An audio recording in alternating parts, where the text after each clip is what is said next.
The following programs were originally aired live, long before the advent of high fidelity, and they were recorded using a variety of means, from direct recording onto early audio tape and glass records, to simply placing the microphone of a wire recorder in front of the speakers of a radio playing the program. I hope, however, that any variance in audio quality will not take away from your pleasure in listening to these, some of the all-time favorite shows.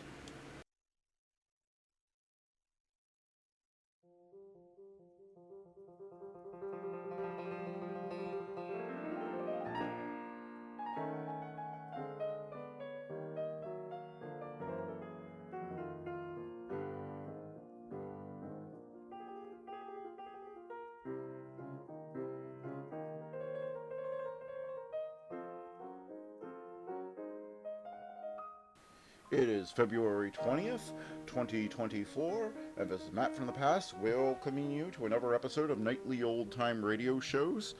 Let's move on to this day in history. In 1792, U.S. Postal Service created. Postage ranges from 6 to 12 cents depending on the distance the letter is mailed. First worker goes postal later that day. In 1872, New York's Metropolitan Museum of Art opens. In 1873, British naval officer John Moresby is the first European to discover the part of Port Moresby, Papua New Guinea, claims it for the United Kingdom. The naming of the place had nothing to do with him. It was a complete coincidence, I'm sure. In 1938, UK Foreign Secretary Anthony Eden resigns, stating Prime Minister Neville Chamberlain has appeased Nazi Germany. In 1944, Battle of Ewatok, U.S. forces take Ewatok Atoll at the cost of 37 Americans killed or missing and 94 wounded. Japanese losses were 800 dead and 23 prisoners. In 1947, Earl Mountbatten of Burma appointed as the last Viceroy of India to oversee the move to independence. In 1962, John Glenn becomes first American to orbit the Earth aboard Friendship 7. In 1952, African Queen, film directed by John Huston, starring Humphrey Bogart and Katharine Hepburn, is released in the U.S. Again, that is a movie that I can't recommend enough. Go see it if you haven't. In 1860, Giacomo Rossini's comic opera Barber of Seville premieres at the Teatro Argentina in Rome, Italy, and thus giving countless cartoons a score to go along with their animation. In 1953, U.S. Court of Appeals rules that organized baseball is a sport and not a business, affirming the 25-year-old Supreme Court ruling.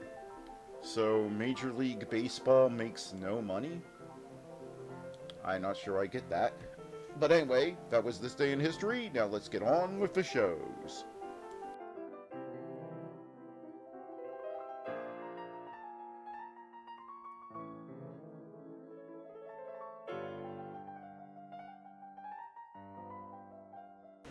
Who's on first? Why, it's Bud Abbott and Lou Costello. Coming up next. Hey, Abbott, what time is it? It's time for the Abbott and Costello Show. We're on the air here in Hollywood. Well, what are we waiting for? Let's go with the Abbott and Costello Show.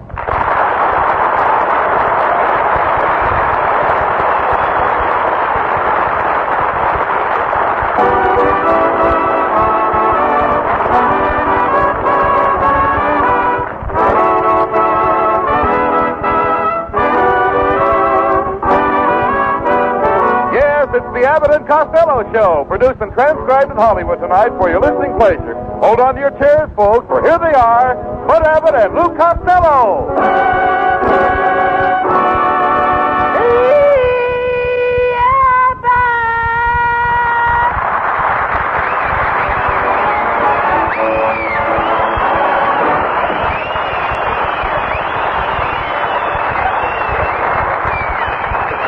Say, Costello, what are you so excited about? What's the matter with you? I don't know, Abbott. I'm all mixed up. In my room, I got a big picture of Lauren Bacall on the ceiling. Yes. And on my dresser, I got a picture of Rita Hayworth. On the walls, I got 2 pictures of Betty Grable. And under my pillow, I got a picture of Dorothy Lamour in a sarong. And I think I'm going nuts. Why? All night long, I keep dreaming of Gene Autry's horse. Look, talk sense, Costello. What were you doing in the courthouse this morning? Oh, I was there to see my Uncle Artie Stebbins get his divorce. Was it an interesting divorce trial? Oh, sure. The judge said, Mr. Stebbins, I'm granting you a divorce, and I'm going to give your wife $35 a week. And what did Artie say to that? He said, that's mighty nice of you, Judge. I'll try to slip her a buck every now and then myself.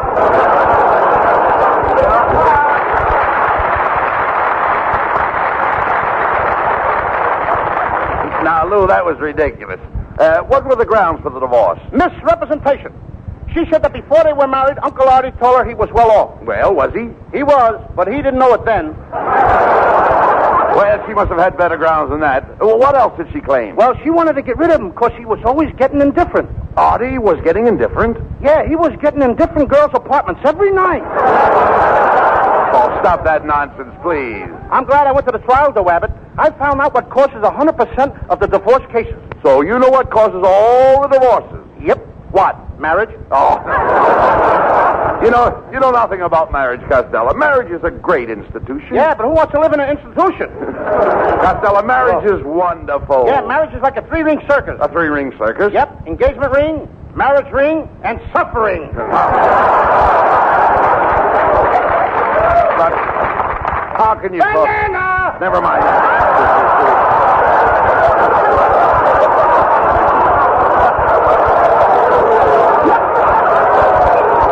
I'm lost already? All right. How can you talk like that, Costello? You've never been a husband. In fact, you don't even know what a husband is. Oh, yes, I do. Oh, all right. What is a husband? A husband is what's left of a sweetheart after the nerve has been killed.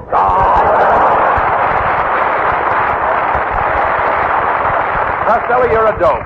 But you don't have to worry about marriage. Very few women would marry you. Very few would be enough. Well... What happened to that girl you used to go with, Ruby Poolcue? I thought you two were engaged. We was, Abbott. You what? But I broke it off. I told her to keep the ring. You mean you were willing to lose an expensive diamond engagement ring? That's right. What's $1.50 to a man with a broken heart? Ruby went ahead and she married Stinky Rappaport. Stinky Rappaport? Stinky Rappaport. I gave them a beautiful set of silver. Table silver? No, pocket silver. 4 dimes and a quarter. Talk sense, Costello. Why don't you try to meet some nice girl and go steady? Oh, Abbott, I met one last night in the movies, and I took her out. She was an usher. Oh, you mean she's an usherette? What? Usherette. Yeah, she ate and she drank. She ate like a horse. She had a nose bag with her. All right, never mind that. You know, we had a wonderful time, Abbott. You did? Then I took her home and we sat in a parlor. Just the two of us. Oh, it must have been romantic. Romantic. We sat on the sofa and I read her a love story. Then suddenly she reached over and switched off the light. What did you do? I turned it on again. Who can read in the dark? Oh, what a guy. You're in the parlor with a beautiful girl and you read a book. Why don't you take her to a dance? Oh, I'm all through with dances. What do you Abbott. mean? I took Cleopatra to a dance last night. Last week. Cleopatra? Yep. You idiot. Cleopatra has been dead for 2,000 years. No wonder she couldn't lumber. Costello. Spelled backwards is something else. All right. Look, Costello, why don't you try to make a hit with that little girl my wife introduced to you? You know, Sweetheart? Odessa, yeah, Odessa Sweetwater. Sweetwater? Yeah. I had to give her up, Abbott. Why? Her father didn't like me. Her father wanted you to marry her. I said he didn't like me. Her father said he'd pay half your expenses if you got married. Yeah, but who's going to pay the other half?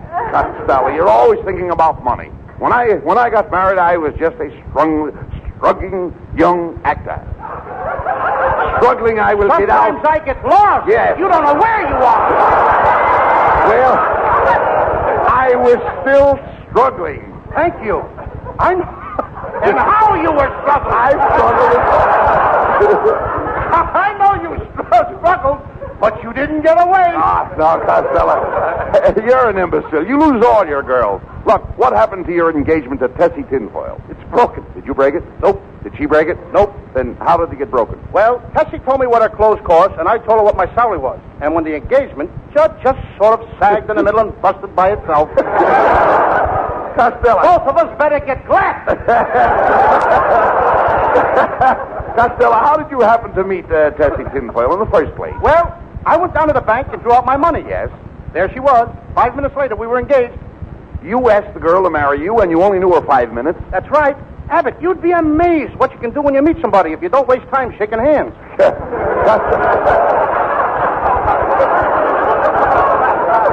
Costello, what became of Tessie Tinfoil? Oh, Tessie's an MP in the Navy. An MP in the Navy? What does she do? She keeps the wolves away from the waves. Costello, why aren't you more like your brother Pat? Now, there's a happily married man. Why, I heard Pat's wife say she couldn't wait to hear the patter of little feet around the house. Well, Abbott, for your information, it won't be long now. You mean? Yep.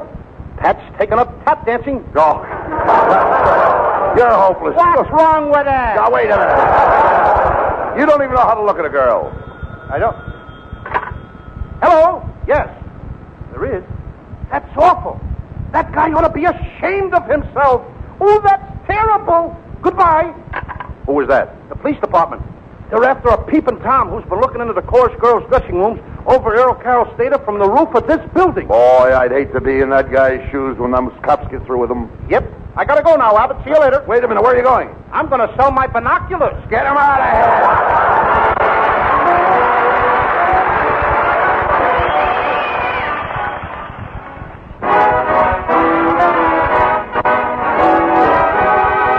Lovely Connie Haynes introduces a brand new song. We hope you will like Hubba Hubba Hoy.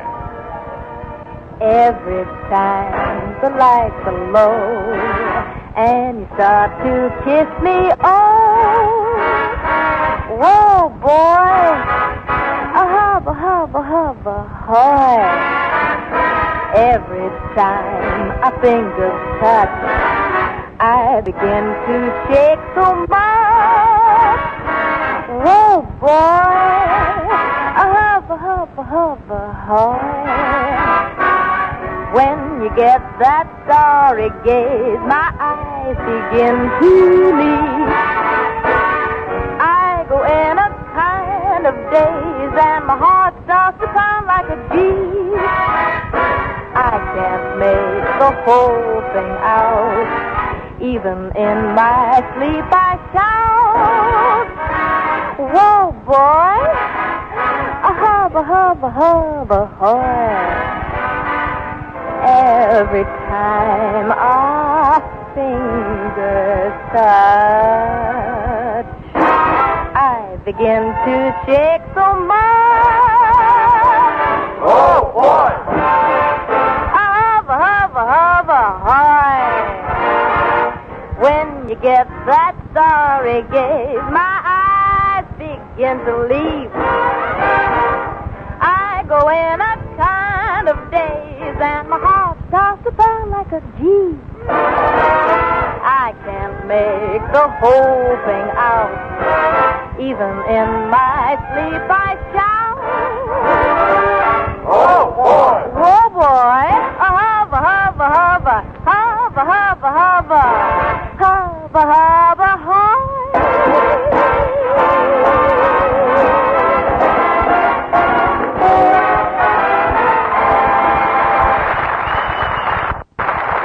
Well, Costello, I've arranged a wonderful date for you. My wife fixed it up for you to take our girlfriend out, Emma Fiddlebuster. Emma Fiddlebuster? Not me, Abbott. I took that dame to a restaurant once, and on the way out, the manager searched me. Well, Costello, you have an honest face. Why did the manager search you? Well, he took one look at Emma Fiddlebuster, and he said, if you'll walk out of here with her, you're liable to walk out of here with anything. Oh, how can you say that, Costello? Emma is a blonde, and you'd go out with any blonde. I would not. Name one. Nelson Eddy. Oh. Try it, Costello. Hey, here comes Emma now. Oh, good evening, Miss Fiddlebuster. Hello, Bud. I believe you know my partner, Lou Costello. Why, yes, it seems to me I met you someplace before, Mr. Costello. Oh, I don't think so. I never go to the zoo. Get the kisser on this kid. Oh, now I remember you annoyed me one whole evening. I never even looked at you. Well, isn't that annoying? And if I remember correctly, you winked at me with your good eye. That one in the middle. Did I try to kiss you? No. Well, then it wasn't me. Tell me, Costello, don't I do something to you? Yes. When I look at you, I turn gray as a sheet. Costello, I think you mean white as a sheet. Abbott, you ain't seen our laundry lately.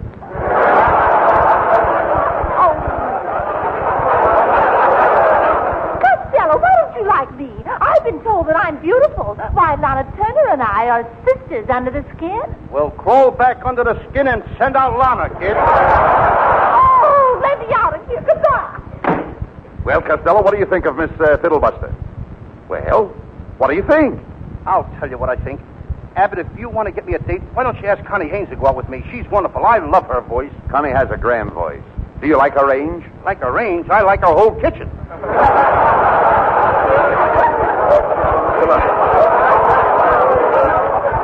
Well, look, I'll get you a date with Connie Haynes on one condition. You must promise not to kiss her, because if you kiss her, her mother will worry. Okay, Abbott, I won't kiss her. I'll let her kiss me. Let my mother worry. I mean, no wonder girls won't go out with you. Is that so? I know how to treat a girl, Abbott. First I buy her flowers and candy. And Then I take her to a show, and then I take her to a cabaret. I spend $7 or $8. Then we walk along until we meet a sailor. then what? Oh, I can always find my own way home. No. Well, Costello, I'm going to arrange for you to take Connie Haynes to a nightclub. But first, I must be sure you will conduct yourself like a gentleman. Come with me. Where are we going? I'm going to put you through a complete course of social etiquette at the Charm School. Come on, let's go. Well, here we are at the Charm School. What took us so long? Give us music, will you? Bump, bump. That's it. All right. And I'm out of breath. Come on, we're here just the same. Ah, welcome to my school, gentlemen. I'm Professor Melonhead. Gentlemen, I teach charm. Abbott, get me out of here. This guy couldn't charm a snake. Quiet, Costello. Young man, I'll have you know that I do teach charm. Why, with that head, you should be teaching billiards. Hand me a cue, Abbott, and I'll run snooker with a stone. No. Take it easy, Costello. Professor Melonhead is an expert at etiquette. I know he etiquette. You know what? I know he etiquette. You can see he etiquette. He's still got the tail on his upper lip. Now, you quiet, you obese buffoon. Hey. Continue. All right. My high forehead denotes intelligence, brains. My boy, that's where I shine. Well, why don't you take some of the shine off your head and put it on your shoes? From behind your skull looks like an empty parking lot. Costello, will you behave yourself? Now, tut. Let me handle him, Mr. Abbott. I'll transform this boy into a perfect gentleman. Now, our first lesson here in charm is how to behave at home. Costello, what would you do when the butler enters the room? We ain't got no butler in my house. No butler? My dear boy, if you have no butler, how do you know when dinner is ready? When my mother takes the iron bars off the dining room door.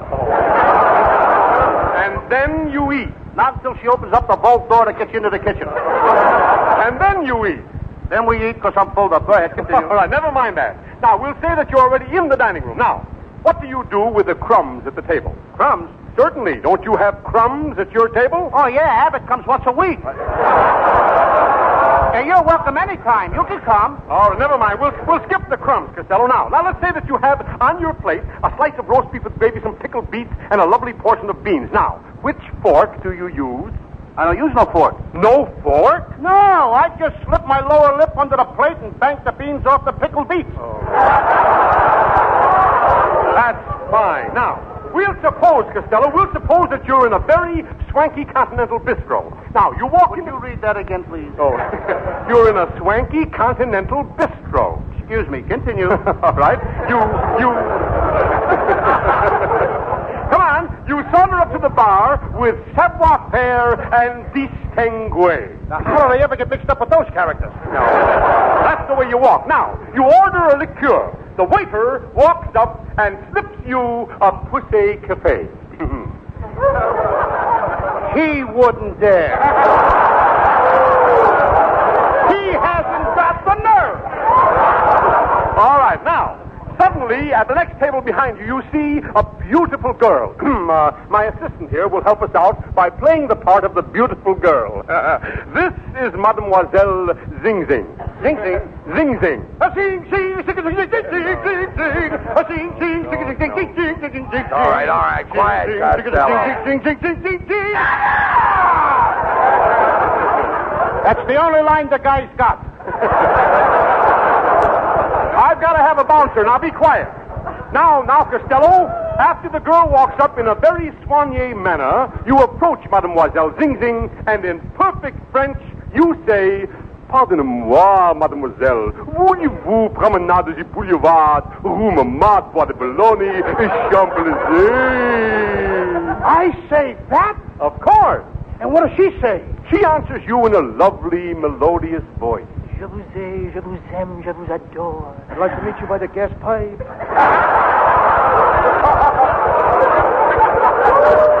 Allez, boum, poupou, petite parmi. Gee, that sounds swell. Petit mieux, poupou, petit premier. What does that mean? Hit the road, chump. The big guy is my husband. Now, just a minute, Melonhead. You've gone too far. What's the matter, Costello? Well, I mean, after all, Abbott, I didn't mind it when this melon guy forced me to walk into a stanky confidential biscuit. I didn't say nothing when he pushed me onto that Savoy Ferry in a distinct way. I never said a word when he had the way to shove a pussycat's face in my hand. But when he makes me, poo-poo, petite marquis, between that lovely girl and her husband, he has not only impugned on my good name, but he has aspirations on the San Francisco Conference.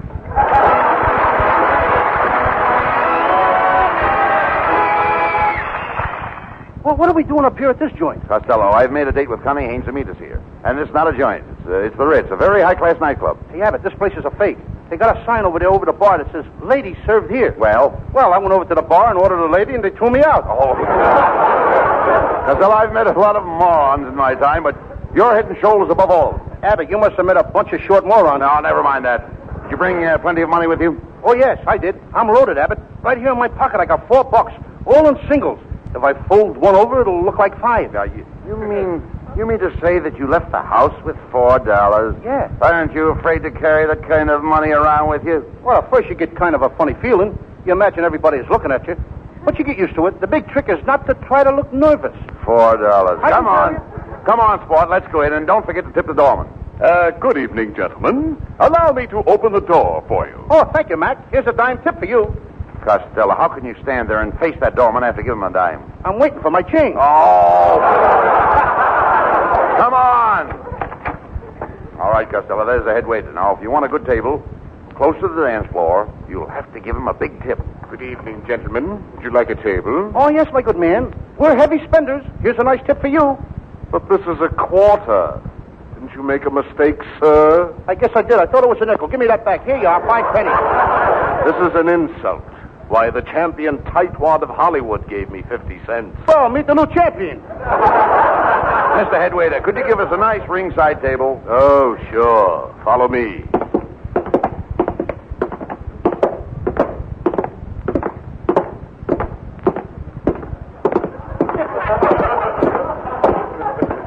Hey, Abbott, I'm getting tired.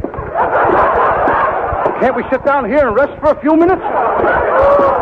Not at that table. It's reserved.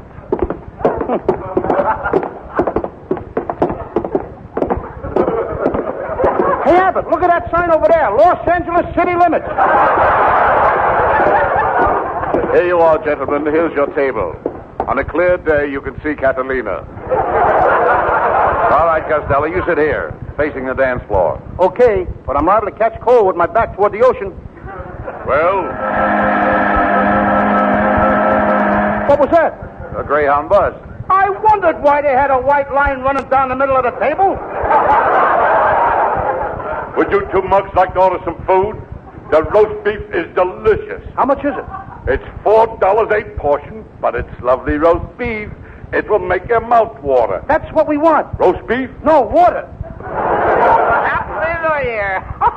Yeah. Hey, fellas, do you mind if I sit at your table? Just a minute, partner. Where are you from? I'm from Chicago. I'm from Chicago. Chicago? Toledo. Well, why don't you take a train and go home? Well, I would, but my wife won't let me keep it in the house. Aha! There you are, you cheapskate. Oh, yeah, you can't talk to me like that. Oh, no. I'll take care of you. Oh, no! No! No! No!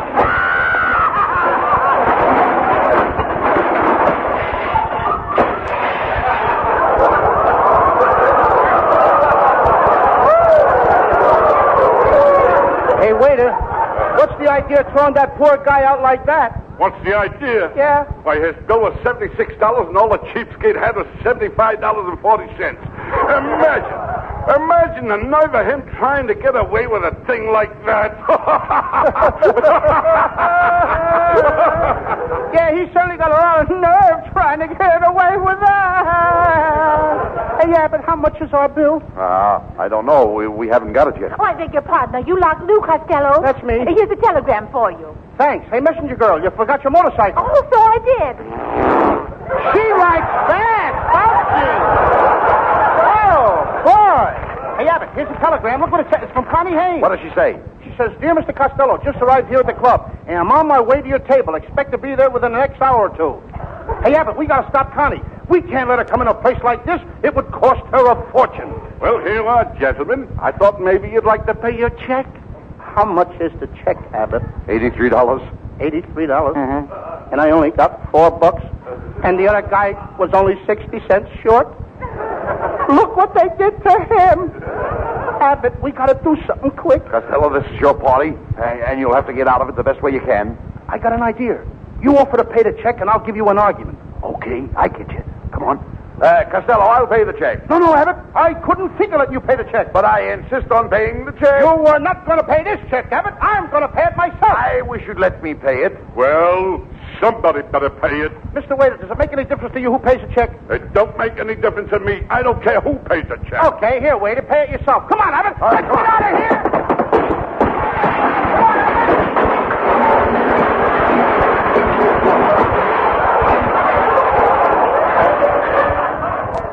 We didn't make it.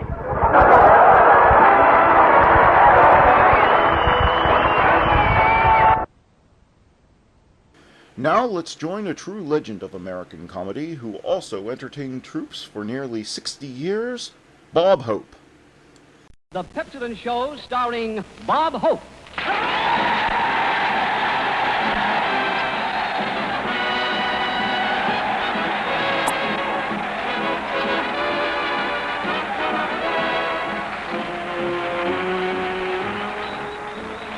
Thank you so much. How do you do, ladies and gentlemen? This is Bob, Priorities Hope, telling you sailors to buy Pepsodent toothpaste and turn in your old tube, and your teeth will be so bright you can get a better-looking girlfriend and turn in your old tub. Well,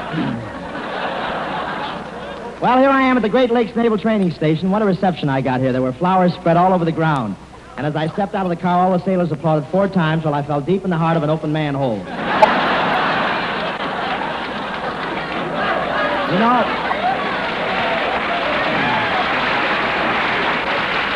You know, when a visiting celebrity arrives here, they always have a big brass band at the station to greet him. Well, for me, they had a campfire girl playing a harmonica.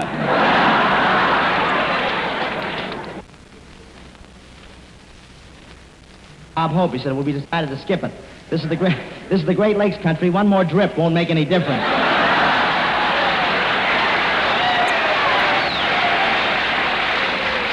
I don't see why all the Midwestern people rave about the Great Lakes so much. We have the same thing in California and in midair, too. There were 2 old ladies down here this afternoon. They just saw a sailor for the first time. One of them pointed at the back of his pants and said, "Good gracious, Martha, a girdle on the outside."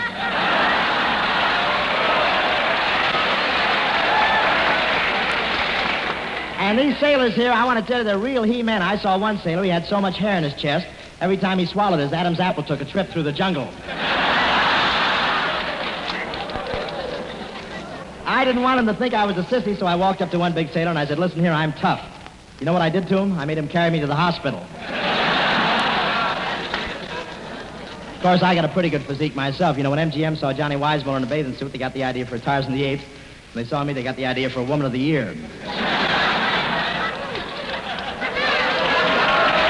But a lot of these sailors sleep in hammocks. You know what a hammock is? That's government issue curvature of the spine.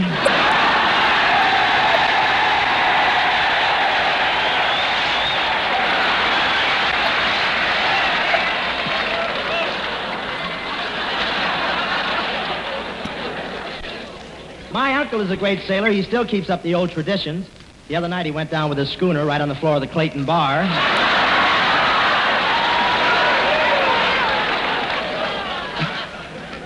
like Chicago, though, because they're really baseball mad here. And believe me, they got something to be mad about. And it's really windy here on the shore of Lake Michigan. Skinny Ennis walked out on the beach today and stretched his arms. And 10 minutes later, they shot him down over Gary, Indiana. But I'm sure enjoying this trip in the Hollywood Victory Caravan. Because of the emergency, people are asked to only carry the most valuable baggage on trains with them.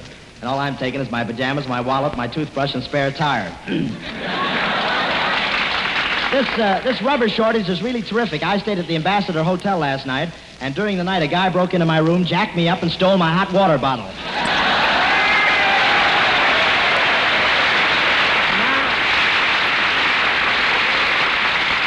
And now, Larry Keating. All right, Bob. Ladies and gentlemen, all you regular listeners to the Double or Nothing program know that... Wait a minute, Larry. This is not the Double or Nothing program. Oh, it is this week, Bob, because if you want to get double value for your money without gambling, here's a sure thing.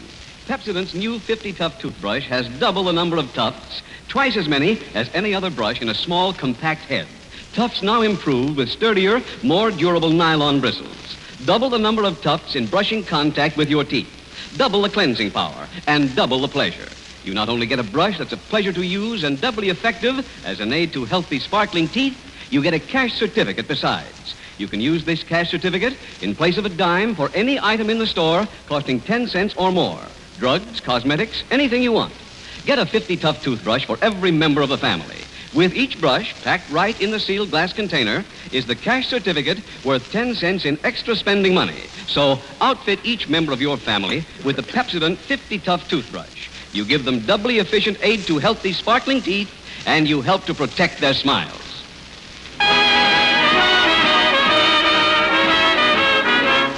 Here's Francis Langford singing Somebody Else Has Taken My Place.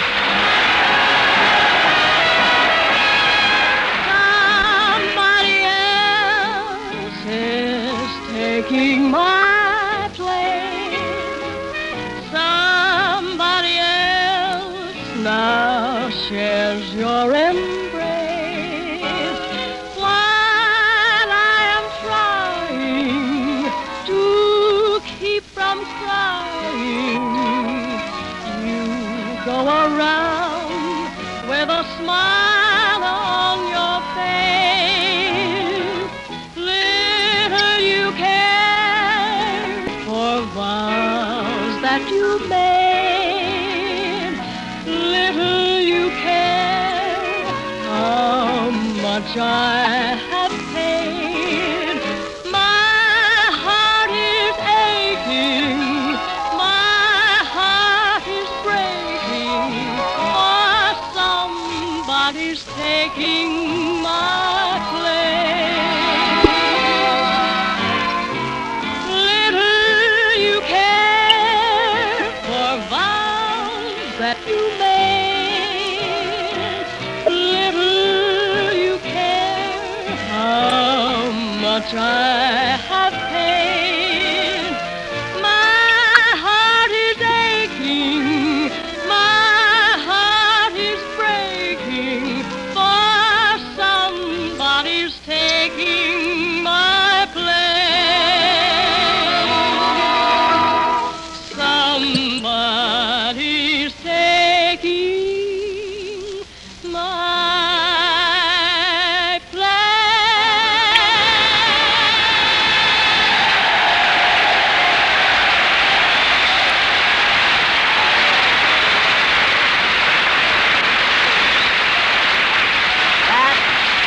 That was Francis Langford singing Somebody Else Has Taken My Place.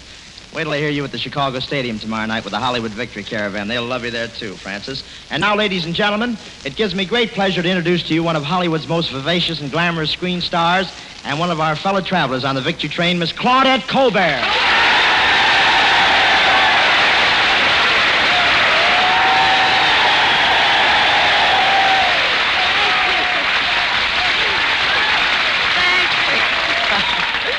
Thank you, Bob. Well, Claudette, how do you like it here at the Great Lakes Naval Training Station with all these handsome sailors? Oh, it's wonderful, Bob. By the way, how do you get acquainted with a sailor? Well, in your case, just...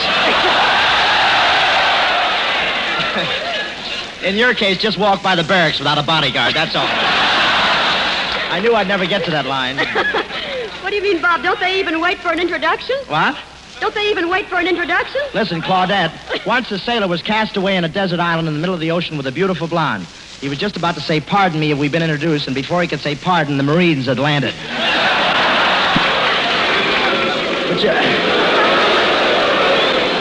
Thank you, fellas. I'll do the same for you sometime. Thank you.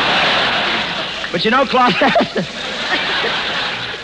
I hope my agent has 10% of this throat. But you know, Claudette, this is one of the best places in the world to train to be sailors. These boys have got a wonderful lake, haven't they? Well, don't be jealous, Bob. You've got quite a bay there yourself.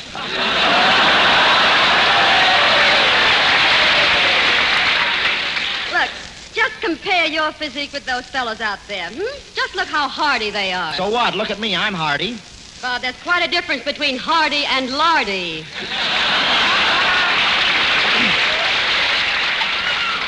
But then perhaps you're not as young as you used to be. Well, I don't know why you say I'm not young. I bet I'm as young as any of these sailors. You are not. I've seen these sailors, and they have American flags tattooed on their arms. Well, I've got an American flag tattooed on my arm. I know, but theirs have more than 13 stars.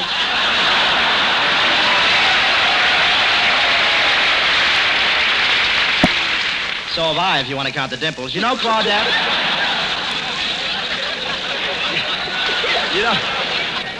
Claudette, I'm glad to be here, and I'm really thrilled about it. I understand, but that's no reason to make a show of yourself dancing the sailor's hornpipe on Michigan Boulevard. Oh, that wasn't the sailor's hornpipe. I was running after a bus when my suspenders broke. Say, just look at all those fellas out there training to be sailors. Gee, how often they must hear those words, those wonderful, impressive words. You mean all hands on deck? No, I mean those words so dear to the heart of any naval man. Roll 'em, brother, you're fated.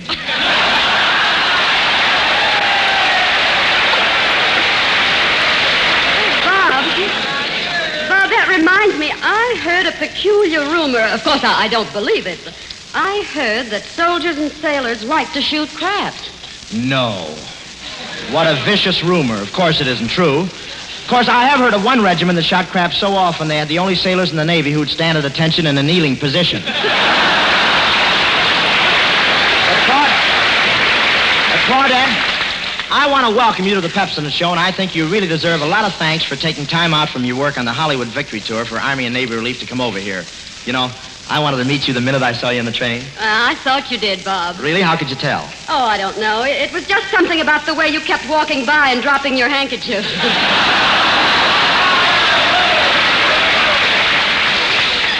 I'm positive you were flirting with me, Bob. Well, maybe I did have a slight gleam in my eye. Slight gleam? That's the first time the super chief ever came into Chicago with 2 headlights. Bob, you actually embarrassed me. I don't mind having an admirer, but, you followed me all over the train wherever I went. Was I that bad? You certainly were. The only way I could get rid of you was to go in the dining car.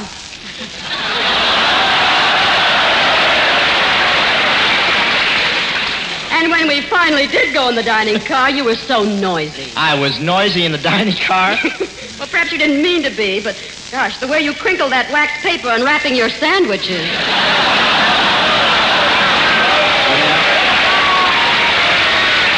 Yeah, those waiters were so snooty they wouldn't unwrap them for me. Oh, but it was picturesque. The way dinner was served as the train was going along the edge of Lake Michigan. And Bob, I thought $1 for a fish dinner was very reasonable. Well, I didn't say it wasn't. No, but you were the only one that put a fishing line out the window and tried to catch your own. Well, anyway, I'm enjoying the Victory Train very much. Well, it must be fun for you, Bob, making the trip with all those beautiful girls. Joan Bennett, Merle Oberon, Olivia de Havilland, Joan Blondell. Oh, were they on the train? I hardly noticed. You hardly noticed. For 3,000 miles, you fizzed like a bottle of 7-Up. Yes, I percolated all the way from Pomona to Cicero. The whole trip I sat between Merle Oberon and Olivia de Havilland. I saw you, but I noticed you didn't do any talking. I couldn't. Why not? Every time I opened my mouth, smoke would come out.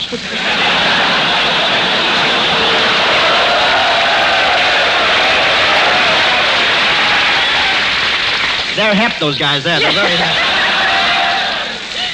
And when we went through that tunnel, I saw you lean over to kiss Joan Bennett. Yeah, but there was a sharp curve in the tunnel, and the train gave a sudden lurch. Well, what happened? I don't see why all the girls rave about Charles Boyer. Yes, the train did urchin rocked quite a bit, didn't it? Boy, I'll say that train rocked. In the morning, I went in to get washed and dressed, and I splashed cold water in James Cagney's face, dried off Charles Boyer, and walked back to my berth in Cary Grant's pants.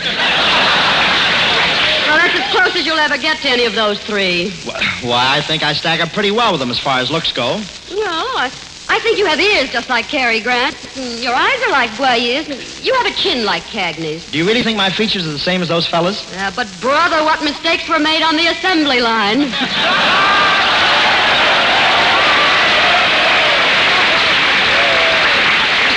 Well, one thing you've got to admit, Claudette, I was really a big shot on that train when we got to Washington. My brother's a big politician. He gave me a letter of introduction to the president. Boy, I certainly made an impressive sight as I walked in the front door of the White House and handed the letter to the doorman. Yeah, you made an even more impressive sight when you came flying out on your ear. Well, how did my brother know Wilkie didn't get in?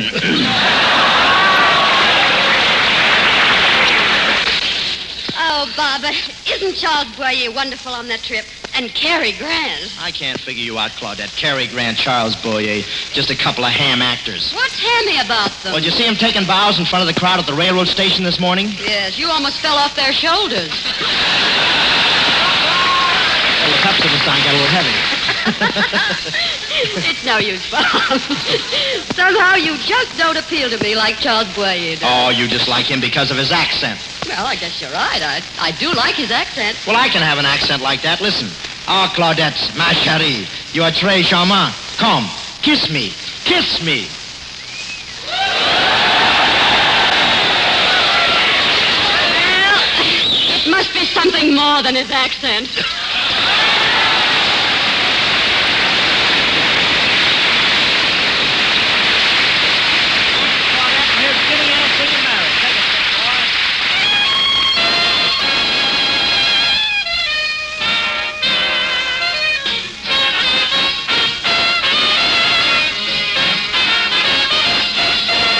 It's Mary, I'm crazy about Mary, for Mary is plainly lovely.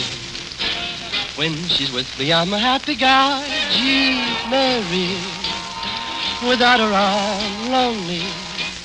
And if she will say I do, then I will too and make Mary mine.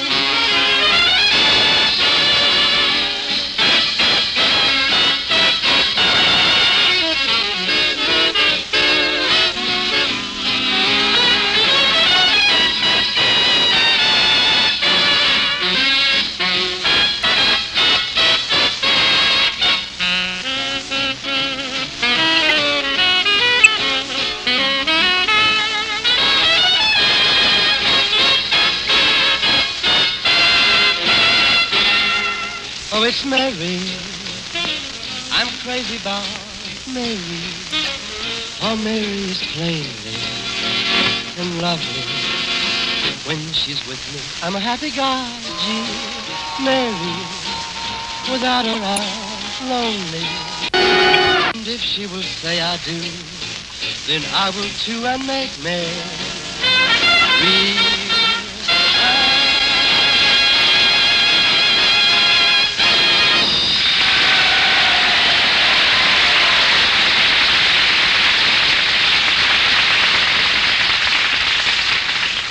Check and double check. That's what Pepsodent did. They checked and double checked the fact that Pepsodent tooth powder makes teeth twice as bright. Independent laboratory tests had proved that Pepsodent tooth powder can produce a luster on teeth twice as bright as the average of all other leading brands. Hey, that's mighty important evidence. It sure is. And then Pepsodent double-checked this discovery in practical tests. Yeah, you know, I've seen pictures in the current magazines of the many sets of identical twins who joined in the tests to prove that Pepsodent tooth powder actually gets teeth brighter. Yes, and here's how the test was made. One twin used Pepsodent tooth powder. The other chose another leading brand. They brushed their teeth the same number of times in the same way. Everything was just alike, except the kind of tooth powder they used. And in the case of each set of twins, after just a few weeks, anyone, and I mean anyone, could pick the twin who used Pepsodent. Just by her smile, the Pepsodent twin had teeth twice as bright. Man, you mean you could tell the twins apart just by their teeth? Why, that's real proof. You bet it is. Pepsodent gives a twice as bright smile. And what Pepsodent can do for the twins, let it do for you. Just go down to the corner drugstore tonight and say, Pepsodent tooth powder, please. Remember, you don't need an empty tube or can when you buy Pepsodent tooth powder.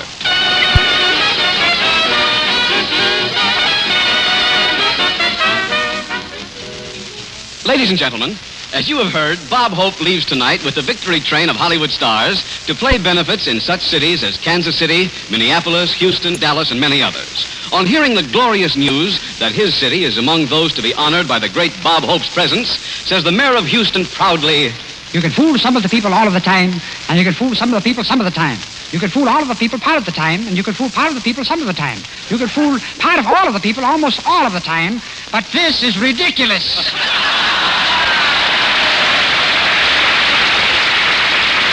And now we find Bob and Skinny Ennis packing for the big trip on the victory train.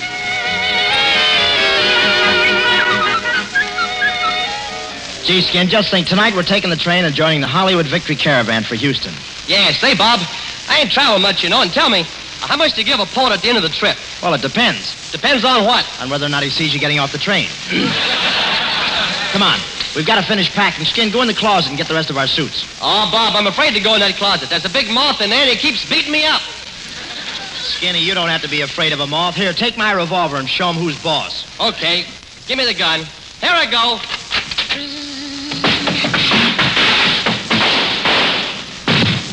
Bob, don't stand there. Take it away from him.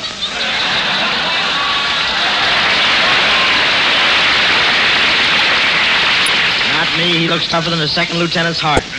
Hey, Bob, are we all ready to go down to the train now? Almost. Say, you know, Skin, so many beautiful stars are going on that train. I'm going to call one up and take it to the station. Say, Skin, who do you think is more my type, Olivia de Havilland or Claudette Colbert? Why, Bob, I think Claudette is your type. Olivia's more my type. Well, then I'll neck with Claudette and you neck with Olivia. Okay, and when we get tired of them, we'll just change off. Gee, that was fun. What'll we play now? Well, never mind. We got to finish packing our trunks. The man from the express company should be here any minute to take our luggage down to the station. Hello? Well, so you're an express man now, Clona. How's business? Fine. I work all day. I got the only trunk at the city with 4 rubber tires. Well, where'd you get the tires? I work all night, too. Listen, how soon can you get over here and pick up my luggage? Oh, it'll take quite a while, Hope. I'm doing a big moving job down here. We're moving a 10-ton safe from the 10th story. I'm down here on the ground, and my assistant is going to throw it down to me, and I'll catch it. Kelowna, you idiot. You can't catch a 10-ton safe thrown from a 10th story window. Oh, no? Watch. Hey, Joe, let it go.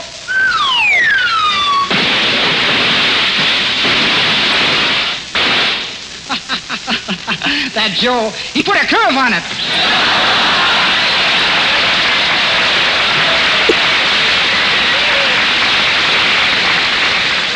Kelowna, have you got a screw loose in your head? Why, the very idea insinuating that I have a screw loose in my head. Just to prove it to you, I'm going to shake my head right now. Big son of a gun, isn't it? Stop fooling, Professor. You've got to get over here and pick up my trunk so I can make the victory train. Don't worry, Hope. I'll be down to pick up the trunk soon. I just hired a new man, and right now he's helping me move a big trunk out of a window on the 20th floor of this building. Easy, Sam. Remember, you're a new man. Let me show you how. Put your foot out of the window. That's it. Now. Didn't last very long, did he? Hello, fellas. Hello, Francis. Well, I'm all packed and ready to go. Gee, I can hardly wait till we get on that victory train again. Just think, Cary Grant will be on the train. He's divine. Wait a minute. Why do you think fellas like Cary Grant are better than me? After all, what's Cary Grant got that I haven't got? Well, Cary is filled with charm. Well, I'm filled with charm. Cary is dripping with personality. Well, I'm dripping with personality. Cary spends his money like water. I'm still dripping. Hey, Bob, someone's coming down the hall. Oh, hello, everyone. Bob, it's Vera Vase. Vera Vase, yeah.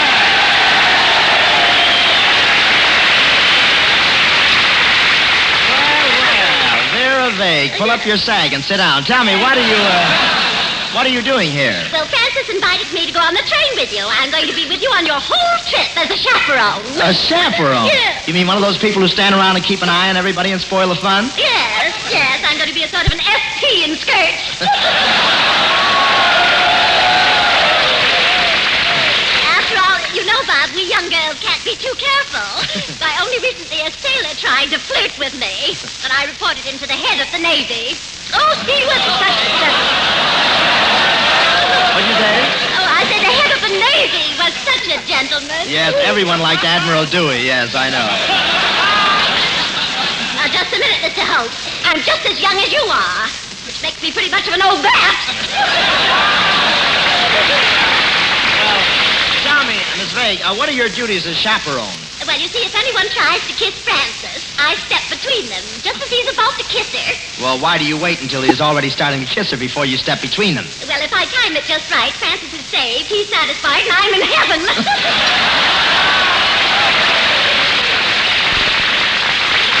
Well, suppose some of them try to kiss her again, what do you do?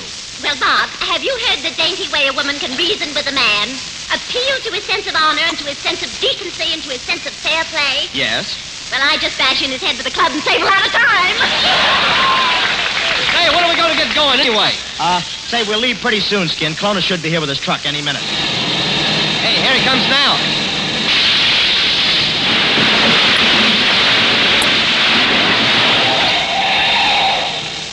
Why carry things down a whole flight of stairs? Hello, Professor. So you're from the Express Company? Yes. Well, how much are they charging for trunks these days? Oh, I don't know. I never wear any. Hello, Professor. Do you remember me, Vera Vague? Oh, Kelowna, I bet you're surprised to see her here at the Naval Station. Oh, not at all, Hope. Every old tug needs an overhauling once in a while.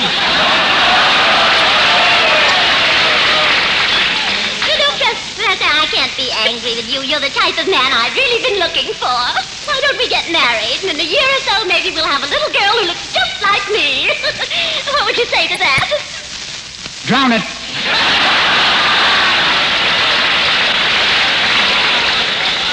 Oh, come on, Professor. Hurry up and take our luggage or we'll miss the train. Yeah, we'll put the bags on your truck, Kelowna. Now, come on, drive us down to the railroad station and step on it. Okay, here we go.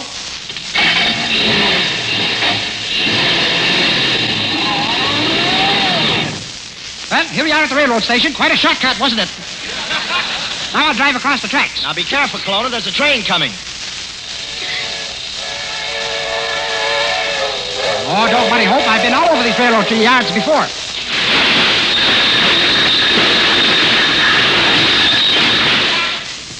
Of course, it's not spread out quite so thin.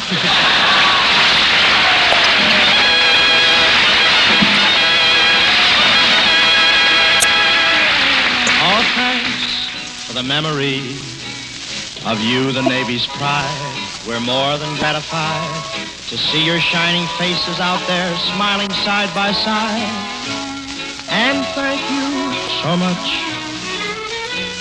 And thanks for the memory. You Great Lakes boys who train to free the bounding Maine. You'll rid the seas of Japanese and make their loss our gain. And thank you so much. So folks, join the trend now prevailing. Buy bonds and help keep these boys sailing. This is no time for shirking or failing. Our force that frees the seven seas. Say, it's been a real pleasure and privilege to broadcast here from the Great Lakes Naval Training Station tonight. And I'd like to thank Admiral Downs and his entire personnel for making it so enjoyable for us all. Also, thank you, Miss Claudette Colbert, for adding so much to our program. Say, I think I should mention that Miss Colbert's salary tonight is going to pay for tickets for the boys to see the show tomorrow. How about that, fellas?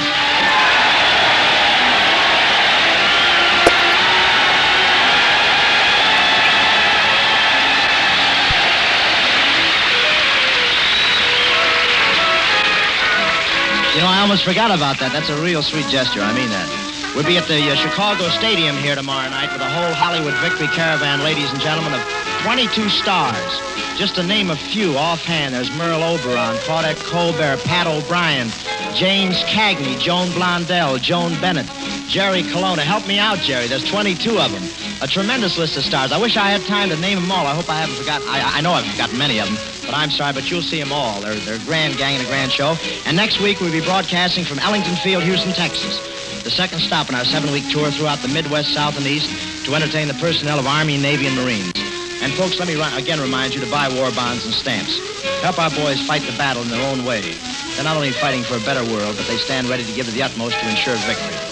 The War Department has put into effect a plan whereby all Army personnel and civilian employees can purchase war bonds.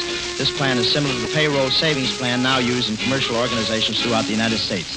Yes, our fighting men are doing more than their duty. Let us do ours now. Good night, ladies and gentlemen. Our broadcasting tonight was for the entertainment of the Navy personnel and does not necessarily constitute an endorsement of our product by the Navy. This broadcast came to you from Great Lakes, Illinois. This is the National Broadcasting Company.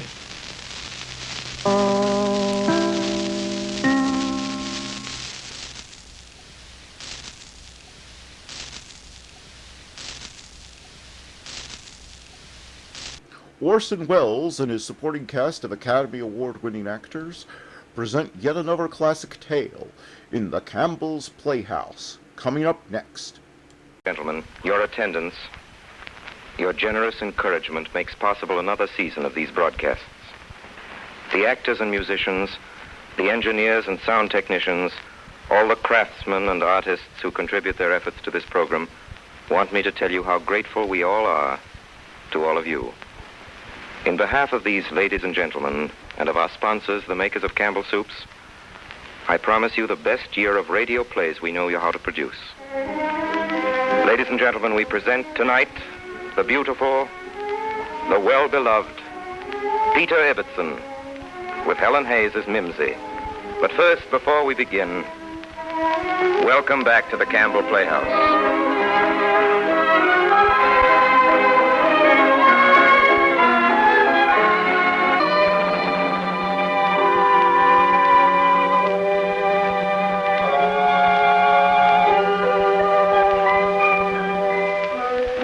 My name is Peter Ibbotson.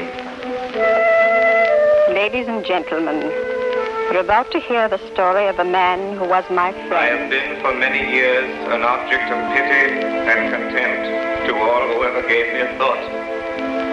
To all but one. To all but... He died early this year in a cell at Wormwood Jail, in which he'd been an inmate for over 28 years. Contempt to all. He had been originally sentenced to death over the murder of a near relative.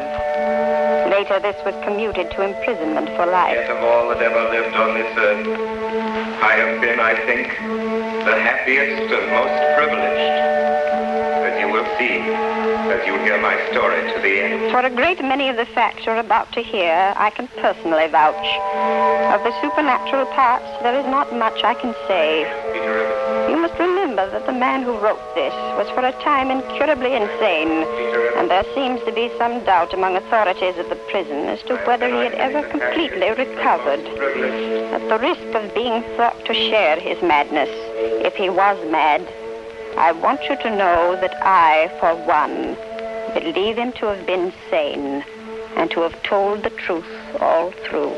As you will see, as you hear my story to the end.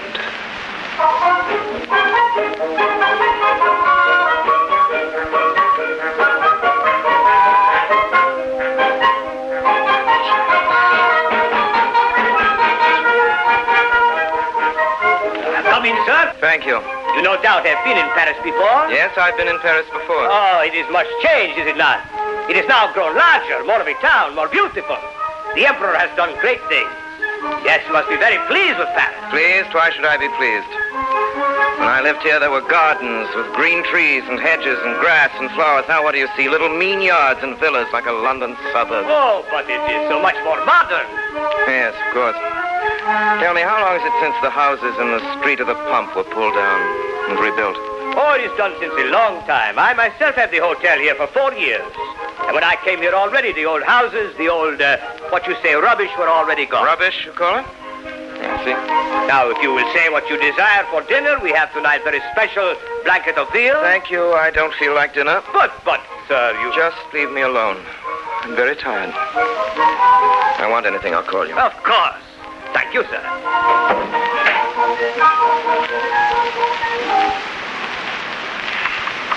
And he left me there by the open window. It was that day that we had our first dream.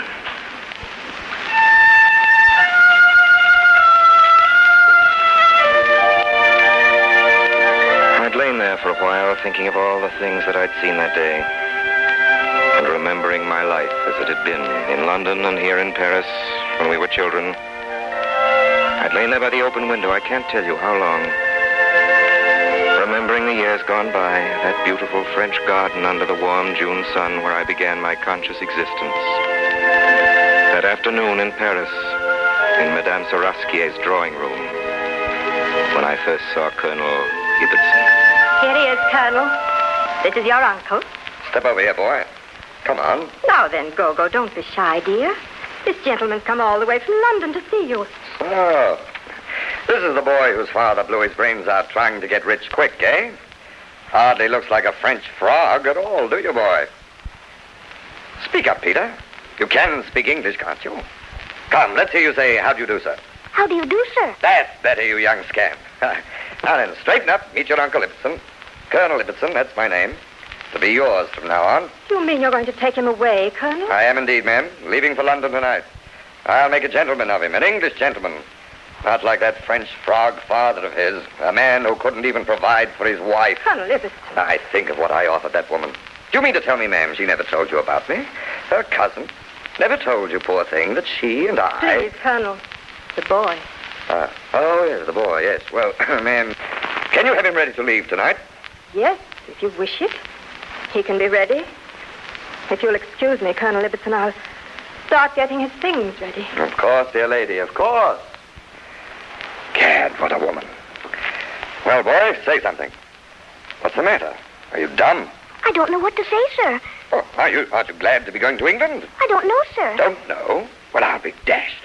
Oh, not that I blame you, you little rascal, with a lovely lady like that next door to make over you. The way she had her arms around you, boy. By George, I'd have given something to have been in your place myself. Quite the young Lothario, aren't you, boy? Aren't you, huh?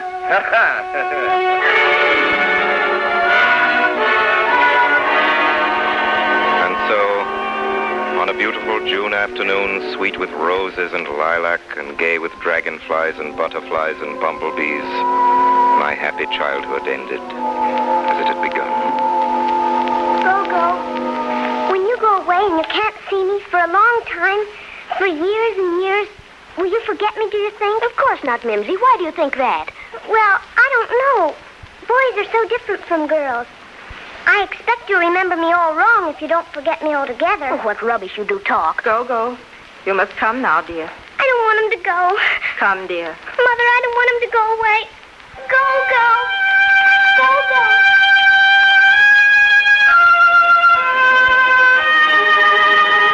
And as our carriage started, I remember I looked back and saw for the last time the house where I was born.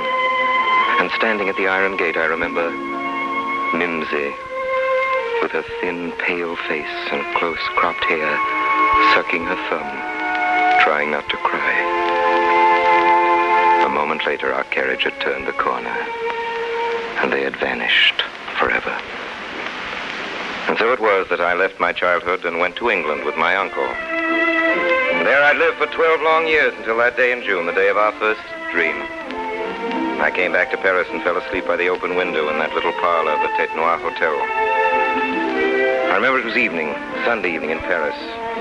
I'd seen it over and over again, just like this in the old days. From where I lay, I could see the cafes in the little square between the bridge and the park. The air was full of the scent of trodden grass and macaroons and sweet French tobacco blown from the park, of gay French laughter and the faint sound of music. 12 years I'd been in England while my uncle tried to make a gentleman of me. An English gentleman like himself. On my 21st birthday, he'd sent me to his tailor for a dress suit. After that, he took me out with him into society. That was where I met her. I was at Mrs. Dean's. Mrs. Dean was a lady to whom my uncle was at the time especially attentive. Mr. and Mrs. Herbert Slade, the Duchess of Towers. Why, Mr. Ibbotson, what's the matter? What are you staring at? That lady. That lady who's just come in. Oh, so you too, Mr. Ibbotson. You've fallen a victim to the epidemic of admiration? Who is she? Don't you know? That's the Duchess of Towers. Duchess of Towers. Have you never heard of her? She's one of the kindest and most beloved women in London. Dear Mary does so much good. Yet her own life has been very sad. I don't understand. She married the Duke of Towers, somewhere abroad, I believe. He was charming enough for a while. Now there's no one in London will speak to him. Yet she remains so loyal to him. Come, let me introduce you to her. I want you to know each other. She's really one of the most charming and delightful women. Charming evening. I heard that the place was in London, that's why. Oh, Grace, it's a wonderful thing you're doing, that new hospital you're found. Oh, thank you. You're so kind. If you only knew what happiness it gives me. I'm so glad you were able to come. I wanted to see you, my dear. Mary, I want you to meet a young friend of mine, Mr. Peter Ibbotson, the Duchess of Towers. How do you do, Mr. Ibbotson? Peter, Why, Peter, what's the matter? You seem tongue-tied. Oh, I'm sorry, Mrs. Dean. Well, you did want to meet her, didn't you? What a strange boy you are. You mustn't be afraid to meet people. Oh, Mrs. Dean, it's not that. Honest, seeing her like that, I just couldn't. She's too beautiful. Why, really, Peter? Ah, Mrs. Dean, I can see you're trying to entertain that nephew of mine, the moon calf.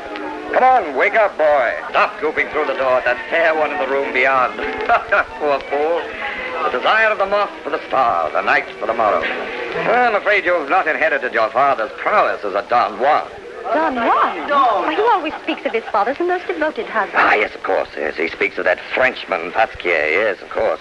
But I can see that you, Mrs. Dean, being a woman of the world, have already guessed a certain... Oh, dear lady, be discreet. Not a word, I beg you. I wouldn't have it known for the world. But as you seem to have caught the likeness... Ibbotson, for heaven's sake. We were young, his mother and I, and spring, you know, spring in Paris. I don't believe it. Oh, of course. Well, that's what you have to say, Mrs. Dean, but tonight, before I sleep, I'll write you explaining everything.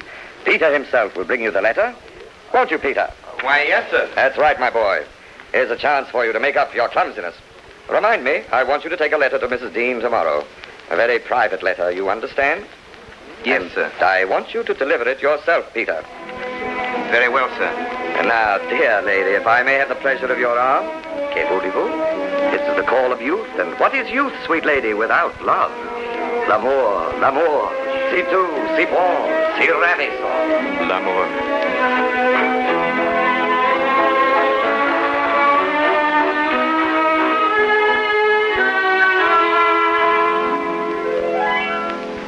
I'd left my uncle's house after that, left it determined never to return.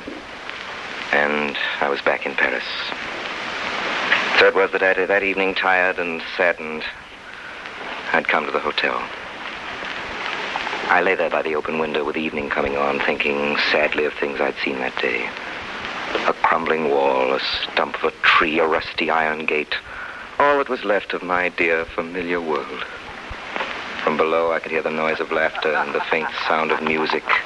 And down the street, an open carriage was driving towards me, coming closer and closer under my window. There was a lady in the carriage by herself, and as she glanced up at my window, for a moment, as in a flash of summer lightning, her face seemed to light up with friendly recognition, with a sweet glance of kindness and pleasure and surprise, a glance that pierced me like a sudden shaft from heaven. It was the Duchess of Towers. And a moment later, the carriage was out of sight. I lay there a long time by the open window. In the square below, the voices were still, and it was getting dark. And then it was that I fell asleep. Perhaps it was my weariness, or the heat of the thunder in the air, or the strange sound of the distant, familiar music. Mr. Ibbotson? The Duchess of Towers. Come in, Mr. Ibbotson. Oh, I can't. The gate is closed. The gate isn't closed, Mr. Ibbotson. You only think it's closed because you're not dreaming true. Don't be afraid. Give me your hand and come in with me. You see, it's so easy. It's an old iron gate to a garden, that's all. Am I awake or am I... Oh, it's so strange. I know I'm asleep. Lying by the window in the parlor of the inn. Yes, and just now from your window you saw me driving by. So don't be afraid. And of course you're asleep, Mr. Ibbotson, and dreaming. Otherwise I'd not be talking to you like this, you may be sure. Hold my hand, Mr. Ibbotson, and come with me. Now, What do you see? I see a garden. I hear someone playing. You know that tune? I seem to have heard it before. Long ago. You see, now you're dreaming true because I had you by the hand. Dreaming true? Yes, and now you must try again. I'll hold your hand and help you. Give me both your hands. Where are you now? I'm in a garden looking over a wall. Somehow I expected the wall to be very high, but it isn't. I find I can look over it easily. You can see everything quite distinctly, can't you? I can even smell the scent of the flowers. You can see and hear and smell, but you mustn't touch, ever. Flowers or people or anything. Now try again. What do you see? I see a tree, an old apple tree, and I see two women sitting under the tree. One of them is knitting at a table, and I know that table. There's a small boy there in an old-fashioned suit of clothes. He has a book in front of him, which he's reading, and by his side is a little girl with close-cropped black hair and a thin, pale face, peering over his shoulder. Could I speak to them? Just for a moment. Mother, Mimsy, Madame Tarowski, eh? It's no use. They can't hear you. You must remember that all the things and all the people in this garden are dead and gone by. If you try to touch them or speak to them, it blurs the dream like breathing on a window pane. I don't know why it does, but it does. With you and me, it's different. We're alive and real. That is, I am, and you seem to be real too, Mr. Ibbotson, by the grasp of your hands. Though why you're here and what business you have in this, my private dream, I still don't understand. No living person has ever been in it before. I can't make it out. Still, you're very welcome here, Mr. Ibbotson, if it amuses you to come. Especially as you're only a false dream of mine. For what else can you be? And now I must leave you. But if you want to stay on here in this garden after I've gone, you're very welcome to that, too. If you can. Time to go in. Oh, not yet, Madame Tarowski. Yes, Gogo, it's getting late. Your mother'll be wondering where you are, and the dew's beginning to fall. Oh, Mother, just one more story. You promised. Oh, please, Madame Tarowski. One more story. Oh, very well, one last story. What shall it be this time? Tell us about the white cat. No, the Sleeping Beauty. How about Prince Charming and the Fairy Princess? Oh, yes, Prince Charming, the Fairy Princess. Well, once upon a time, many, many years ago, when the world was a younger and better place than it is now, there lived a king and queen who had one son, and his name was Charming. And when he grew up, the king, his father, and the queen, his mother. I had awakened. There were voices in the passage. Now, the church will be quite comfortable in the parlor until the storm passes. Thank you, and will you see that my coachman and footman are dry and comfortable? Yes, madame, I will see myself to your orders. I'll carry it out. Thank you, madame. You are too kind. The Duchess of Towers. Oh, I'm so sorry. I didn't know there was anybody here. Why, Yes, Your Grace. you are Mr. Ibbotson, are you not? It's very kind of you to remember me, Your Grace. Oh, please don't let me disturb your early evening nap. You were sound asleep, weren't you? Confess. I'm sorry, I must have dozed off. Oh, don't apologize. I fell asleep in my carriage myself just now until the storm awoke me. And then I had the coachman pull up at this inn because he was getting wet and the horses were frightened by the lightning, poor thing. I think I saw you drive by just now from my window. Do you often come to Paris, Your Grace? Whenever I can steal away from London and the season and the rush, even for a day, I come across the water here to Paris. I love Paris, too. Strange that we should meet here in this little inn. I didn't know that anybody knew of it. At least not English people, I mean. Mr. Ibbotson, this winter when I saw you at Mrs. Dean's... Oh, I'm afraid I stared very rudely at you. I was hoping you'd forgotten. I remember it very well, Mr. Ibbotson. You know, that evening, in a strange way, you reminded me of a little French boy I once knew who was very kind to me when I was a little girl, and whose father you happened to be like. But then I met you and heard your name, and afterwards they told me you were a young English architect, and from that, and from what I hear, a very promising one. Well, I was once a little French boy. You? Mr. Ibbotson. Yes. But later I had to change my name to please a relative and become English. As a child, this is where we lived, here in Paris. What an extraordinary thing. What was your name then, when you were a child? My father's name was Pasquier. Pasquier. Gogo, Pasquier. How did you... Don't you know who I am? Gogo. You're... Yes. Mimsy Sarowski. Oh, my dear. My dear. So it was our garden you were looking for, and our house. It's all gone, Mimsy. All pulled down and built over and changed. I know. It drove me nearly mad, and then just now I saw them all again, and... No, that's foolish. That was a dream. A dream? I'm trying to remember what happened. I came up here. I was tired and disappointed. I sat by the window there, and then you drove by in the street below. Yes. It got dark, and there was thunder in the air. Then I must have fallen asleep, and I suppose it was seeing you just before that. But I dreamed I was in our old street, and I just got to the avenue gate, and the gate was closed. And then suddenly you were there. I was there? Yes, in my dream. And then you came towards me. I came towards you and held out my hand and told you that you were not dreaming true. I couldn't quite make out what I was doing in your dream, and you gave me good advice. About not touching anything or picking the flowers, or the dream would blur. Mr. Ibbotson, it's not possible. Two people can't have the same dream. You led me inside and you told me how to dream true. And you showed me the garden. And my mother was there, and your mother, and you and I as children, under the tree. Mr. Ibbotson. Oh, please, Mimsy, don't Mr. Ibbotson, I can't tell you what it has been to me to see you once more. I thought you had died long ago. I feel as if I were dreaming now, except that all this seems so impossible and unreal, and dreams are never unreal. I don't know if I shall ever meet you again. You will be often in my thoughts, but never in my dreams again. That at least I can command. But, Mimsy... No, believe me, it mustn't be, Mr. Ibbotson. I am not free, and this must be our final farewell. I can't tell you how I feel about you and always have felt. We shall often think of each other, but we can never be together in our dreams. I wish you all the good one human being can wish another. Goodbye, Mr. Ibbotson.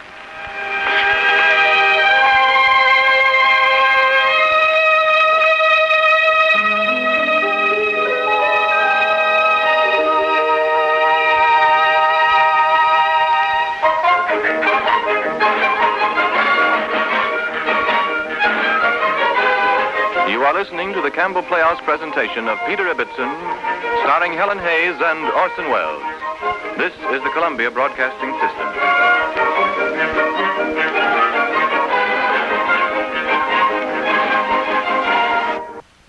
Now we resume our Campbell Playhouse presentation of Peter Ibbotson, starring Helen Hayes and Orson Welles.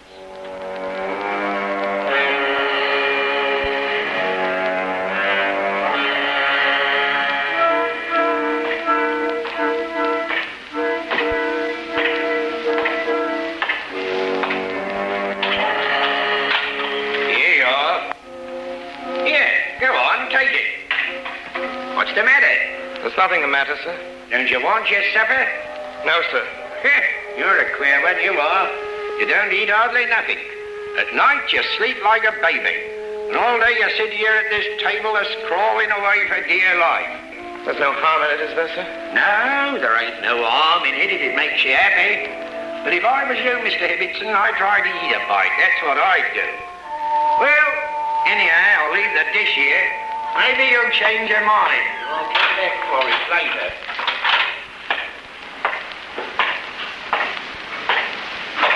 So.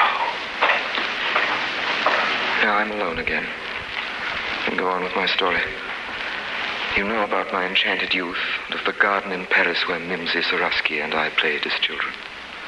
I've told you of my coming to live in England with my uncle, Colonel Ibbotson, of my return to Paris, and of my strange meeting with the Duchess of Towers. Now, with an unwilling heart, I must come to the great calamity of my life. Soon after my return to London, I called one evening upon my friend, Mrs. Dean. Why, Peter, you're back. Where have you been? In Paris. I returned this afternoon. You left so suddenly. Is it true you and your uncle quarreled? I'm afraid so. I'm so sorry. To tell you the truth, I've been feeling rather sorry about it myself. Mrs. Dean, there's one thing I want you to tell me, something I've never quite understood. That evening at your house, my uncle made certain remarks, certain allusions to my father. Peter, I assure you, he was just talking. He didn't mean anything. Mrs. Dean, that wasn't the first or the last time my uncle has spoken in that way about my parents. Peter, may I ask you a question? Yes, of course. Your father and mother were a very devoted couple, were they not? They loved each other at first sight, and they kept right on loving each other till the day they died. And your uncle, Peter.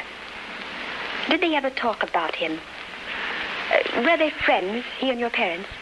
Did your mother like him? Well? Not much, Mrs. Dean.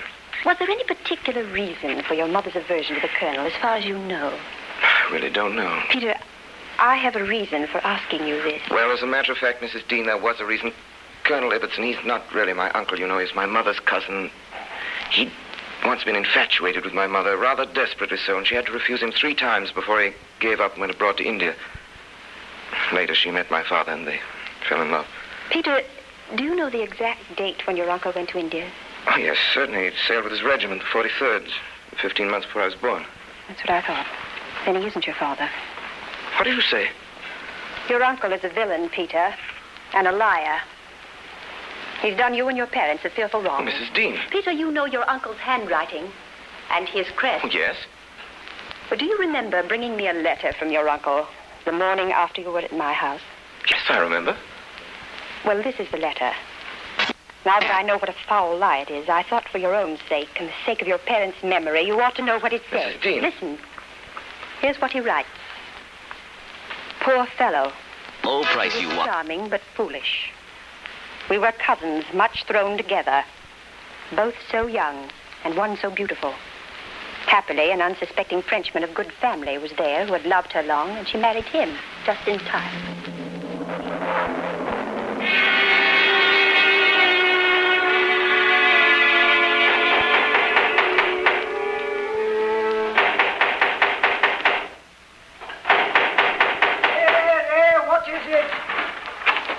What is it? Crockett. Oh, it's you, Mr. Peter. Why, we ain't seen you in a dog's. Where's my uncle? Why, the Colonel said he's upstairs. He's in his room, but it's late. I got to see him. Oh, there, you are in an hurry, Mr. Peter. I never saw you in such a hurry before in my life. Uncle! Oh, well, the traveler returns. My beloved nephew. Why this honor? You come like a dutiful nephew to humble yourself, to beg forgiveness? Uncle, I've come to have a talk with you. Here, what are you doing? Unlock that door. Not until I'm finished, Uncle. Here, what the devil? Sit down, Uncle. You wrote Mrs. Dean I was your son. It's a lie. It's a lie. Who told you so? She did, just now. It's a lie. A spiteful invention of a cast-off love. I suppose she told you that, too, that I'm finished with her. Now unlock that door and get out of here, you pitiful green jackass, or I'll have Crockett... You needn't ring that bell, Uncle. It won't help you. Get out of here. Look at this letter. Do you know your own handwriting? A forgery. Get down on your knees. What are you doing, boy? Take your hands off my throat. Crockett! Get down on your knees. Let me go. Go on down on your knees and confess the truth. Confess. Confess you're a coward. Confess you're a liar. Confess what you wrote in that letter about my mother was a lie. That I'm not your son. I confess. I confess. All right, now. Get up. Go over there to that table. Try and undo some of the harm you've done. Right. That neither my mother nor Mrs. Dean were anything to you but... Uncle? Now then. Put down that knife. I'll tell you, you fool. Of course they were. They both were. Mrs. Dean and your mother. Put down that knife. Of course I wrote that letter. Every word of it was true. Put down that knife! I'll show you who's master here, you parasite, you murderer! Uncle!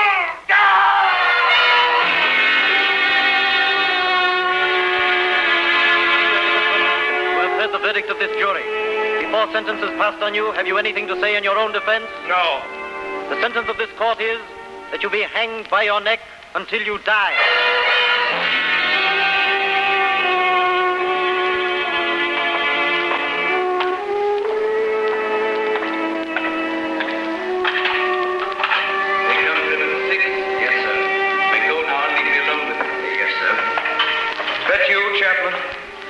I'm glad you've come. Mr. Ibbotson, last night you spoke of some message to a friend. Do you care to give it to me now? Here it is. What is it, Mr. Ibbotson? There are certain prison regulations. I don't think this will interfere with regulations. It's a miniature of my father and mother. Who is it for? For Mary, Duchess of Towers. And you won't send it, will you? You'll take it to her yourself. I will, Mr. Ibbotson. I promise. No message goes with this? Just tell her it's from me. She'll understand. Very well. Mr. Robertson, we haven't much time. Will you kneel down with me and pray? Pray. Yes, Chaplain, I'll pray to whatever's left in me of inherited strength and courage.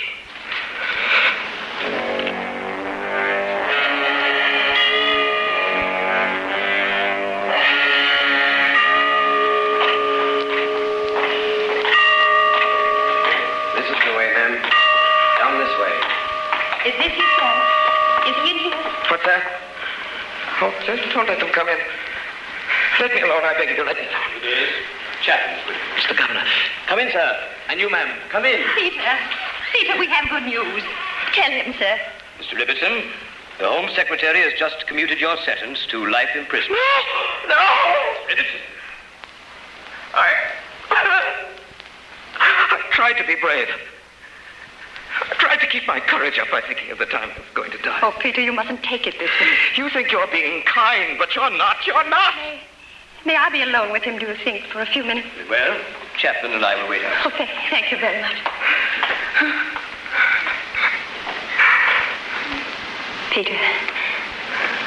Peter, won't you keep on being brave? I'm young and strong. I'll probably live 50 years. 50 years of misery and torture. Alone. Why couldn't they have let me die? Peter, I have a message for you. From someone you love. Yes. Yes, from her. It's she who gave you back your life. Mary? Yes, her husband died last week, and she was away. When she heard the news of your trial, she came back to London. She was with the Home Secretary for over 3 hours tonight, pleading, arguing, fighting as she never fought before. And in the end, you see, she won. Yes. And the message, please. Tell him his life has just begun. She said that? Yes. What answer shall I take back with me? Tell her to try, if she can, not to think of me as I am here. A murderer. But as the little boy she used to play with so long ago. Is that all, Peter? Yes, that's all. Now I must leave you. Let you have some sleep. Lie down here. You look so tired. I couldn't. Oh, but she wants you to. Oh, I forgot. That was the rest of the message. Tell him to sleep and dream true. Dream true? She said you'd know what she meant. Mimsy. What's that? Nothing. I'll try, Mrs. Dean. I'll try to sleep. There now. Let me put this rug over you. There. We can't have you catching cold. Thank you. God bless you, dear boy. Sleep and rest. Thank you. I'll come again. Often. Mr. Ibbotson, so at last you've come. Really? I've been looking for you and waiting for you here. Why haven't you come sooner? Oh, I suppose you couldn't sleep, or you couldn't dream. I've tried so hard. Ever since that terrible night, I've not been able to dream true, not once. Poor Peter.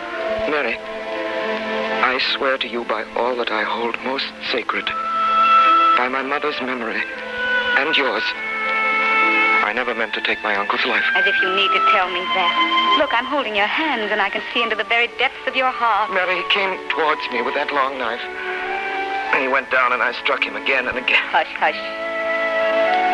Each time I pass my hand across your brow, I wipe away some bitter memory, you see. Listen. No, the Sleeping Beauty. How about Prince Charming and the Fairy Princess? Oh, yes, Prince Charming. Fairy Princess. Well, once upon a time, many, many years ago, when the world was a younger and a better place than it is now, there lived a king and queen who had one son, and his name was Charming. Do you hear? His name was Charming, and when he grew up... I'm a failure. My life is finished. Hush, hush. Give me your hands to No, hold. it's true. It's true. All those high hopes we had when we were children, all crumbled to dust. I wanted to fly up in the sun, because you asked me to. I wanted to succeed beyond all men because you wished it. Peter. There never has been anyone in the world but you. Never a ghost of a woman. Never even a friend until that night when I first saw you in London. Till then, I scarcely lived at all.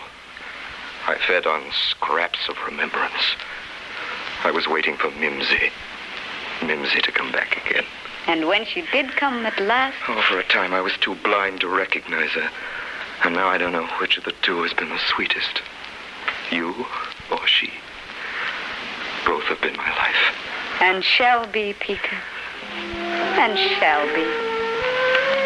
Charming and beautiful fairy princess were married and lived happily ever afterwards. And that, my dear, is the end of the story. Now, come on, children. This time we really are going home. Go, you take the basket. Mother, are you sure they lived happily ever afterwards? Yes. Forever and ever? Yes. Forever and ever and ever? Yes. Oh, Gogo, I'm so glad, aren't you? I'm so glad they're happy together. You see, Peter, from this moment we belong to each other. Nothing can ever come between us again. During those hours which people call night, when our bodies lie in the half-death known as sleep, in spite of your prison, we too shall be together. I am free now. Each moment I can steal from my waking existence will be devoted to you as long as we both shall live. I shall make you happy, dear. I shall make you forget. We shall go back together and see everything that either of us has ever loved or taken presence in. Peter, isn't such a life, our life, sweeter than death?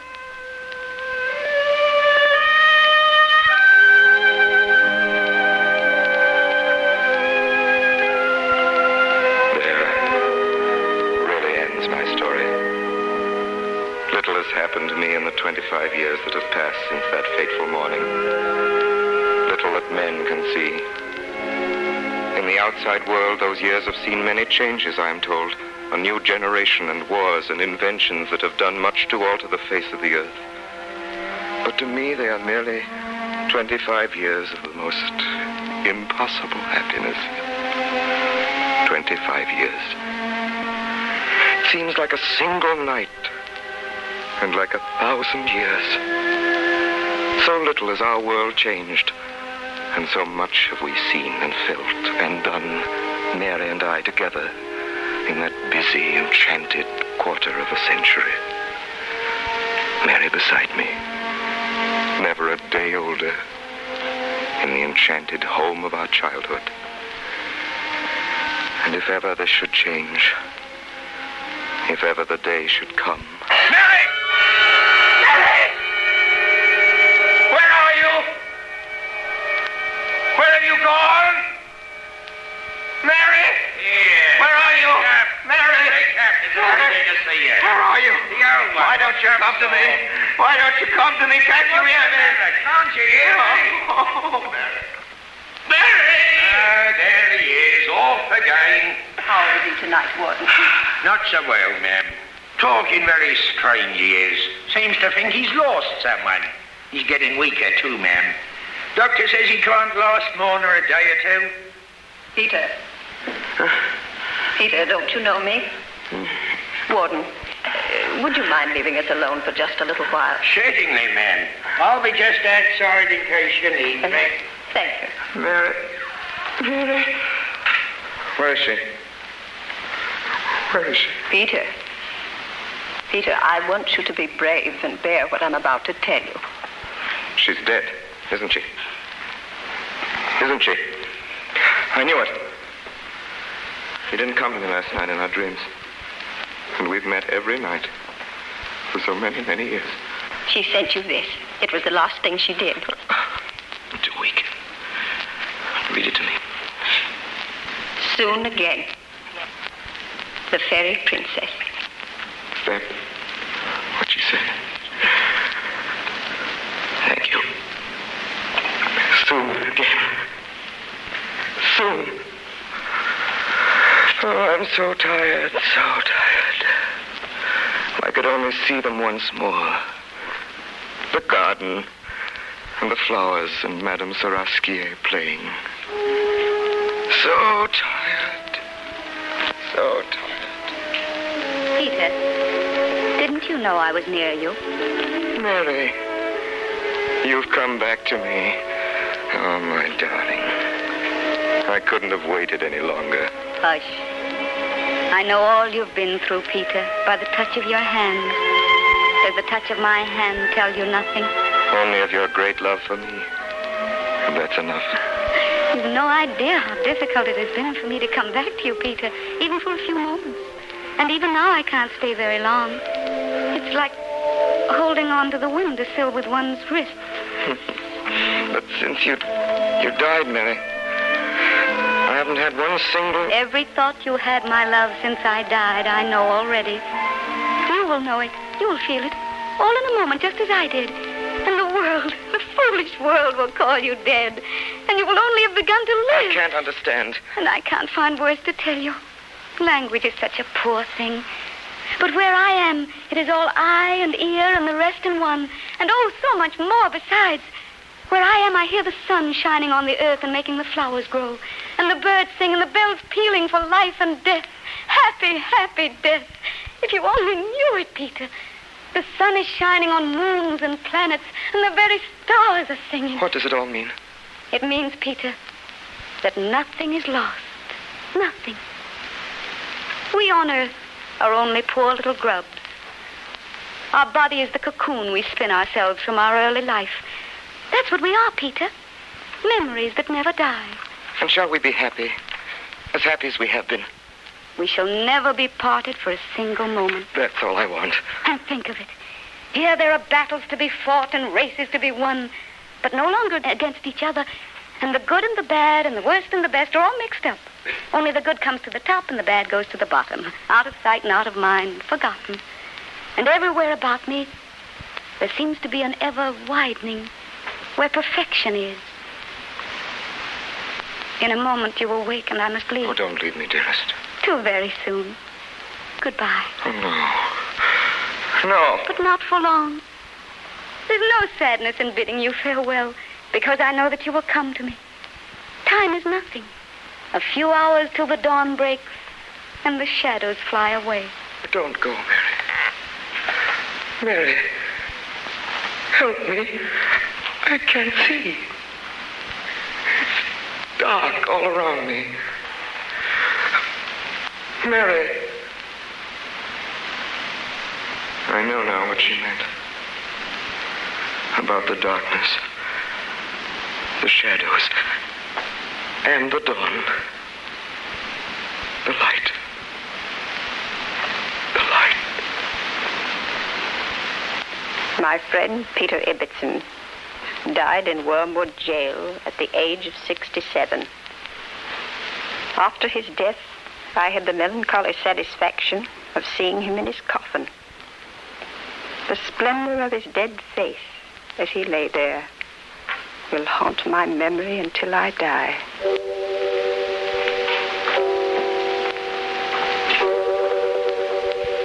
That was Peter Ibbotson, a fascinating and powerful love story. When we prepared for the CBS broadcast, we always rehearsed over 2 days. The first day was so we could run through the script and familiarize ourselves with the characters. When doing shows like Peter Ibbotson, it also gave us time to shed our tears before going on the air the next day. Actors also need to fully respond to the characters, just as the audience does. And by the second day, we were able to control our feelings and solely submerge ourselves into our parts.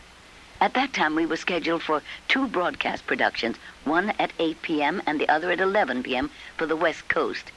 Given all the fun we had back then, and with the technical capabilities available to broadcasters today, that's a scenario that will never happen again. Will never happen again. Will never happen again. Will never happen again. Will never happen again. Will never happen again. Will never happen again. Will never happen again. Will never happen again.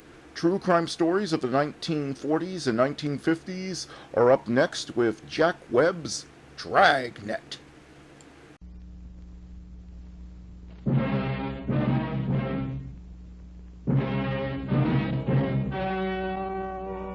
The story you are about to hear is true. Only the names have been changed to protect the innocent. Fatima Cigarettes, best of all long cigarettes, brings you Dragnet.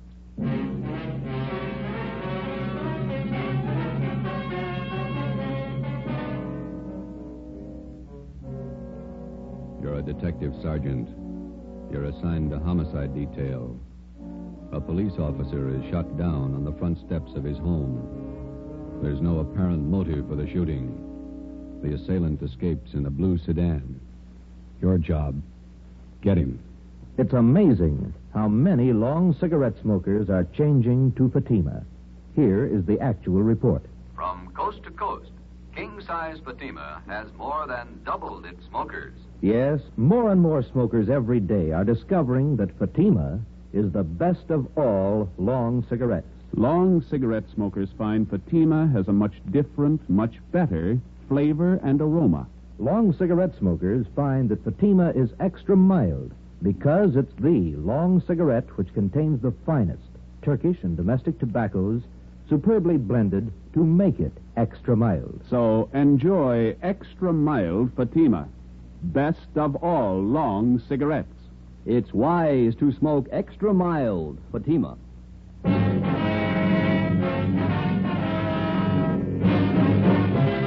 Dragnet, the documented drama of an actual crime. For the next 30 minutes, in cooperation with the Los Angeles Police Department, you will travel step by step on the side of the law through an actual case from official police files. From beginning to end, from crime to punishment, Dragnet is the story of your police force in action. It was Sunday, May 23rd. It was warm in Los Angeles. We were working the day watch out of homicide. My partner's Ben Romero. The boss is Thad Brown, chief of detectives. My name's Friday. I was off duty reporting back in on an emergency call. It was 5 minutes past 3 a.m. when I got to room 42. Homicide. Hi, Joe. Hi. How is he? He's dead. Oh? Went kind of fast. I just got the call a couple of minutes ago. He died on the way to the hospital. Friday, Ben, let's go. Thad Brown's office. All right. How did it happen, Skipper? I haven't got all the details. Guy used a shotgun, point blank. Fillmore didn't have a chance. Chief of the detective's office, he got crime lab? Yeah, out there now. Right. Chief Brown Egan? Down the hall with Captain White, intelligence office. Said to have you wait. Okay, we'll be inside. Right. You want to fill us in, Skipper? Not much to tell. Fillmore was working the day watch out of robbery. He left work at 6 o'clock last night, drove home. Yeah. He had dinner, then he and his wife went to a show. He got home about 11:30, went to bed. Yeah. About 1:30 this morning, the front doorbell rang and Fillmore answered it. His wife said she heard him open the door, and there was a gunshot. She ran to the front door in time to see a guy jump in a car and drive away. Fillmore was lying on the porch, chest ripped open. You say the guy used a shotgun? Yeah. No other information on the car he used? Blue sedan, that's all the wife could tell us. She didn't get the license number, said it looked like a new model car. No physical evidence. Haven't found anything yet. Here's the boss. Chief? Elliot, you briefed Friday and Romero? Told him much as I know. Any idea what the guy's motive was? Revenge. Any leads? Just one. Then White Intelligence came up with it. A guy by the name of Jake Carver. Carver? Not familiar. He got out of Folsom 3 days ago. Served 7 years armed robbery. Yeah. Fillmore was the man who got Carver and sent him up. The time he was sentenced, Carver swore up and down he'd get Fillmore when he got out. Hot-headed punk. Where do we look for Carver? Already checked where he's supposed to be staying. Not there. Mm-hmm. There's a list of guys he used to run with before he went to Folsom. Thanks. Let's see, Joe. Here it is. Ralph Danton, Ernie Travis, Jaime Flores. Carver been seen around town since he got out? Once that we know of, in a bar out on Sunset Boulevard. Flores was with him. Well, how about Travis and Danton? They still around? Well, let's see. Travis went east 2 years ago. Danton's around. Still runs with Flores. That's where you start. Flores? Yeah. Okay. Any reason? 2. Flores' sister used to go with Carver. Yeah. Flores owns a blue sedan. 3:20 a.m. We checked Jaime Flores' last known address, the old 76 Hotel down in South Alameda. Flores had moved. His forwarding address was his mother's house, 1232 Alabama Street out in Boyle Heights. His mother told us Jaime was living on County View Avenue in Highland Park. 4:30 a.m. We located the address. No garage here. Wonder where Jaime keeps his car. Not parked on the street. Yeah? What do you want? Police officers. Oh. Like to talk to Jaime Flores? Jaime? It's late. We're in bed. It's important. We'd like to talk to him. All right. Wait. I'll go get him up. Jaime. Come on, get up. Come on, Jaime. Cops are the door. Want to talk to you. What'd they say? They want to talk to you. Okay, baby. Yeah, officers. What can I do for you? You Jaime Flores? That's right. We're looking for Jake Carver. You know where he is? I wish I did. I'm through with that guy. Why? What's the matter? He borrowed my car day before yesterday.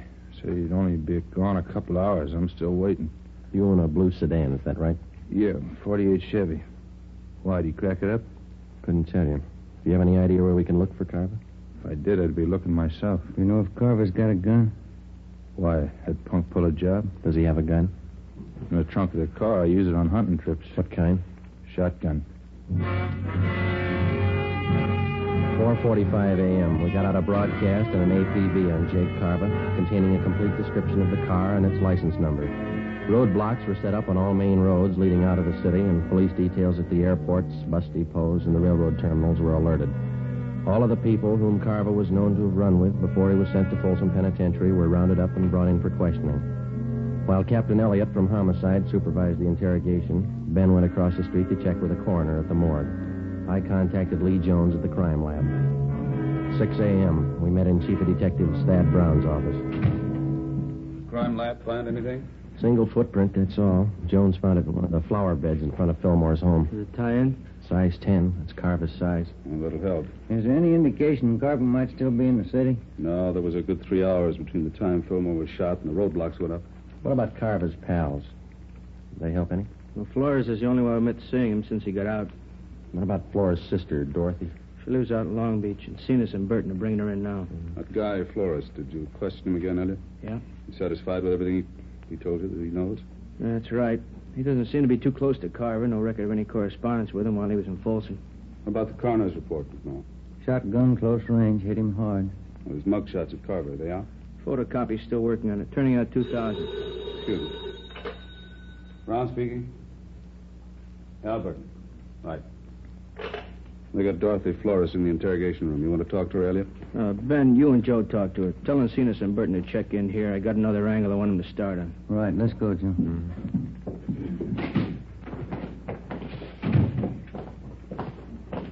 He must be as mad as a hatter. 3 days out of Folsom and he kills a cop. Yeah, if it was him. You got any other ideas? You need more than a footprint. We got to find the gun, and we got to prove that he used it. Hi. You two going to take over? Yeah, Lloyd. You and Gil check in at the chief's office. The captain wants to see you. Okay. You want the policewoman to stand by? It's fine. Let's go, Gil. See you guys later. All right. Along. You're Dorothy Flores? Yeah, You know why you're here? Jake Carver. That's what they told me. That's right. You know where he is? No. Have you seen Carver in the past 3 days? Look, I don't want any part of the guy. He's nothing to me. He never was. You used to go around with him, didn't you? 7 years ago, before he went to Folsom. Mm-hmm. What happened to your eye, Miss Flores? Those bruises there on your arm. We had a party. I fell and bumped myself. Looks like a pretty new black eye. Did you have the party last night? I told you, Jake's nothing to me. He's a crazy hothead. I don't want any part of him. Was he around to see you last night? I used to go with him, that's all. I don't care what happened to him. You saw him last night, huh? I didn't. This is on a murder rap, Miss Flores.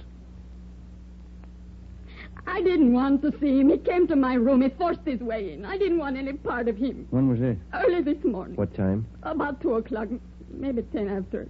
He wanted money, acted like a crazy man. I told him I didn't have any money. He slugged me. That's how I got this mouth. What do you want the money for? He said he got the cop who set him up. He had to get out of town. He took my purse, $48 in it. Was he driving your brother's car? Yeah. I didn't want any part of him. I got nothing in this. Did he tell you where he was headed? Mexico. He's got friends across the border. Tijuana. All right. Stay with her, Ben. And get a stenographer, too, will you? Yeah.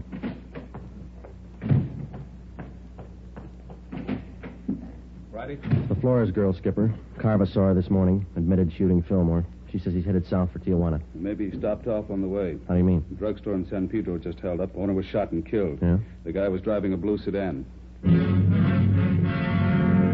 An immediate alert was teletyped to the coastal town south of Los Angeles in the vicinity of San Pedro. The San Diego police were alerted, as were the Mexican authorities in Tijuana and other designated points of entry along the California-Mexico border. 7:50 a.m. Ben and I, together with Lloyd Barton and Al Chambra of Homicide, drove down to San Pedro and checked in with Lieutenant Maxwell at San Pedro Homicide. What kind of a gun did the guy use, Lieutenant? I checked the body. Looks like it could have been a .45. No chance it might have been a shotgun? No, not that kind of a wound. Who saw the guy make his getaway? My wife did. We live right across the street from the drugstore. Wife heard the shooting, ran to the window. She says it was a blue sedan. She didn't see the license plate? No. I got a look at the car before it disappeared. It looked like a Chevy to me. There's been no sign of it since the roadblocks went up? Not yet. It's pretty hard to understand. How do you mean? Take a look at the map here. Here's Palos Verdes and Clifton to the west. Roadblocks there. Yeah, Here's the roadblock to the north, just this side of Harbor City. Another one northeast, near Wilmington. Yeah. This one here, outside of Long Beach. Had 4 roads to pick from. They're all blocked off, huh? No turnoffs, no detours. All the roads are under patrol. You think he got south beyond Long Beach before the roadblocks went up? Not a chance. It's hard to figure. He could be hiding out somewhere along the way. Excuse me, man. This is Lieutenant Maxwell. Where? Okay, be right there. Anything? I found the car off the Coast Highway, blue Chevy sedan. How about Carver? Bloodstains in the front seat. That's all they found.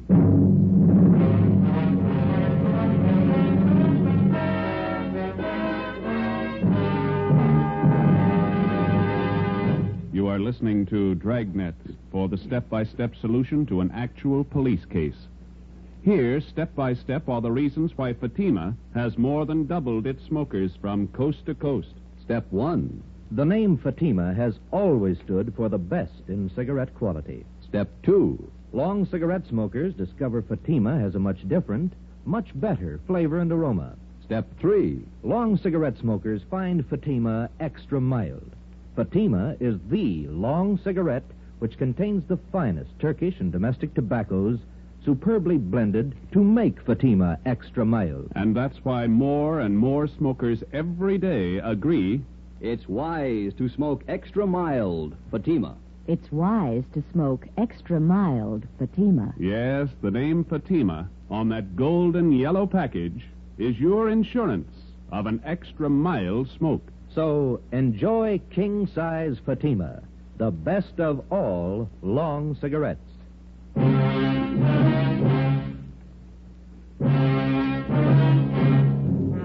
8:45 a.m. We found the blue Chevrolet sedan. It was lying overturned in a ditch just off a dead-end road on the edge of a grove of eucalyptus trees. Oil was still dripping from the crankcase. There were bloodstains on the upholstery in the front seat. In the glove compartment, we found 2 empty shotgun shells. Ben marked them with his initials for evidence and wrapped them in a handkerchief. The fingerprint men were called. We fanned out and started a search of the general area. See if we can't pick up a trail in this eucalyptus grove here. Sure has got me beat. What's that? The car all smashed up back there, blood all over. The guy must have been hurt. How'd he get this far away from the car? What makes you think he did get far? Either that or he's hiding right under our nose. No sign of a trail through here? No, there's nothing. There's a clearing up ahead. Come on, let's cut through this brush here. Ben, come here. Yeah. Take a look. The trunk of this tree. Brown smears on it. Is it blood? Maybe. Look, higher up on the trunk there is the same thing. Wait a minute. Up in the tree. Can you see anything up there? No, the branches are pretty thick. The trees go pretty high up. Good 60 feet up there. Come here, Joe. Yeah? Follow my hand. Oh, no, just over at the left where I'm pointing. Oh, yeah. Come here, Ben. You all right, Joe? Yeah. Can you see him? Yeah, up near the top. Right. Wait. Stay off, Burton. Don't come in the clearing. He's up in one of the trees. Throw that gun down, then come down yourself. All right, Ben. Steady, Joe.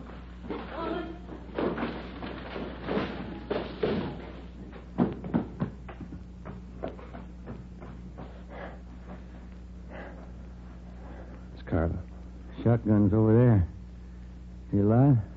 Yeah. It's a hard tree to climb. Wonder how he got up there. I don't know.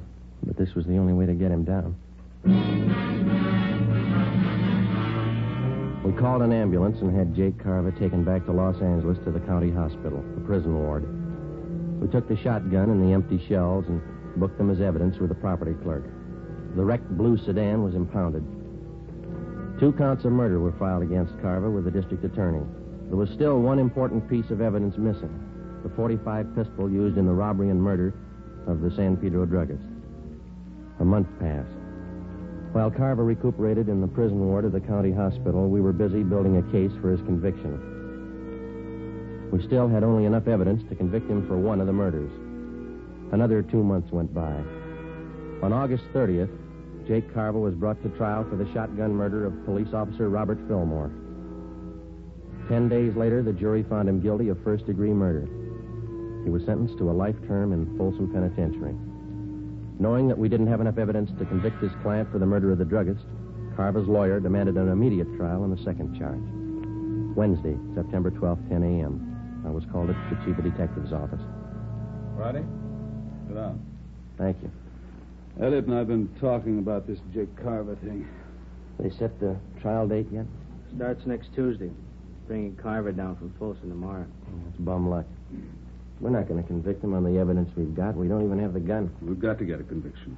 He beat the death rap for killing Fillmore. If he gets over this one, that means he's still eligible for parole. Yeah. So he serves 10 years, maybe. Good behavior. He gets out and he's ready to start in all over again. Yeah, if we could just sew him up for killing that druggist, we could put him away for good. I don't know how, Skipper.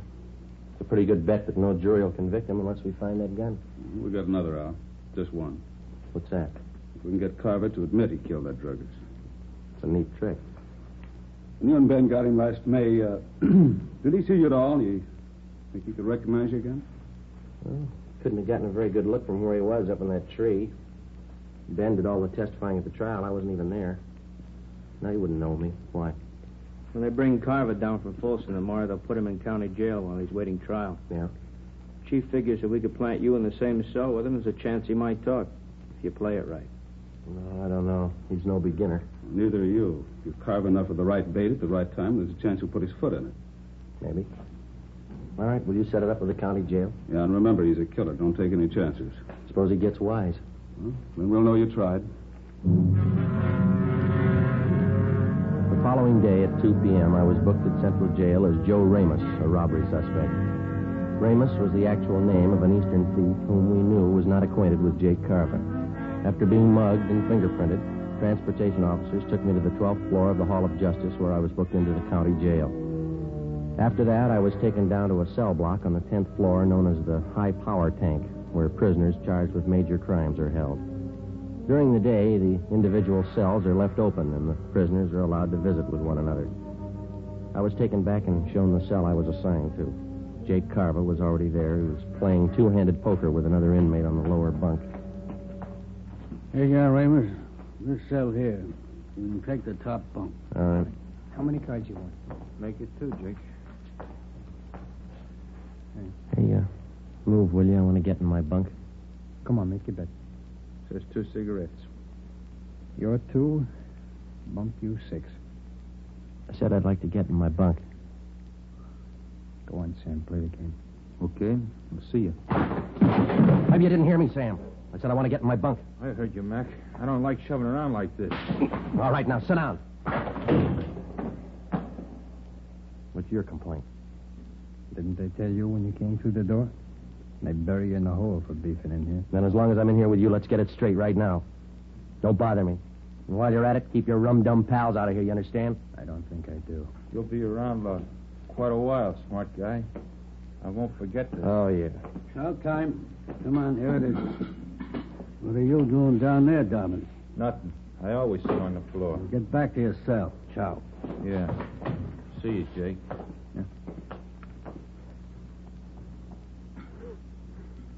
What's this junk they feed you? Boiled beef, boiled potatoes. It's a habit with them here. Junk.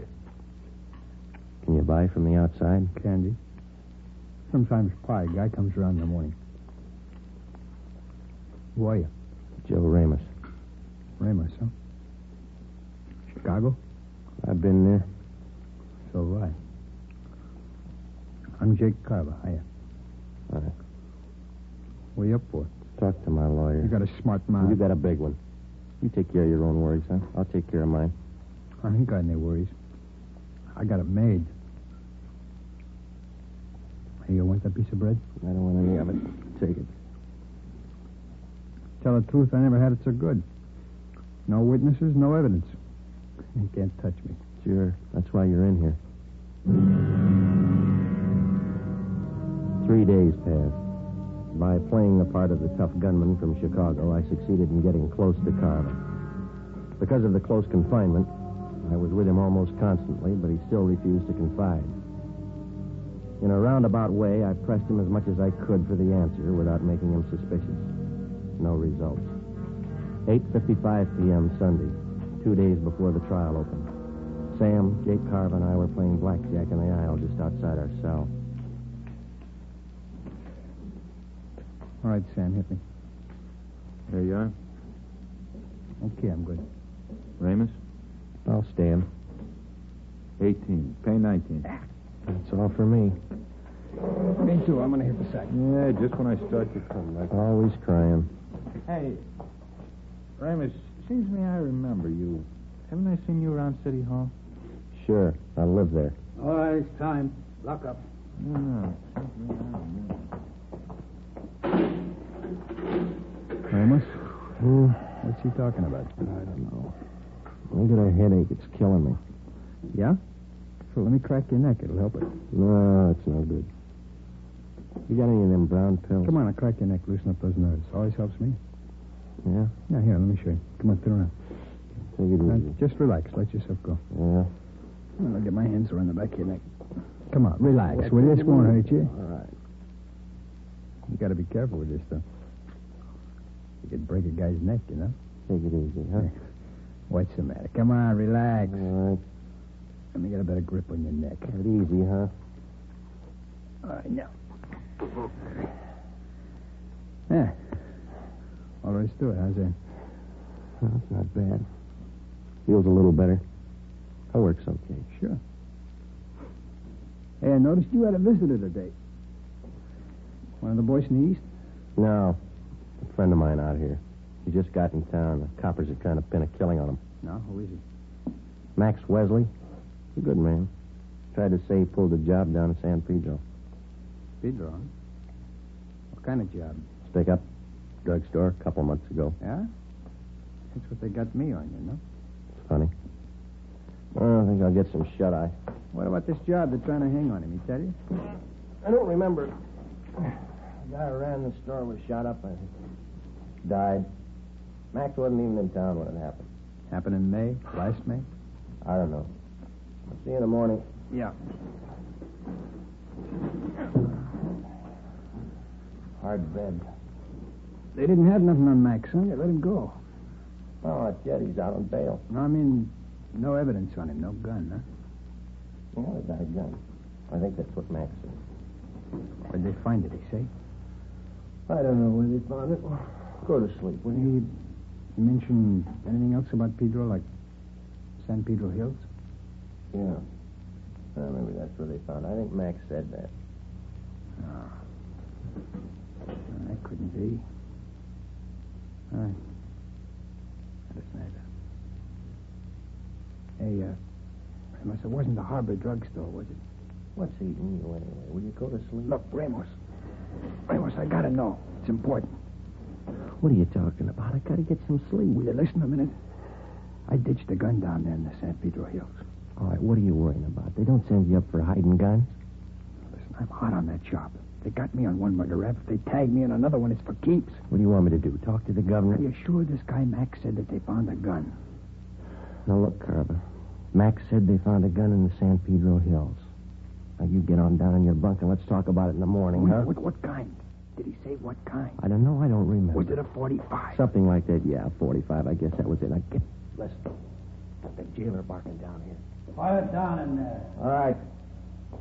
You go to sleep now? I can't. It's not the same one. They couldn't have found it. They haven't talked to me. Ramos. Hmm? When did they find the gun? Did Max tell you that? Oh. When did they find the gun? When? Hmm?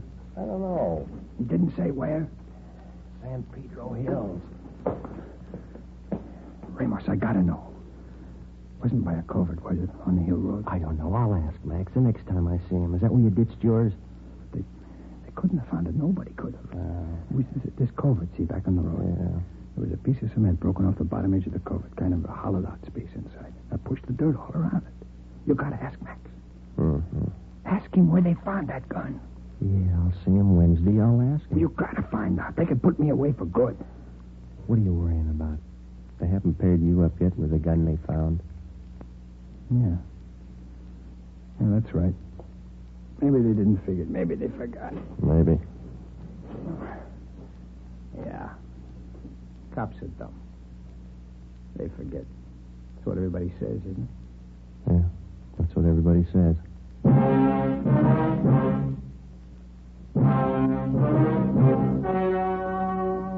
The story you have just heard was true. Only the names were changed to protect the innocent. On September 18th, trial was held in Superior Court, Department 91, City and County of Los Angeles, State of California. In a moment, the results of that trial. It's amazing how many long cigarette smokers are changing to Fatima. Here is the actual report. From coast to coast, king-size Fatima has more than doubled its smokers. Yes, more and more smokers every day are discovering that Fatima is the best of all long cigarettes. Long cigarette smokers find Fatima has a much different, much better flavor and aroma. Long cigarette smokers find that Fatima is extra mild because it's the long cigarette which contains the finest Turkish and domestic tobaccos superbly blended to make it extra mild. So enjoy extra mild Fatima, best of all long cigarettes. It's wise to smoke extra mild Fatima. It's wise to smoke extra mild Fatima.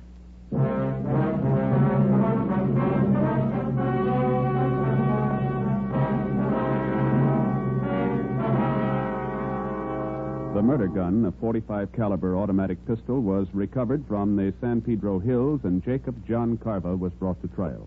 He was tried and convicted of murder in the first degree. The jury again refused to recommend the death penalty. Carva is now serving a life term in the state penitentiary without possibility of parole.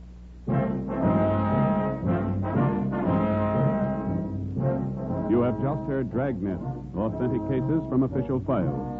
Technical advice for Dragnet comes from the Office of Chief of Police, W.A. Wharton, Los Angeles Police Department.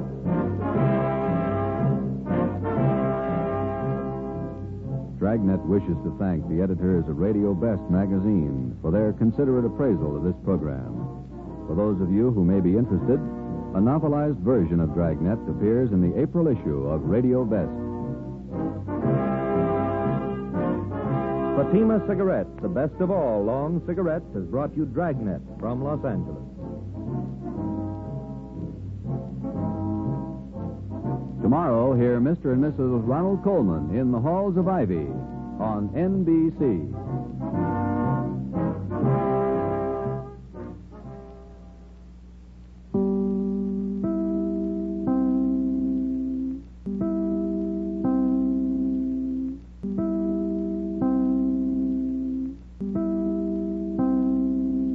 Now it's time to pay a visit to Duffy's Tavern. Bristol Myers, the makers of Sal Hepatica, famous laxative, and Minute Rub, modern chest rub, brings you Duffy's.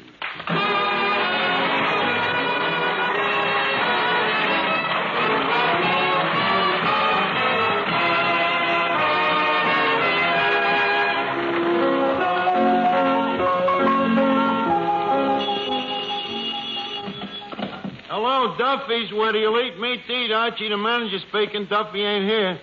Hello, Duffy. Well, tonight, Duffy, we really got a big shot. Bing Crosby. Crosby. C-R-O-S-B.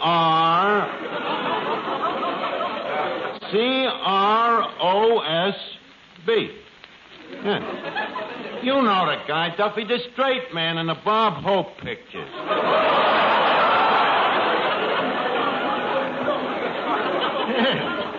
Yeah, that's right. Bob Crosby's older brother.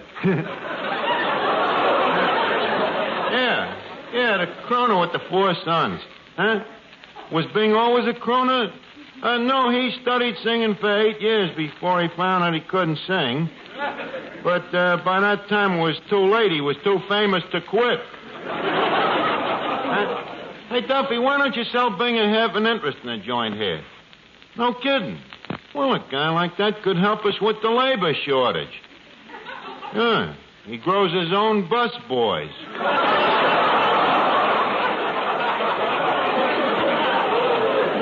Huh? Mrs. Duffy wants to meet Bing? What for? But, Duffy, what could he use her for? She's too big for a sarong and too slow for the track. Huh? Well, I'll talk to Bing about the partnership, Duffy. Okay. So long.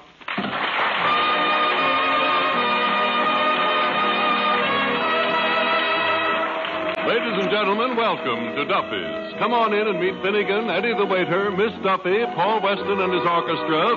Our special guest tonight, by courtesy of Kraft, Bing Crosby, and Archie himself, Ed Gardner.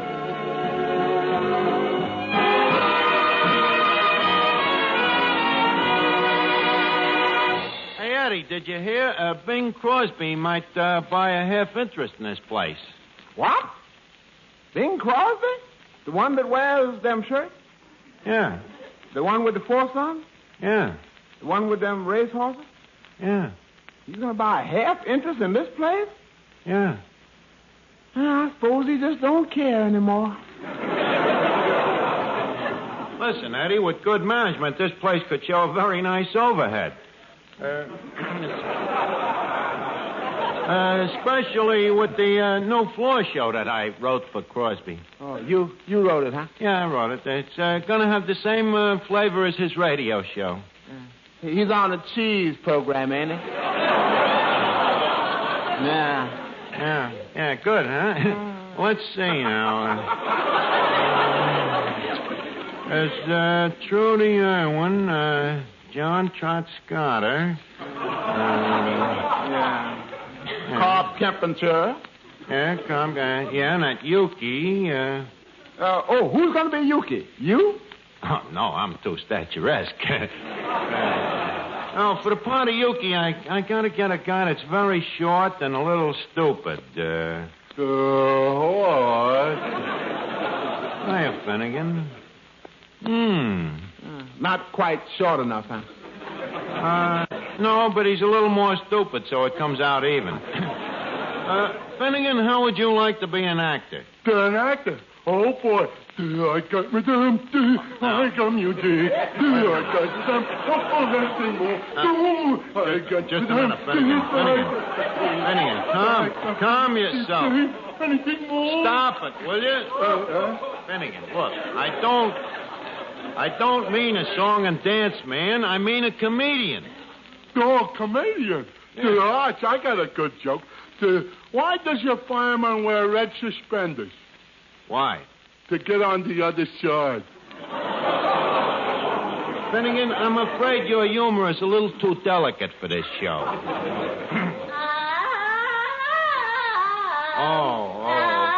Everything happens to me. Miss Duffy, will you please stop with that noise? Well, what's wrong with my voice? Oh, nothing at all. But how can you yell like that with nobody beating you?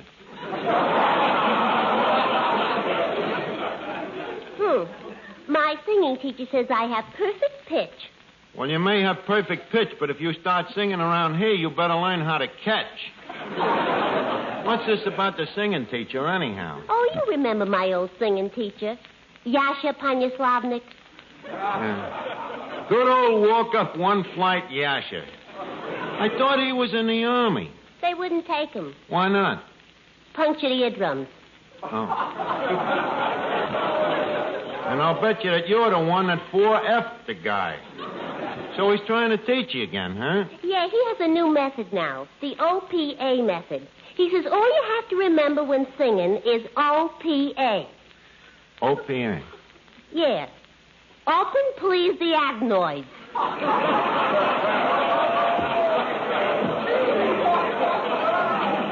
Oh, boy. You just wait till Bing Crosby hears me. Now, listen, Miss Duffy, when Crosby gets here, if you open one crummy adenoid...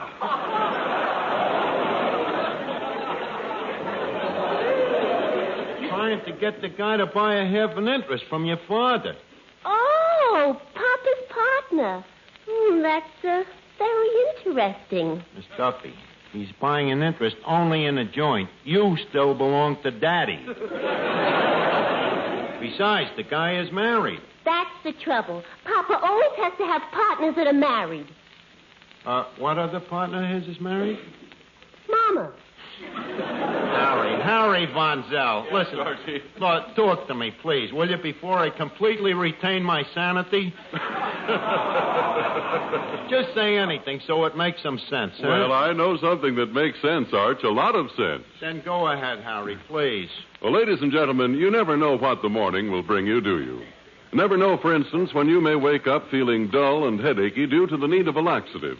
And so it certainly pays you to remember this. When you do wake up feeling like that, it isn't necessary to put off taking that laxative till bedtime, no matter what your plans may be.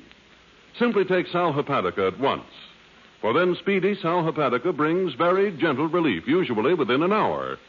So you can see you no longer have to wait till night to take the laxative needed in the morning, and consequently no longer have to risk going through the whole day feeling out of sorts. And don't forget, this famous saline has an additional advantage. Sparkling Sal Hepatica also helps sweeten an upset stomach by helping to reduce excess gastric acidity. So sometime soon, tonight if you can, stop at your drugstore for an economical bottle of Sal Hepatica. Remembering this, caution, use only as directed, then any time you know you need a laxative, morning, noon, or night. See if you don't feel better faster when you take gentle, speedy Sal Hepatica.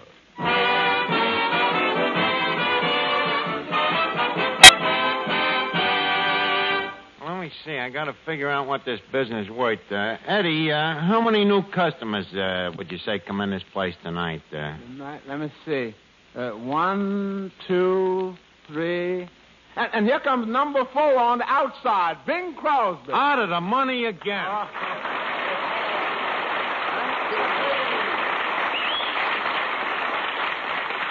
Well, Bing, welcome to Duffy's. How do you like the joint here? Frankly, Archie, it warms the cockles of this peripatetic old troubadour's palpitator to find himself so unostentatiously ensconced within the sacred precincts of this Tanglefoot Emporium. Oh. He pops out with them syllables like they were sons. Of course, I personally don't mind them big words, but it ain't fair to people who don't understand them, you know? Like who? Like you. Well, leave us lay off. Now, if you want to use big words, I'll match your vocabulary. I'll match you anytime. Okay, Archie, a truce, huh? Right. Now, how do you like the joint here? Briefly. Stinks.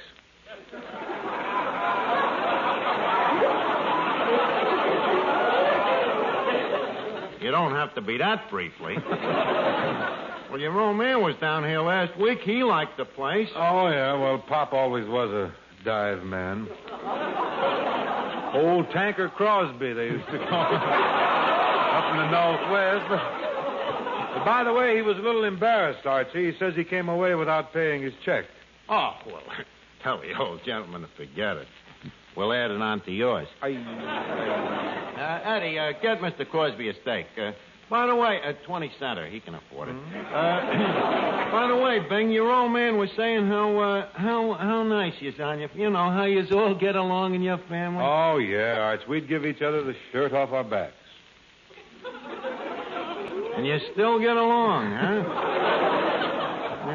Archie, are you knocking this creation that I'm affecting with the number? Look, Crosby, in this neighborhood, there's 59 guys with lead pipes that's just looking for somebody with them cretations like that.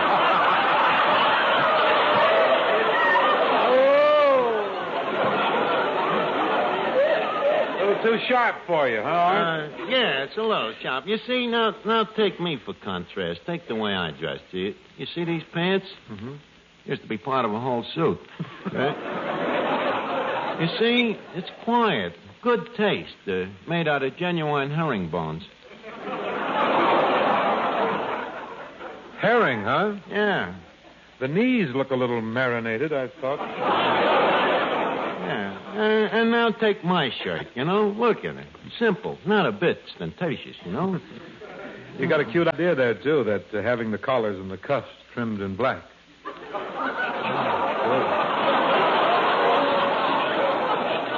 I mean, landlady must have forgotten to turn them over this week. Say, coming up with Mr. Crosby. Just a second. Is that a stake? Yeah. Put a couple of bucks on it to win, will you? Now, if I was you, I'd just play at the show. Eddie, maybe you better scratch it. Hey, I'd like to meet Mr. Crosby. Mr. Finnegan, Mr. Crosby. Mr. Finnegan. Mr. Crosby, I'm glad to meet you. You know, I've been told that my voice sounds just like yours. Who told you that? Frank Sinatra.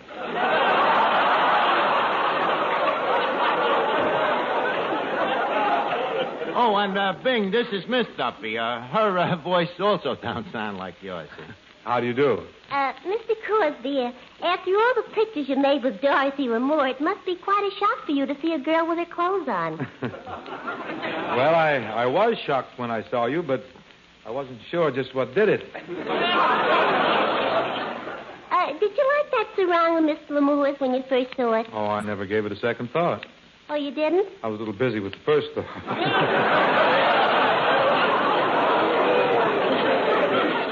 Well, I think it's indecent. I wouldn't be seen wearing so little. You got a lot more to cover than Lamore. Archie, I have a lovely figure. Last week, Mr. Crosby's father's eyes nearly popped out. Oh, you met Dad, huh? Yeah, and he certainly is fine looking for a man of 40. Would you hit me with that again? What was that? He told me he was 40 years old. 20 years ago, yeah. I bet you it was a lie about his etchings, too. What did you do to my... Look, Miss Duffy, would you mind answering the phone? It isn't ringing. It will. Give it time. Now, look, Bing, I want to talk a little business to you. All right. How long you been on that radio show of yours? Around 15 years. 15 years. Bing, you're in a rut. Now, look, leave us be terse. What are we going to be? Terse. How would you like to buy a half interest in Duffy's? Buy half of this place? Archie, I already own 2 stables. Bing, are you calling this place a stable? I was only kidding. I'm sorry. Oh, well, that's different. Ain't been a horse in half the years. Now, look, Bing, as a restaurant man... But, Archie, I really don't know anything about the restaurant business. Well, you don't have to. When you buy half of Duffy's, you buy half of me. Half of you? You say there hasn't been a horse in here in years? No. You see, Bing, I'm included in Duffy's half of the deal, and I'm a fixture here, what they call the lock stock. What about the barrel? That's Mrs. Duffy. Now, Bing, with the floor show that I got in mind... Excuse me a minute. Hello? Hello, Duffy. Yeah, he's here. Huh? I just told him about it. Okay, Bing, the other half of the barrel wants to talk to you. Okay. Hello, Mr. Duffy. Well, I haven't met you, but I seen your picture in the window, and in my... what'd you say? Do I think you look like Hope? No, I think you look a little more like Charity. What'd you say? A half interest in your place. Well, I'm half interested. How much do you want for it? You think I'm made of money? $300. Give me the phone. Look, Duffy, don't be a robber. Huh? Well, about 200. Well, with Crosby singing here, I'll bet you in no time the joint is worth at least 800. Huh? Why should you sell half of a business that's going to be worth 800 for 200? Yeah, maybe you're right. Maybe if I explain to him how much business he'll bring in, he'll be willing to come up a little. Huh? Am I sure he'll sing? Well, if he's a partner, I don't see how you can stop him. Huh? First, you want to what? You want to what? I'll tell him. Bing, Duffy'd like an audition. What do you mean? Me audition for that bum? Please, Bing, you're speaking of your partner. If the bum wants an audition, give it to him. Paul, some music for Mr. Crosby, please.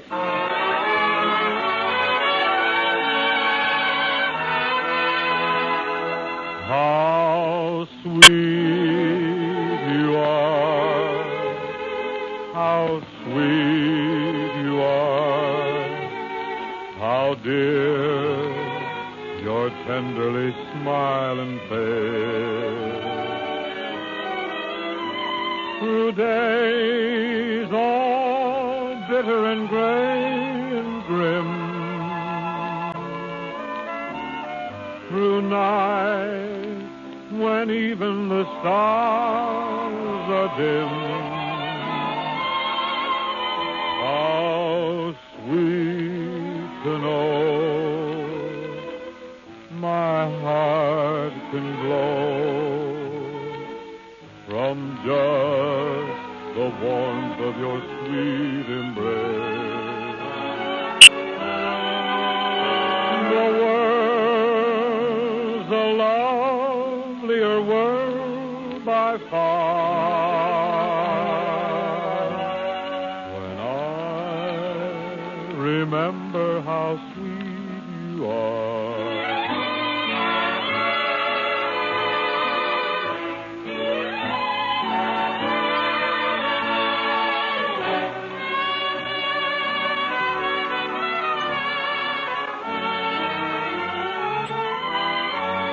The world's a lovelier world by far when I remember how sweet you are.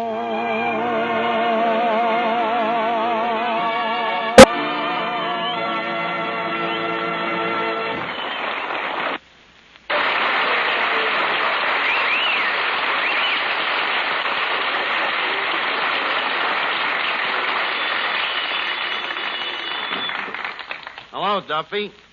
What'd you think of him? Mm-hmm.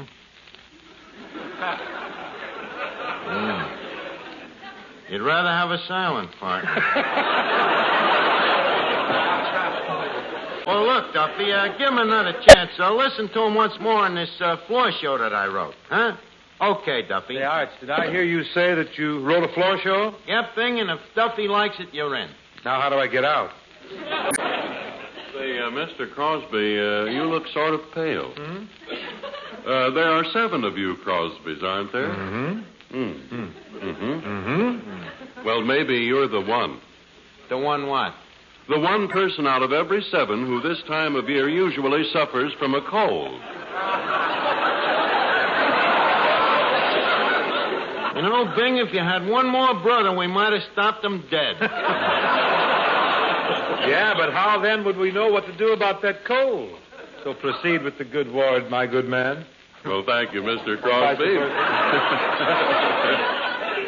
If cold symptoms are making you miserable, ladies and gentlemen, your nose is stuffed up and there's that aching feeling in your muscles, the good word is Minute Rub. To help get relief quickly and easily, simply massage Minute Rub, modern chest rub, on your back and chest. Yes, that's all you do. And soon, in fact, even before you've finished, you'll feel a comforting sensation of warmth as Minute Rub gets to work, begins to soothe the discomfort and tightness caused by your cold. And at the same time, Minute Rub's active menthol vapors help relieve that congested feeling in your nose and throat. No need to worry about Minute Rub harming your clothes or linens. It's greaseless and it's stainless, too. So get after your cold symptoms with this nationally famous chest rub that takes only a minute to use, that helps bring such quick relief. Minute Rub, M-I-N-I-T-R-U-B. Minute Rub.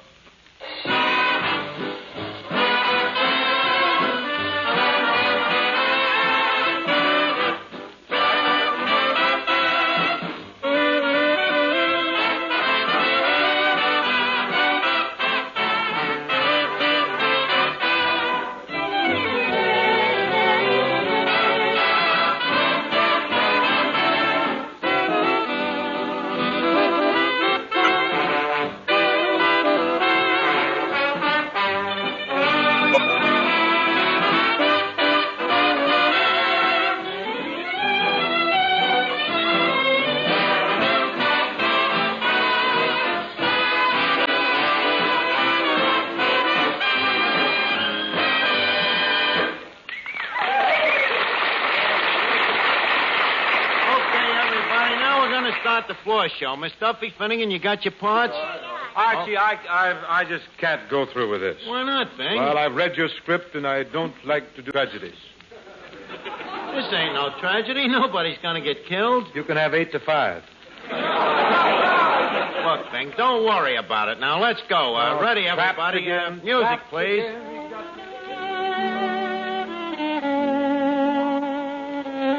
Good evening, ladies and gentlemen, and welcome to the Old Duffy Music Hall. This is your announcer, Ken Archie. And we now present yours truly, Bing, Call Up the Glue Factory, Crosby. Now, take it, Bing, and stick to the script. Greetings and salutations to the Old Duffy Music Hall, where we gather to. Archie, is that the end of the sentence? Of course. Wouldn't think of splitting up an infinitive. Continue. Now that the Yuletide of Christmas is behooving upon us in 3 more semesters, and wherefore which in this Christmas purchasing season of gifts from one's fellow man to another, leave us be mindful in our Xmas shopping of the immoral words of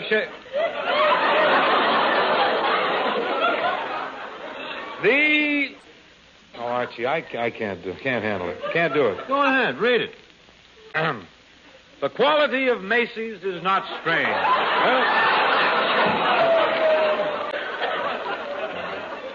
It's a play on words. Great. Great. Come on. Let's go on with the show now. Good evening, Bing. Well, if it ain't our comedian. Hello, Jerky. Jerky. Say, Archie, shouldn't this be Yuki? Take a look at him. Hello, Jerky. Why were you riding in the park yesterday, side saddle? Side saddle. Oh, because it was a female horse. Hello, Duffy. You didn't get that joke? Well, it don't make no difference, Duffy. Any joke about Bing's horses is a belly laugh. Why? I don't know. Maybe on account of they run on their bellies. Okay, Duffy. On with the show. Say, Bing. Yes, Jerky? You got 4 sons, ain't you? Yes. And Eddie Cantor's got 5 daughters, ain't he? Indeed. So why don't you have your 4 sons marry Cantor's 5 daughters? But, Jerky, there would be 1 girl left over. Well, somebody's got to take care of Jessel's mother. Great dialogue, huh, Bing? I say great dialogue, huh, Bing? We now stop for station indemnification. Eddie? Okay, Bing, take it. Well, once again, we're back in the good old Duffy Music Hall, the year 1912. Maybe perhaps you remember. The horse car had just replaced the cotton gin. Teddy Roosevelt had just climbed up Sam Wam's hill. And ladies' fashions were changing, too. The wedgie was fast replacing the bustle. You better take this, Archie. Okay. Yes, in 1912, people in the street were singing an old ballad, which went, down the old ox road. Though you'll never find out where it is by looking in maps. By looking on the maps. With a little investigation, you'll discover, perhaps, that this old tradition is out of place is just a proposition called the old ox road. I caught you in the stretch. The old ox road. Ah, yeah, the old ox road. How well I remember it. Takes me right back to good old North Virginia. Away, down the good old South. River. What memories. Magnolia blossoms floating in the moonlight. Little verandas running around the house. Yes, there was 12 of us little chitlins. Yes, I remember. Grandfather sitting rocking on his old family retainer. Yeah. Drinking them mint junipers. Ah, the South. Take it, Bing. Ah, the South. How well I remember my mammy and pappy. Sitting by the old gin, a spitting cotton.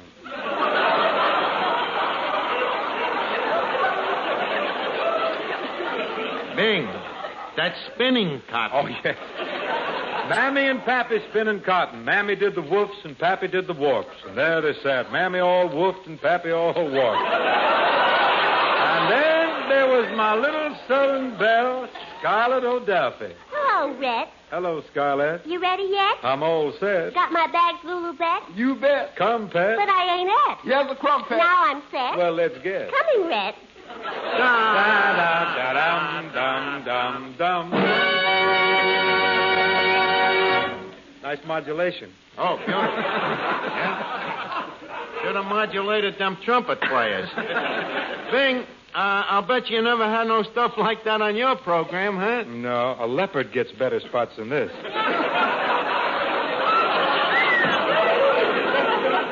When does this thing finish?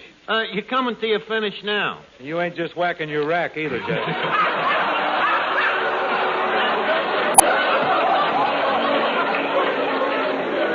And now we close the old Duffy Music Hall as a soft swell swoop of the horizon greets the dusk of a new equinox. Waits for And we me hear and the blue of her eyes meets the gold. Hello, Duffy. How'd you like it? Putrid, huh? Well, Duffy, is it my fault if Crosby can't act? Well, how about the deal? Huh? Has he got the money with him?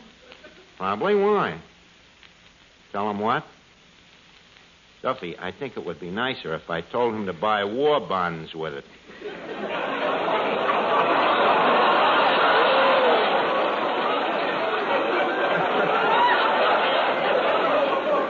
Okay, I'll handle it. Hold the phone. Bing. Yes? Bing, you see, Duffy's kind of attached to this place. Oh, you mean the deal is off? Yeah.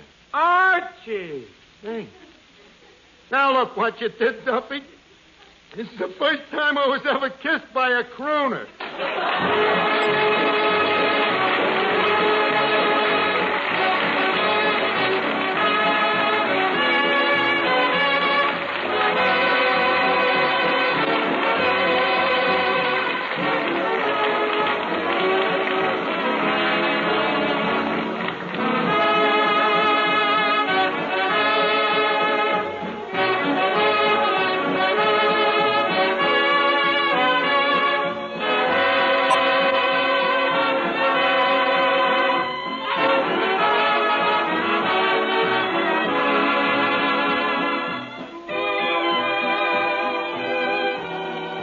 Well, folks, it's about time to leave Duffy's for the evening, but before we go, we want you to know that Bing Crosby is soon to be seen in the Paramount picture Going My Way.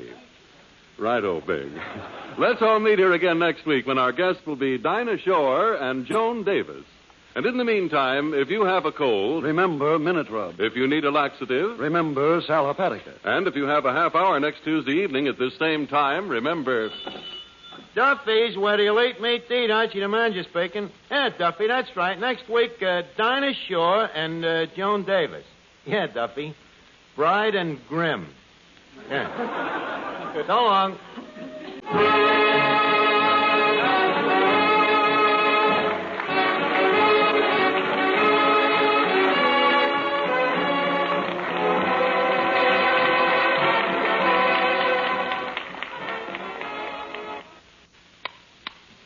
Mothers, 1 minute doesn't seem like much, does it? And yet, well, if your child is suffering from miserable cold symptoms, you can help a lot in just 1 minute.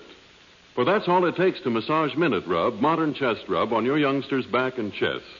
Then Minute Rub goes to work to help bring soothing relief from your boy or girl's cold discomfort. And remember, Minute Rub's vapors will also help relieve that stuffed-up feeling in nose and throat. Minute Rub is greaseless, stainless. Get after your child's cold symptoms with this famous modern chest rub, Minute Rub. MINITRUB. Minute Rub. This is the Blue Network. Rub. This is the Blue Network. Rub. Take a trip back to Dodge City with Marshal Matt Dillon in Gunsmoke, coming up next.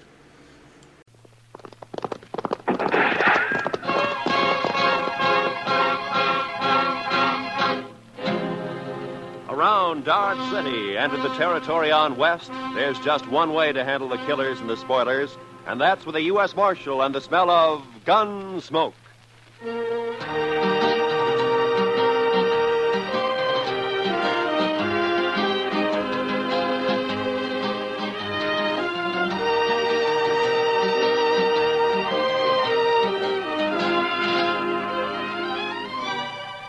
Gunsmoke, starring William Conrad. The story of the violence that moved west with young America. The story of a man who moved with it. Matt Dillon, United States Marshal.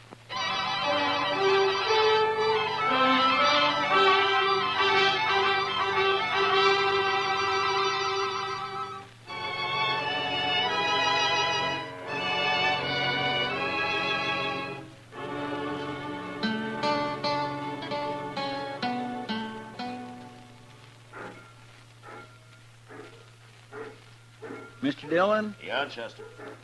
You want to see the prettiest sight north of the Pecos? Huh? Sight? Come over here to the window and look what's a-coming down the street. Not if it's anything besides trouble, it'll surprise me.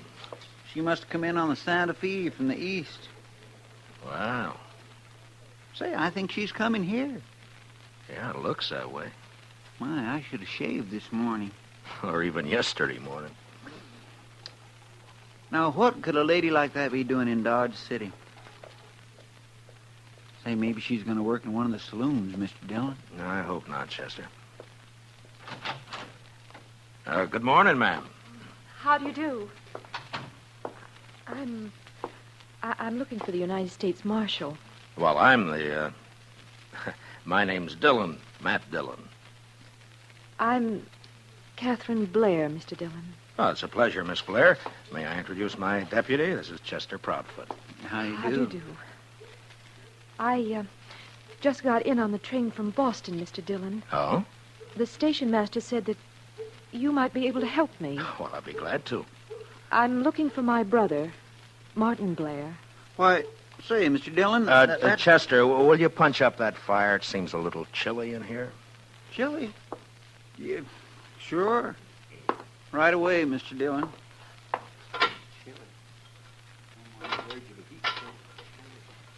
Do you happen to know my brother, Mr. Dillon? Yes. Yes, I know him. Oh, good.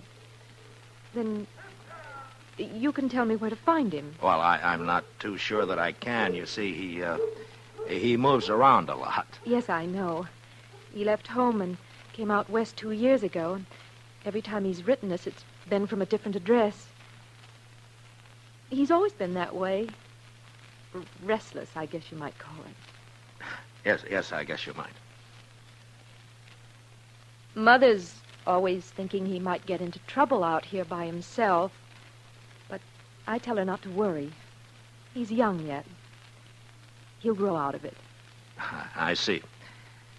Meanwhile, though, you'll need someplace to stay, I imagine. Well, yes, I suppose there's a hotel. I think the Widow Markham may have an extra room. You'd be better off there than at the hotel. Your baggage at the station? Yes. Chester, will you go to the station with Miss Blair and then take her over to Widow Markham's and get her settled in a room? Sure thing, Mr. Dillon. This is awfully nice of you. Not at all. And, Chester, will you explain the situation to Miss Markham? I mean that we don't know where Miss Blair's brother is at the moment, Chester? Yes, sir. I'll explain it to her, Mr. Dillon. After you, ma'am. Oh, thank you. You're very kind, Mr. Dillon. Goodbye. Goodbye.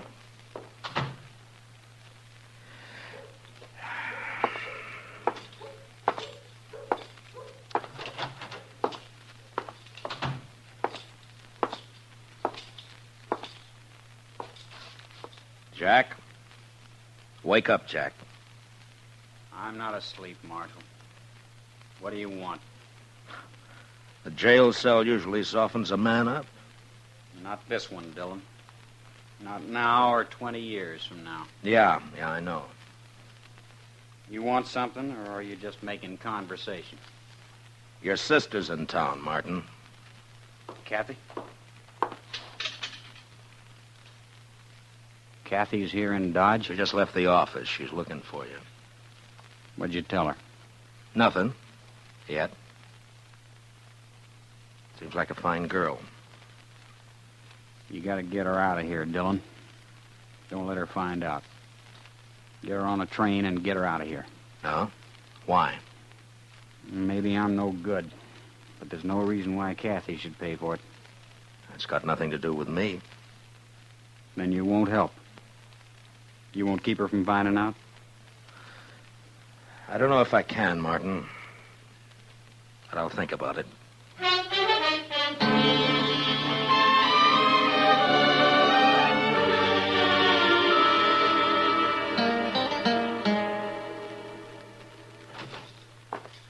Oh. Evening, Mr. Dillon. Hello, Chester. Anything come up? No, sir. It's been the quietest night in weeks. Yeah, no trail herds in town. I guess that's the reason. Miss Blair's all right, I suppose? Yeah, she's all right, Chester. Have you told her about her brother, Mr. Dillon? Well, I told her that he's out of town. We're trying to get word to him. The truth's bound to get to her somehow, sooner or later. Yeah, I know. Only reason it hasn't already is because everybody in town knows him as Boston Jack. Yes, but his real name will come out at the trial next week, though. Well, I've been trying to get her to leave before then, go back home, but she won't leave until she sees him. It's sure going to go hard with her when she finds out her brother's guilty of cattle rustling. And murder, and horse stealing. And this time we got a witness. Yes, sir. I don't rightly see how you can keep her from finding out, Mr. Dillon.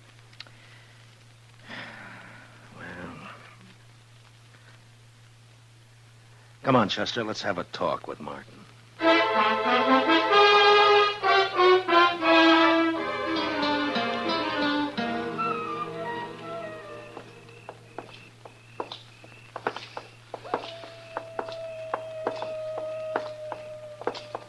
Nice night, Mr. Dillon. Yeah, it's fine.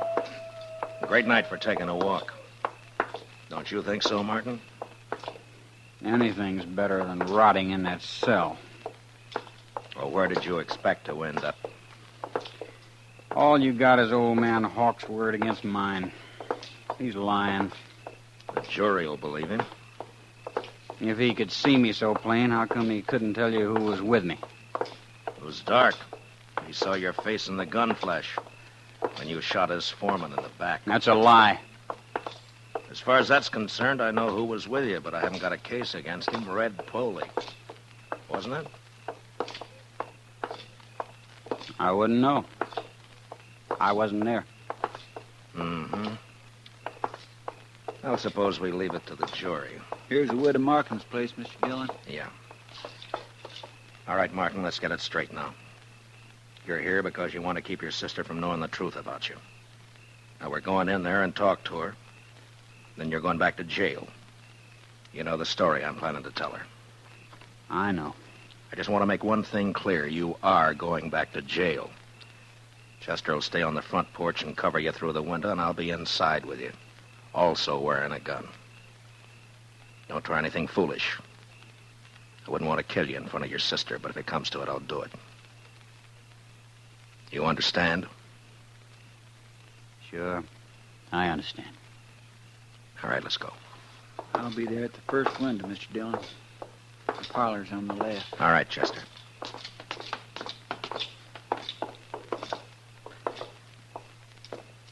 Heads up, Chester. Yes, sir.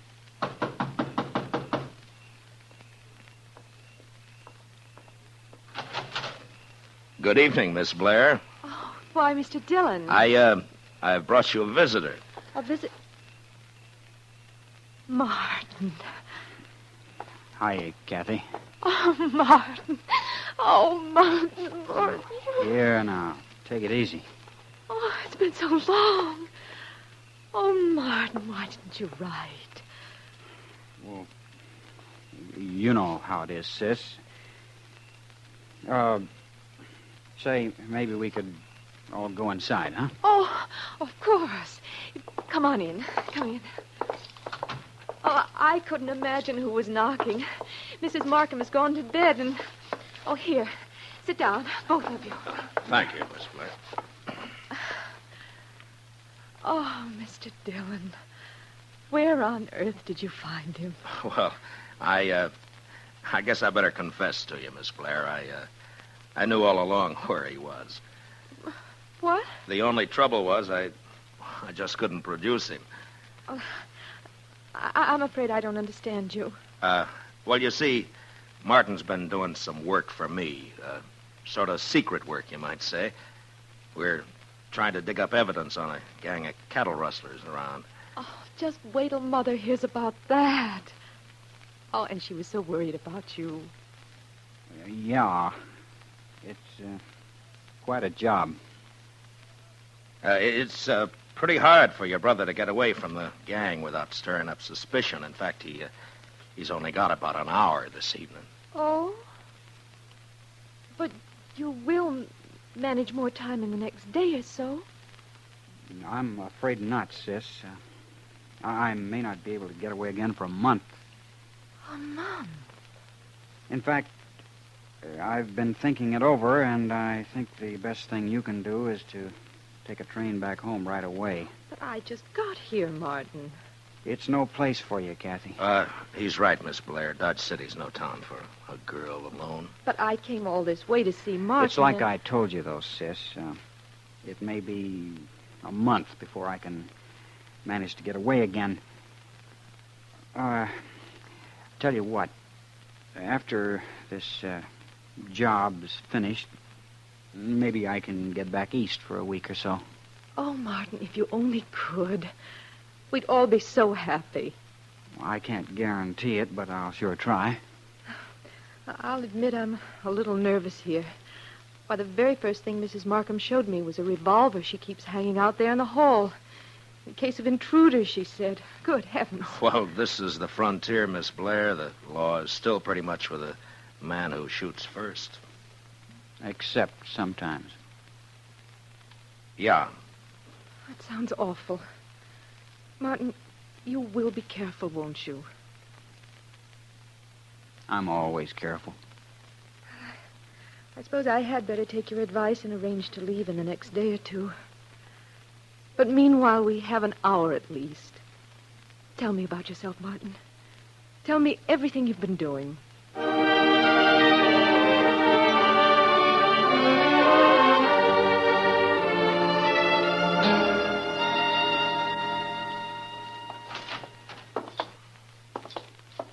Say, it's cold in here, Mr. Dillon. Yeah, you better get a fire started, Chester. I'll take Martin back and lock him up. I could use a little heat back in that cell. You got plenty of blankets. Well, come on, let's go. Now, you walk ahead of me. Dillon, suppose the jury brings in a conviction. What's the sentence going to be? That's not up to me. I'm just asking for information. It means hanging, right? Probably. All right, stand right there while I open the cell.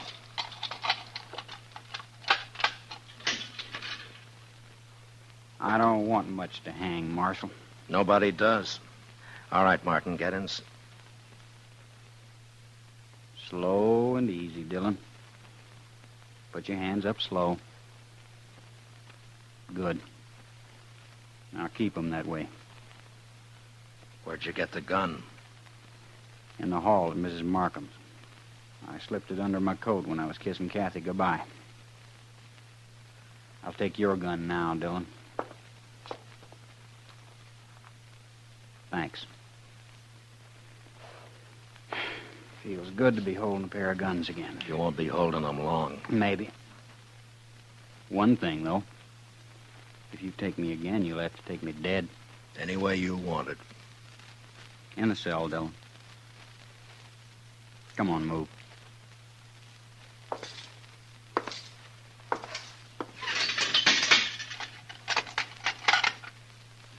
Tell Chester goodbye for me, will you?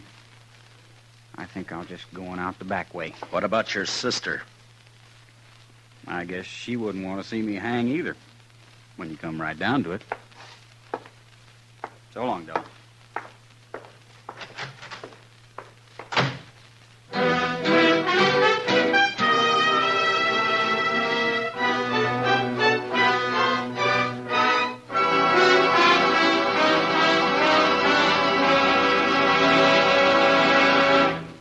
We will return for the second act of Gunsmoke in just a moment. But first, if you've ever had delusions of grandeur or a particularly soul-satisfying daydream, you'll understand the predicament of My Little Margie tomorrow night on CBS Radio.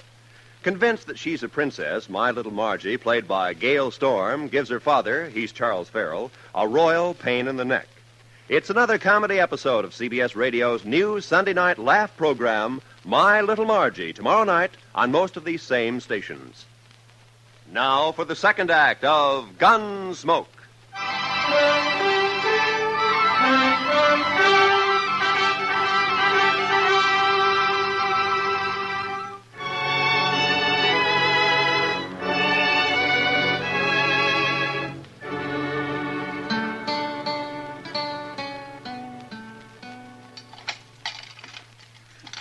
Doggone it, Mr. Dillon. I know one of these keys is supposed to fit. Chester, all I've got to say is that it better fit. Yes, sir. Well, that's not it. It would be a fine how-to-do if we had to call in a blacksmith to get you out of your own jail. Chester. It'd be sort of like the time... Never mind, Chester. Just get the door open. Yes, sir. Oh, I know how you feel, all right, Mr. Well, I declare. There you are, Mr. Dillon. Come on. I'll get the other gun out of the office safe. Fine thanks you get for trying to help people. A man gets careless and then he winds up in a jam like this. Hey, let's see now. Right, 27. Left, 69. Right. You're sure going to be hard to explain why you took Martin out of jail, Mr. Dillon. Yeah, I know. If he gets clean away, we're going to look pretty foolish. He's not going to get away, Chester. Yes, sir. 10 to 1, Martin will try to team up with his sidekick, Pole, before he heads out of town. Let's try the saloons first and see if we can pick up his trail. Yes, Mr. Dillon. Martin said we'd never bring him in alive. So don't take any chances.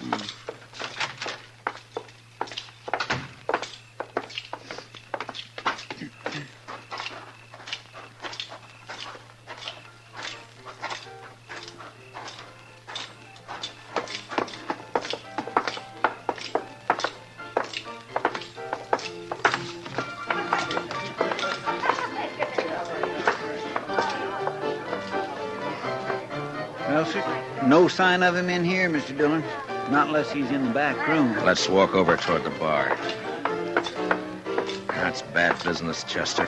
Martin's already shot one man in the back. We'll never catch him in the open, if he's got anything to say about it. Yes, sir, I've been thinking about that. Kind of makes a man's spine crawl. Hiya, boy. Heavenly day out. You act as though you were caught robbing a bank, Chester. I've always suspected Chester of having a shady past, kid. Have a drink, man? No, we haven't got time. We can't stay. We're looking for a fellow. By the way, who went bail for Boston Jack? What do you mean? Well, he was in here about 10 minutes He ago. was in here, huh? Yeah, he talked to Red Poley, and the two of them left together. I thought he must You be know out- where they went, Kitty? Well, no, Matt, I haven't got any idea, but they sure left here in a hurry. He broke out of jail, huh? There's 40 ways from Sunday they could have ridden, Mr. Dillon. Yeah, I know. But if they're not in Dodge, there's only one way they'd head. The Circle B. Yeah. Martin knows Hawks is the only witness I've got against him. Come on, Chester.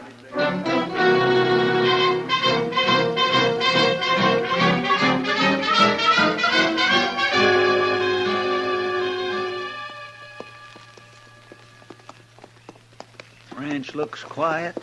Yeah. Well, we've been making time. Maybe we outrode them. If they're even headed this way. Now, they better be. Hold it.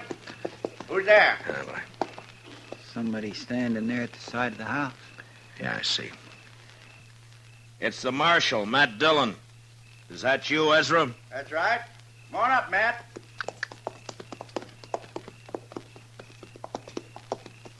What brings you way out here this time of night, Matt? Well, I'm sort of counting on an old acquaintance of yours showing up here sometime tonight. What are you talking about?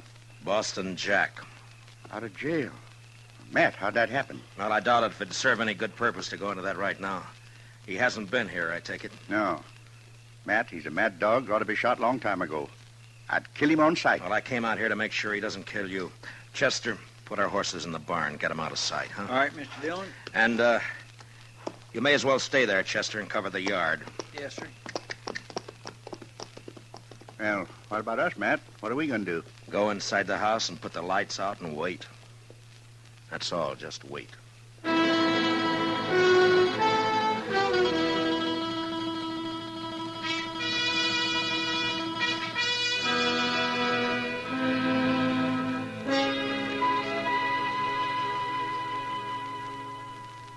It's been 30 minutes, Matt.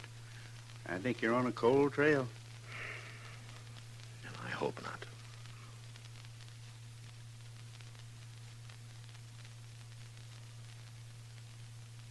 Yeah, you've had enough time to get here. Maybe not enough courage, though. They figure the odds are 2-1 in their favor. Shouldn't take much courage. People who've never killed anybody don't understand.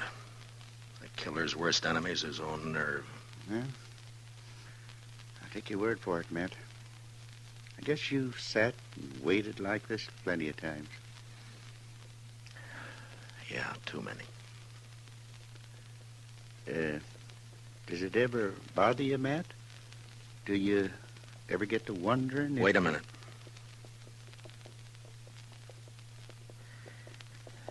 Well, there they are, Ezra. Where, Matt? Over there by the corral. You see? They're walking the horses into the yard. Slow and quiet. Yeah. Yeah, I see 'em. What are you going to do, Matt? Go out and call them? Oh, they'll fire from the dark without no warning. Yeah, I know. They're getting off their horses. Gonna walk up here, I guess. All right, Ezra. Stay in the house and keep out of this. Chester and I can handle them. Well, Matt, good luck. Thanks. Martin, Foley, you're under arrest. Dillon! Be careful, Matt. Heads up, Chester. I dropped Foley. Martin's running into the corral. Yes, sir, I see him, Mr. Dillon. You're trapped, Martin. Now climb out of that corral. I told you how it would be, Dillon. Come on in and get me. Sure, Martin. I'm coming. Mr. Dillon, he's fired the hayrick. We ought to... Look, he's trying to ride the horse out.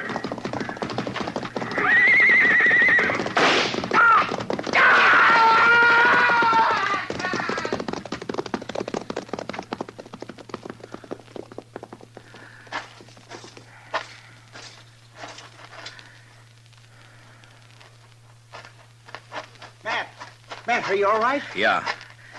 Yeah, I'm all right. Is he... You didn't shoot him, eh? No. He fell off right in front of the stampede. They went right over him.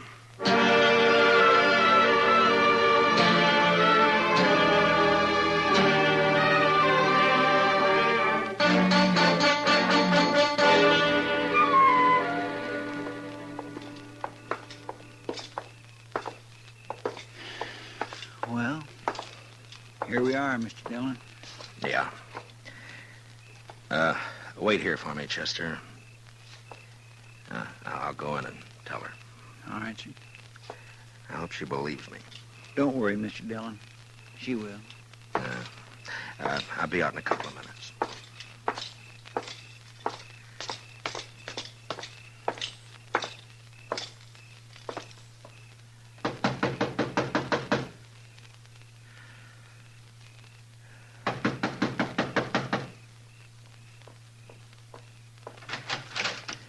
Evening, Miss Blair. Why, Mr. Dillon, this is a surprise. Do you mind if I step in? Of course I don't mind. Thank you. A friend of Martin's is welcome any...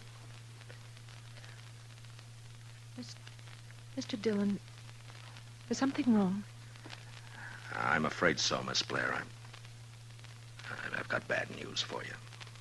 It's Martin. Something's happened to Martin. Yes, ma'am. He's hurt. It's worse than hurt, ma'am. No. Oh, no. Martin was killed in a fight. Martin dead. If it's any consolation, Miss Blair, he died hard with all the odds against him. Martin never asked for favor. He fought a good fight. That's something to remember. Martin has always been fine and clean. He was just restless. People didn't understand. No, I suppose they didn't, Miss Blair.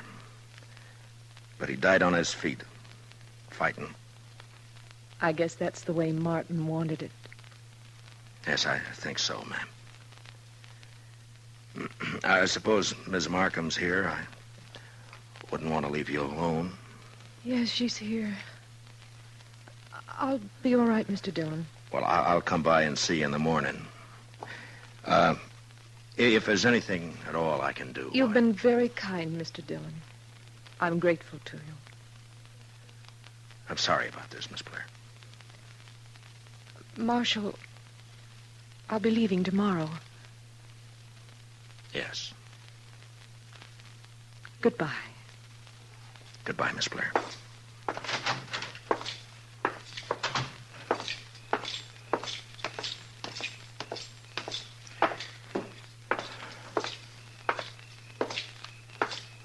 You all right, Mr. Dillon? I think so, Chester. Did she believe what you told her? What I told her was true. Well, there's no harm in letting her think the best of it. Martin paid his debt. No reason his sister should suffer. That's right, Mr. Dillon. Chester, if I remember correctly, Kitty offered us a drink earlier this evening. That's right. Well, let's go.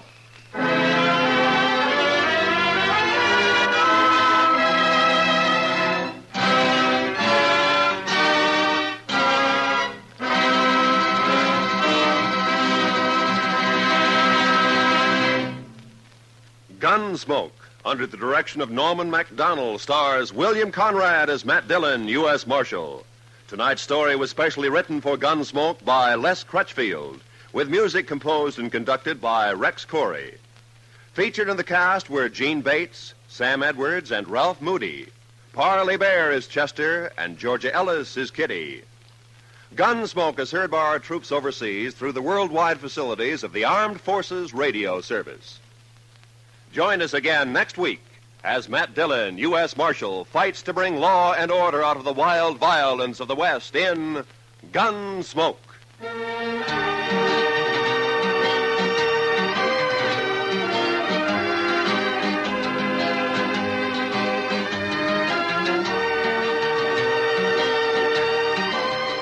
Eve Arden plays the wisecracking English teacher Connie Brooks of Madison High Sunday nights on CBS Radio. And when our Miss Brooks calls the roll on comedy, there's laughter enough for all takers. Sunday nights on most of these same stations, join Eve Arden as our Miss Brooks for high-class classroom comedy. This is Roy Rowan speaking. America now listens to 105 million radio sets and listens most to the CBS Radio Network.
America's Favorite Miser is coming up next. It's the Jack Benny Program.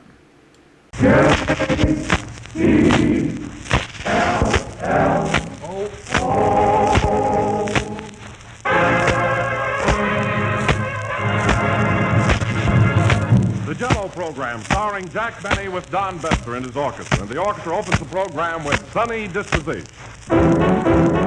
Now, ladies and gentlemen, the world's greatest assistant comedian, Mr. Jack Benny.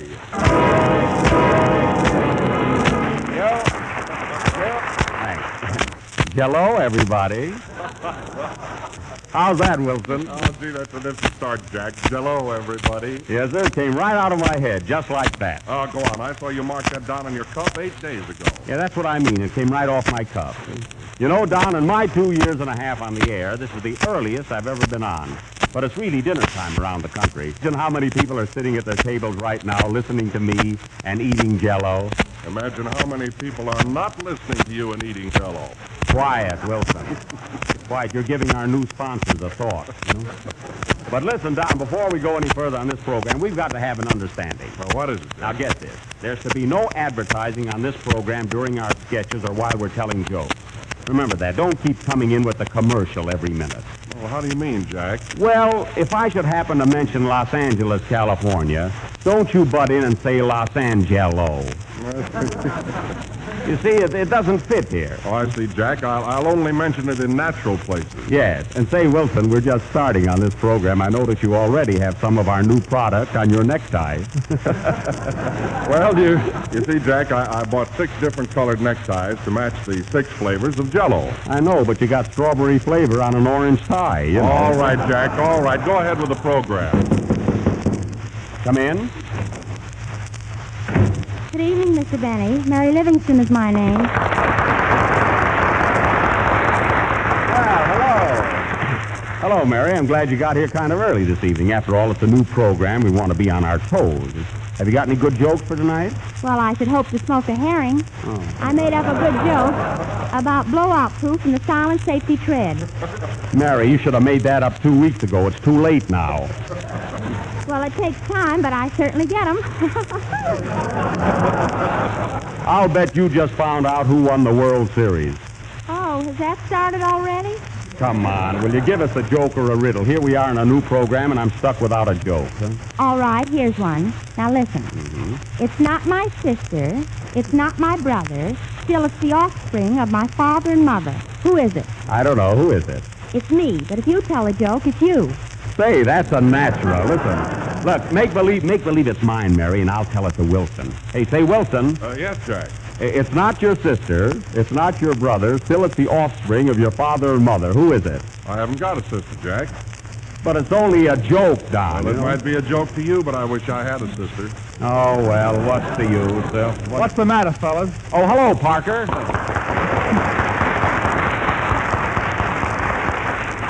Come here, Frank. Frank, you have a sense of humor. It's not your sister. It's not your brother. Still, it's the offspring of your father and mother. Who is it? I don't know. I haven't been home in months. Well, we're certainly starting out fine. Listen, Parker, this is a new program. Have you got any jokes of your own? Well, I should hope to smuggle a Chinaman. Smoke a herring, smuggle a Chinaman. All right, let's hear it. Well, what is it that has 4 legs and flies? That ought to be good. What is it? Has 4 legs and flies? A fox terrier. That has 4 legs and fleas. That's right. That's right. Say, fleas, flies, as long as he's healthy. Oh, hello, Jack. It's Don Bester, folks, a musician, but a gentleman nevertheless. Say, Bester, it's not your father and not your mother. Then why worry about it? Say, Bester, listen, I'm having so much trouble on this series already. Have you got a new joke for this program? I should hope to kiss an oyster. And I wish you people would stop quoting Shakespeare. Oh, you're jealous because we know so much. I'm not jealous. He is Jello's, and that reminds me of Jello's extra-rich fruit flavor. New exclusive process, flavor right into the tiny crystals. Say best favor. What is it, Jack? Play, Don. The same old trouble. Thank heaven. was Who and Crazy Rhythm, played by Don Bester and his Yellow Tears. And now, folks, program, we are going to inaugurate a series of guest stars and try to have one or two for you on each of our future broadcasts. In fact, we have already arranged for several distinguished artists who have laid off successfully from stage, screen, and radio. And tonight we have a trio that comes to you direct from the Palace Theater, New York, where they saw the show from the balcony and liked it. So I now take great pleasure in introducing to you the three Chicken Sisters from New Orleans. Hello, Mr. Benny. By the way, weren't you girls on one of my programs before? Yes, but we changed our name. We ain't the Chicken Sisters anymore. Well, that's a very good idea, particularly in show business. What do you call yourselves now? The Dean Sisters. The Dean Sisters. That's a nice name. The Dean Sisters. Which one are you? I'm Dizzy. She's Daffy. Well, Dizzy and Daffy. And you, little girl on the end there, what's your name? Nutsy. Dizzy, Daffy, and Nutsy Dean. Are you the only three girls in your family? No, we have a sister at home. Another sister, huh? What's her name? Gunga. Oh, Gunga Dean, I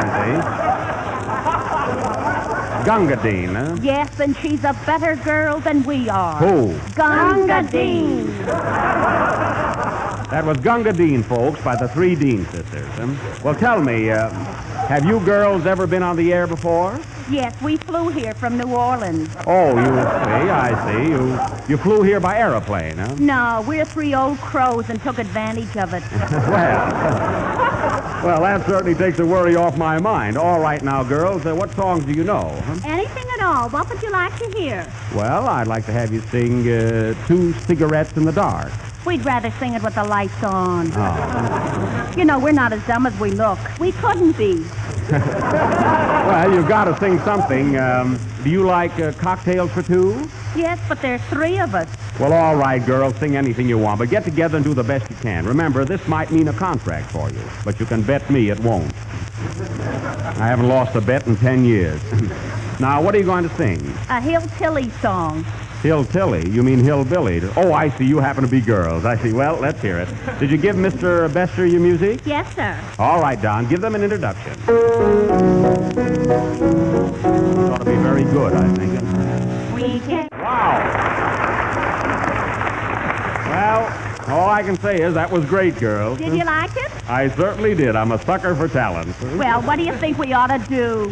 Just keep rolling down the mountain. Just keep rolling down the mountain. Just keep rolling down until you break your neck. Wow, wow, wow. Girls, look, make believe there's a fire here and run to the nearest exit. Thank you. Play, Don, will you?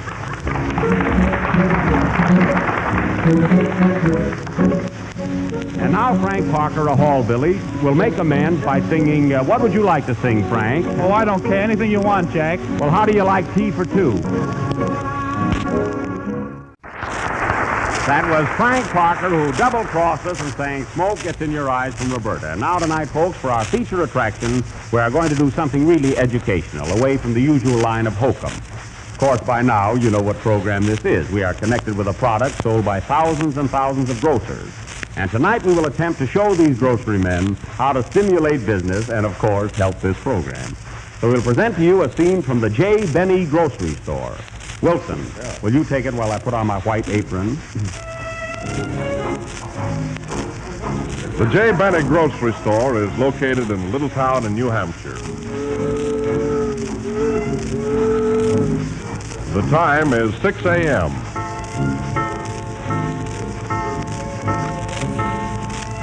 The proprietor is just arriving and finds Mary, his chief clerk, getting ready for the day's work.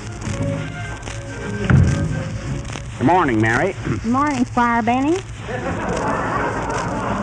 Stop using that bottle of ketchup for lipstick. What are you doing there, Mary? I'm fixing up the delicatessen counter. No matter how you arrange it, it's still baloney. Answer the phone, Mary, and cut out the dialect. Hello? Yes? Yes? Who is it? Mrs. Blinsa. Oh. She wants some split peas. Tell her we're not splitting any today. She'll take them whole or nothing. We can't split peas. Goodbye. Ah, good morning, Mrs. Borschmeyer. What'll it be this morning? I want a dozen eggs. What kind of eggs? We have some for 50 cents, some for 30, and some for 20. Well, how are the 20-cent ones? Rotten. Mary. Well, what's the difference between the 30-cent eggs and the 50-cent ones? Well, they look alike, but I can show you the difference. We have the 2 hens here that laid those eggs. Not the chicken sisters. No, the hens. Now, here's the hen that laid the 30-cent eggs. Say something, hen. And here's the hen that laid the 50-cent eggs. That's what you're paying for, madam. Well, I don't like that either. I'll take the 20-cent eggs. It's too late. There's chickens now. Then give me a pound of chicken. All right, anything else? I'll look around the store and see. Hello, stranger. What do you have? Well, I don't know what I want, but I don't like spinach. Oh, well, Zeb Parker. I didn't recognize you. How's the rheumatism in your leg? Well, it's in my shoulder now. Leg, shoulder, as long as you're healthy. Well, Zeb, what'll it be this morning? I think I'll take some cheese. What kind? Oh, I like any kind of cheese. I guess it's the rat in me. Well, here's some nice Swiss cheese. Yes, I'll take half a pound. All right, that'll be 25 cents. Hey, it's marked 20 cents. I know, but there's a nickel deposit on the holes. When you return the holes, you get a nickel back. Yes, if I don't get it by a cracker, you'll be full of holes. Jack, you must be wearing Swiss socks. They're full of holes, too. Yes, ma'am, what'll it be today? I want some spice. Spice? Not on this program. We have to be careful. Well, then give me a pound of rice. A pound of rice? Yes, and send it, please. Yes, ma'am. What's the name? Goldberg. Mark that down, Mary. I've got it. Rice for the Goldberg. Any other program? That'll be all for today. Oh, hello, Mrs. Borschmeyer. How are you, Mrs. Goldberg? How's your husband? Fine, thank you. Oh, well, Jay, I've got to run along now. So long. Sure, there's nothing else you want, Zeb? Oh, yes. I'd like to get some squash. We're all out of squash, Zeb. We got some nice pumpkins. What? Pumpkins. I don't get that. Pumpkins. What do you have for Thanksgiving dinner? My relatives, they drive me nuts. I like the O'Hare joke better. Mary, wait on that customer, will you? What do you have, miss? I'd like to see some prunes. Jack, there's a lady here who wants to see you and Parker. No, not those prunes. Well, here are some nice prunes, madam, right in this box here. Oh, those are old and wrinkled. Haven't you got any new prunes? No, but we have these cleaned and pressed. How many do you want? Oh, about 3. I'm trimming my hat. Mary, you better take her. It's out of my line. You'll have to wait for the prunes, madam. Anything else? Let me see. How about a head of lettuce? I've got one. You're telling me. Mary. Well, never mind. Give me some barley and carrots. I'll make clam chowder. How about some clams? No, I don't want to spoil it. Hello, Mrs. Smith. Well, Mrs. Borschmeyer and Mrs. Goldberg, how are you? Fine, thank you. Oh, do you women know each other? Do we? We came rolling down the mountain. We came rolling down the mountain. Get me circle 78300. Hello, Bester. Play, John.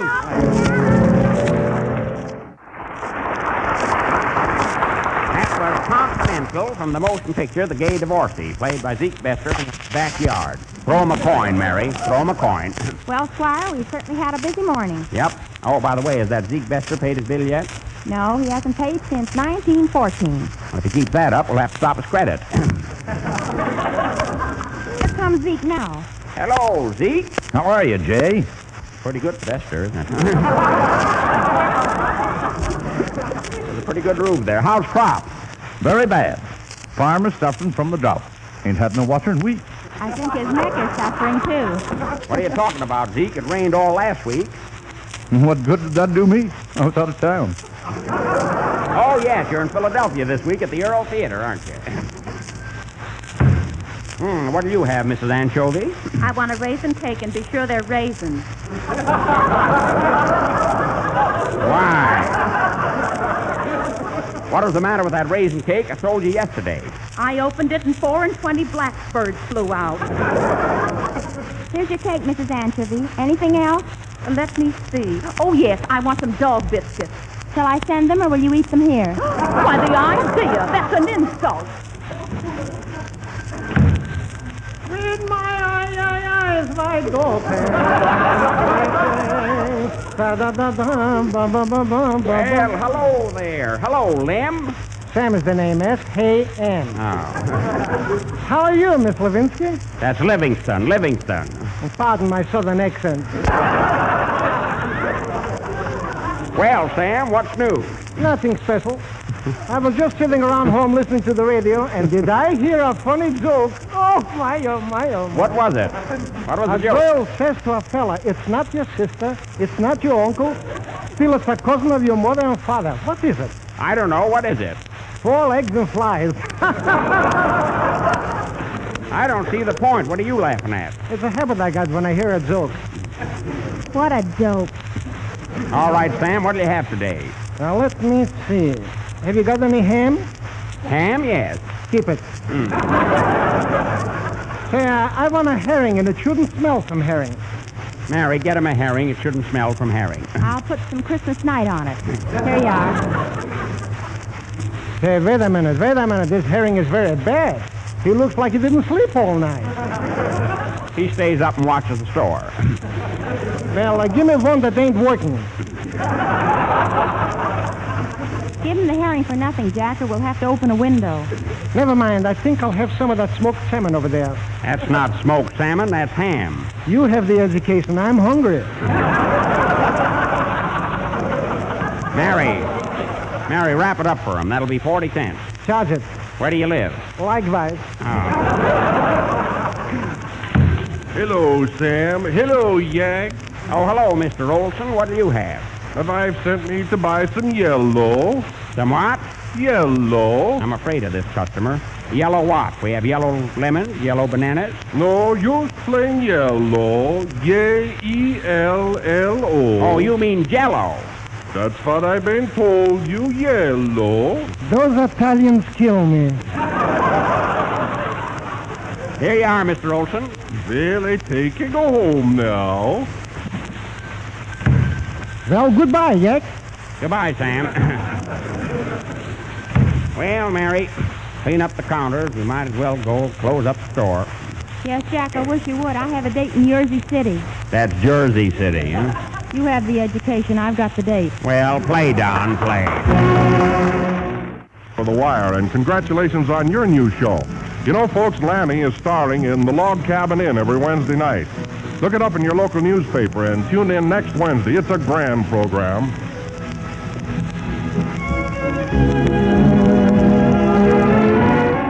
The new series. And Wilson, if you run into Lanny Ross, thank him on behalf of all of us. Come on, Mary, let's go. Oh, Jack, what program are we on now? Jello. Oh, I never can find out anything from you. Good night, folks.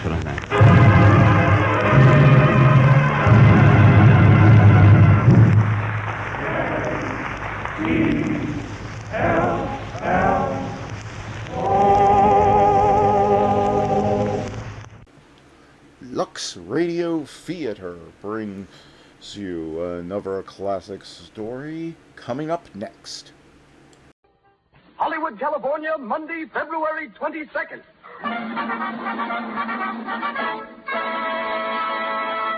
The Lux Radio Theater presents Errol Flynn and Olivia de Havilland in Captain Blood with Basil Rathbone, Henry Stevenson, and Donald Crisp.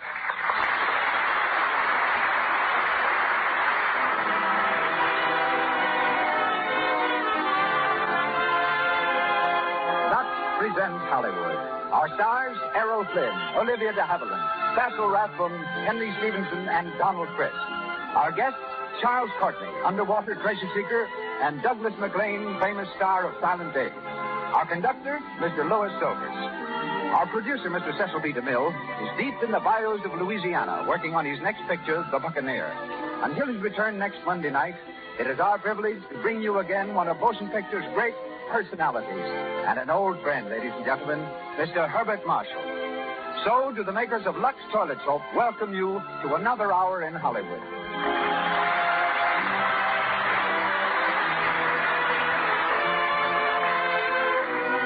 Now, a word to the ladies. If you've noticed lately that your shoulders, neck, and back are not as lovely as you'd like them to be, as soft and clear as the skin on your face, then ask yourself this. Are you giving them the very best of care? You probably use Lux Toilet Soap as a complexion soap. Do you use it as a bath soap, too?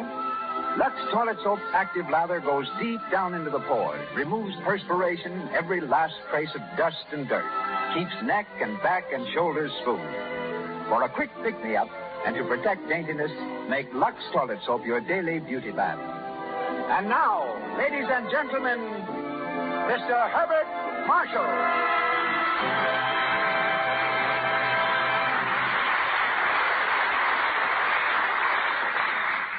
Good evening, everyone. Many years ago, off the coast of Louisiana, there sailed a pirate named Jean Lafitte, a strange combination of plunderer and patriot, and who, one day, pinched by remorse perhaps, or by a sudden thirsting for new adventure, presented his cutthroats to Andrew Jackson, and thereby brought victory to the United States in the Battle of New Orleans. Tonight, Lafitte claims another British victim, and his name is Herbert Marshall. Lafitte, you see, is the subject of Mr. DeMille's next picture. And right now, he's down among the bayous, following the trail of the buccaneer. He asked me here, so here I am, walking the plank with trembling step and quaking heart, but very thankful that next week Mr. DeMille will bring back to the Lux Theater radio, and I once again will be able to resume the peaceful obscurity of the listener inn. Our story tonight concerns another pirate, Captain Blood, with Errol Flynn in the title role. Born in Ireland, a descendant of Fletcher Christian, who led the historical mutiny on the Bounty, Errol's own adventures in the South Seas before he turned actor read like a page of strangest fiction. Signed by Warner Brothers, he made his first Hollywood success in tonight's story. And his latest film is Green Light. When Olivia de Havilland appeared here last fall, Mr. DeMille told you how Hollywood changed her plans to become a school teacher and overnight made her a brilliant new star. She, too, appeared in Captain Blood and tonight resumes her role of Arabella. Lovely, unspoiled, and with a talent belying her youth. We'll see her shortly and call it a day. With three other good friends in our cast, being here is something of a reunion for me. There's Basil Rathbone, who plays Captain Levasseur. Our Lord Willoughby is that charming gentleman, Henry Stevenson. While Donald Crisp, my fellow Londoner, who started his film career in The Birth of a Nation, is Colonel Bishop. And now, up goes our curtain as the Lux Radio Theater presents Captain Blood, with Errol Flynn, Olivia de Havilland, Basil Rathbone, Henry Stevenson, and Donald Crisp. And here they are.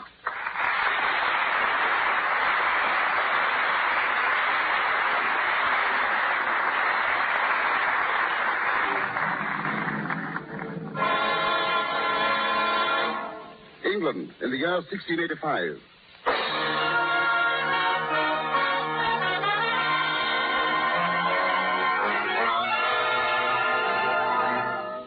When James II ascended the throne, many of the common people of England rose in angry protest, only to be beaten into submission by the king's soldiers. Those rebels who survived the royal butchery were led to another certain death, a trial by a jury in Taunton Castle.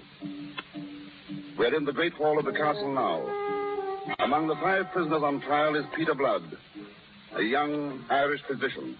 Having no fear of God in your hearts, and being moved and seduced by the devil, you have stirred up war to depose said king. Therefore, you are here to be tried before a jury of your peers. The clerk will call the prisoners. Jeremy Pitt. Yeah. Hold up your hand. Are you guilty or not guilty? Guilty. John Wolverstone. Guilty or not guilty? Guilty. Uriah Ogle. Guilty or not guilty? Guilty, praise be to God. Henry Hagthorpe. Guilty or not guilty? Guilty. Peter Blood. Guilty or not guilty? It's entirely innocent I am.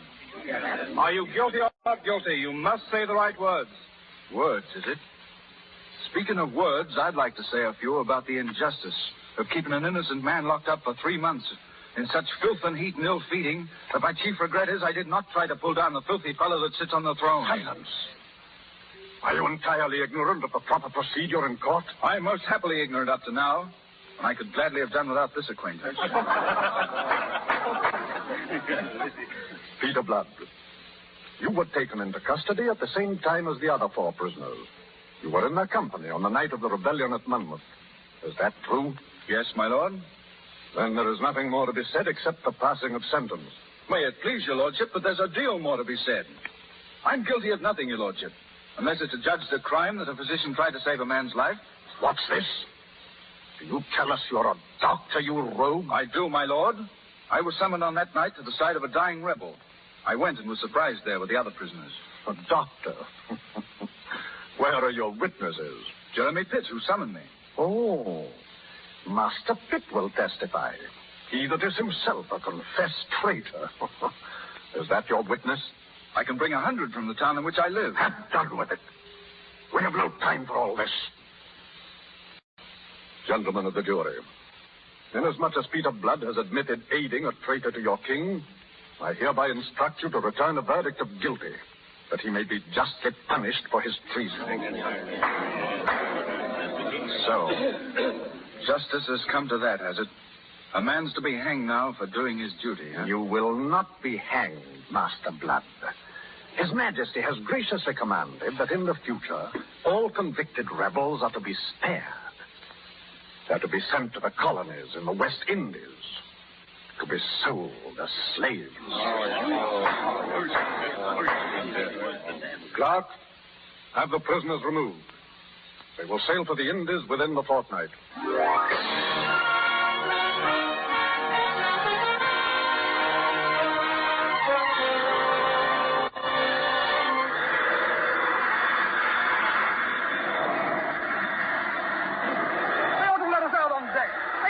Keep us in this hole like rats in a trap. They've no right, I say. Be quiet, Jeremy Pitt. Keep a hold on yourself. Then the Lord arose and rebuked the winds and the sea, and there was a great calm.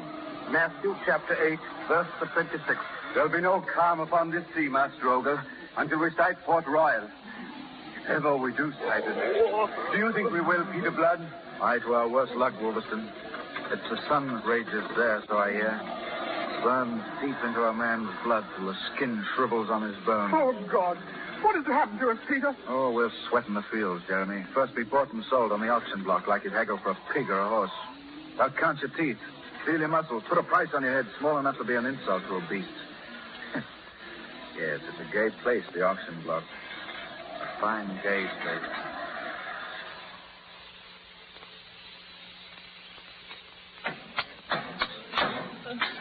Line those slaves up there! Line up there! Get in, you swine! Let them feel the whip. They'll move along fast enough. Well, shall we begin the sale, Governor Steele? Oh, no, not yet. We're waiting for Colonel Bishop. Colonel Bishop is here now, Governor Steele. Here comes his carriage. Oh, yes. He's brought his niece, I see. Charming girl. Oh. Good afternoon, Colonel Bishop. Good afternoon. Good afternoon, Miss Arabella. How is my darling, the governor, and his foot? Every day I'm sure my gout can't get any worse, and every day it does. Let's get on with the sale, Your Excellency. Oh, of course. My dear Colonel, according to the King's request, it's for you to take first choice, and at your own price. Egad, they're a weedy-looking lot. Not likely to be of much value on the plantation. The less you want, the more for Mr. Dixon. Dixon? Oh, Uncle, I wish you'd buy all the slaves. Buy them all? To keep them out of Dixon's hands. I've heard of those mines of his. And what have you heard? That they're wet, dark, evil holes. That men can't live there but die in agony of a horrible lung fever. You can't stand by and see men doomed to that, Uncle. Arabella, don't be childish. They should have been hanged, drawn, and quartered. Any fate they meet is too good for them. Start the sale. Here's the best of the lot, Colonel Bishop. His name is Wolverstone. Healthy and strong. Open your mouth. Good teeth. 15 pounds. Sold. Move along there. Next. Get up there, you. Ah, here we are. Here's another good one, Bishop. Peter Blood. Looks healthy enough. Open your mouth. Open yours and we'll compare them. I wager my guns are in finer shape. Who is this bag of impertinence? Peter Blood, sir. A doctor he is. Stand over here. Now, open your mouth, you dog. If there's a dog here, let him show you his teeth. I'll show mine only to bite. There's a rebellious rascal, Arabella. Good for him. He has pride, Governor. Not so good for him, evidently. His pride will purchase him a ticket for Dixon's mine. He isn't there yet. Auctioneer, Miss Arabella? let me speak to this prisoner. Speak to a dog. Arabella, get back to the carriage. Please, Uncle. Peter Blood. You're extremely foolish. You overwhelm me, my lady. fortunate for you that I'm here to save you. If you mean by that lofty speech that you'll persuade him to buy me, I'd thank you not to interfere. Would you? As it happens, you are hardly in a position to have anything to say about it. Uncle, will you buy him, please? Him I will not. Let him cool his head in Dixon's mines. I'll have none of him. Uncle. I say no. Very well. Mr. Dixon, will you make a bid? I'll give £5 for him. £5. That's an insulting sum to offer. Well, does anyone ever more? I do. I'll give £6. You flatter me. I'll give £8. Arabella, you're making a spectacle of yourself. Let me be. £9. £9. £9, Miss Arabella. It's a big price to pay for such a skinny fellow, but £10. Sold to Miss Arabella for £10. What do you wish done with him, Miss Arabella? Oh, well... Don't be hesitant, my lady. Speak up. You've paid for me. I trust you've learned your lesson in appreciation. You may join my uncle's slaves. Thank you. Your very humble slave, my lady. Arabella, get back to the carriage. Governor Steed will take you to the house. Of course. This way, Miss Arabella.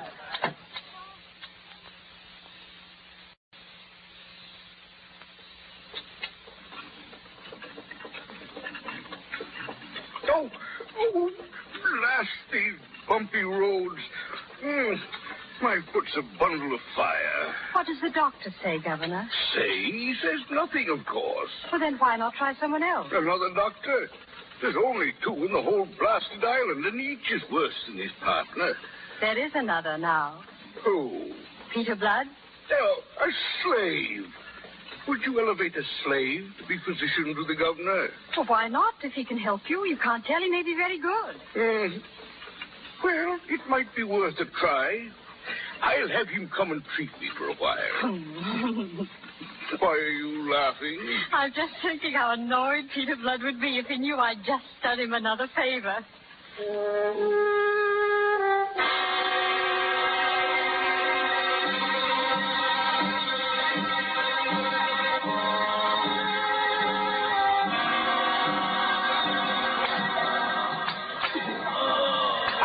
Faster, you fly! Turn that way! Water! Give me water! Water, is it? Jeremy Pitt. Aye, Peter. Go on working. Don't look at me. Aye. I've just come from the boat.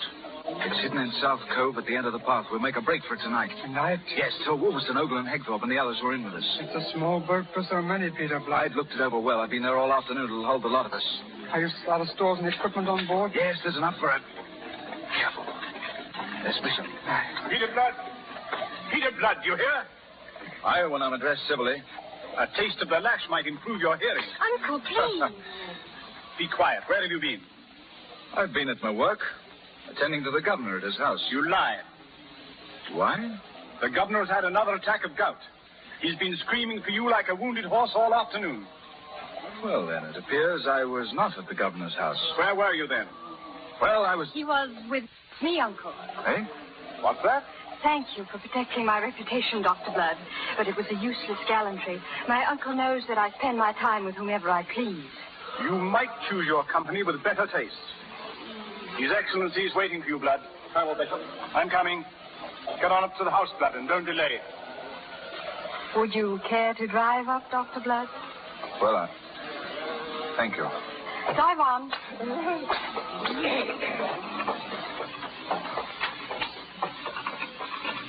Miss Bishop, I'd like to... You're very welcome, Dr. Blood. It seems that you're continually doing me favors. Faith, I don't know why. Neither do I. Yes, I do. It's because you're so very grateful and always thank me so prettily. Sure, now, you don't blame me for resenting you and your favors. This is interesting. I've had men tell me they have reasons for admiring me, and some few have even made claims to reasons for loving me. But for a man to store up reasons for resenting me, how refreshing. You must tell me a few of them. The first is reason enough. You bought me. I've had no lack of experiences in my life, but to be bought and sold was a new one. And I was in no mood to thank my purchaser. At any rate, I'm unable to stoop to lick up the scraps of favors tossed to me. I'm glad for that. Next. Well, I've resented you because your name's Bishop. My thoughts have lumped you with your uncle. How was I to know, be dead, that a devil can have... That a devil can have an angel, a niece? I'm a resentful man. That is a pretty fair compliment. Have you any more reasons for resenting me like that one? Indeed I have, and the strongest of all. I've resented you because I'm a slave and you're beautiful. Do you understand that? I don't know. If you were to explain further. No, I've already talked too much. Why did you lie to your uncle? Why did you tell him I was with you?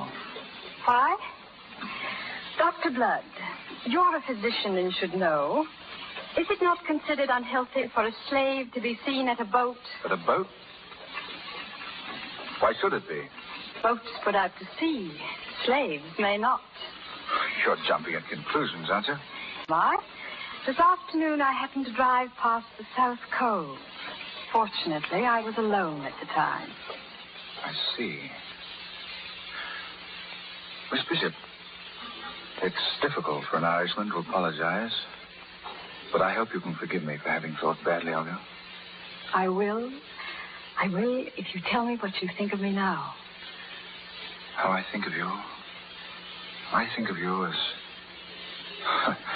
Faith. I think of you as the woman who owns me, a slave. Oh.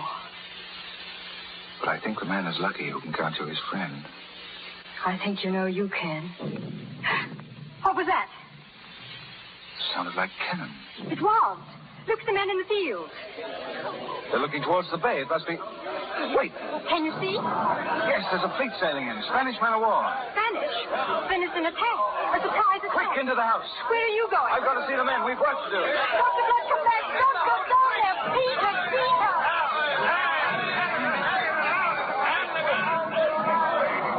Jeremy, Wolverton, Ogle. Aye, Peter Blood. Here, everyone. You want us to defend the bay? Defend the bay. Aye, that we will. Listen, all of you. This is our shot. Our chance to be drilled by a cannonball. Listen.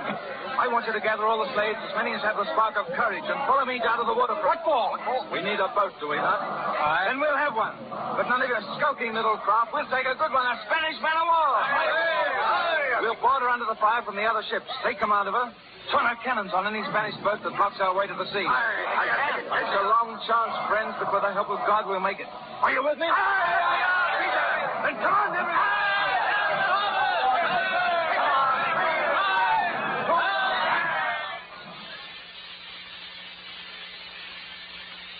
It's a miracle, I say.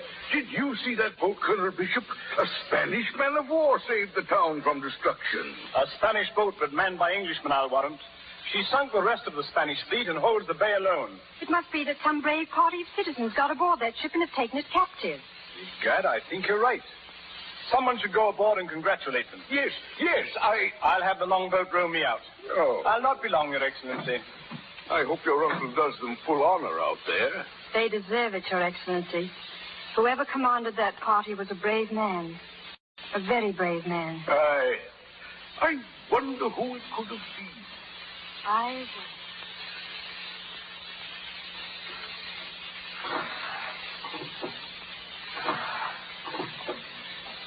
Ahoy! Spanish man of war, ahoy! They don't answer, Colonel. That's strange. I'll go aboard. Pull over there by the ladder.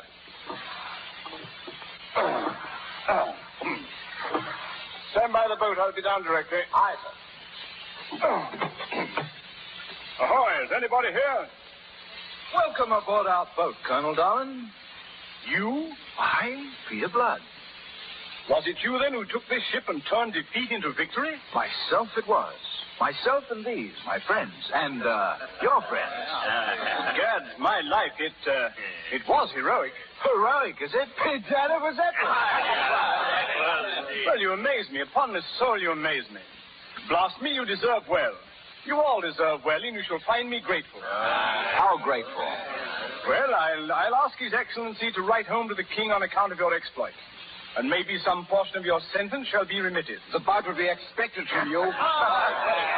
Colonel Darwin, such unusual generosity from you must be making you feel very ill. Now, as your physician, I prescribe... Hanging! No. Wait. We've done no hanging yet, men. Ogle, what do you suggest?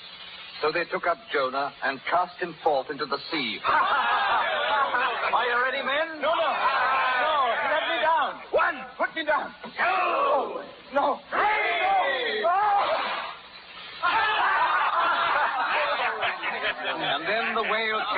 swallowed, Jonah. I hope.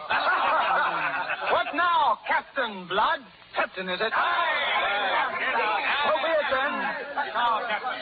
Each man to his post. Make ready for sea. Ready for sea. Up into the shrouds, men. Take the helm, Jeremy. Aye. But a name. We must have a new name for the boat. What name shall it be, Captain Blood? A new name, eh? Very well. We'll call her the Arabella. The Arabella it is.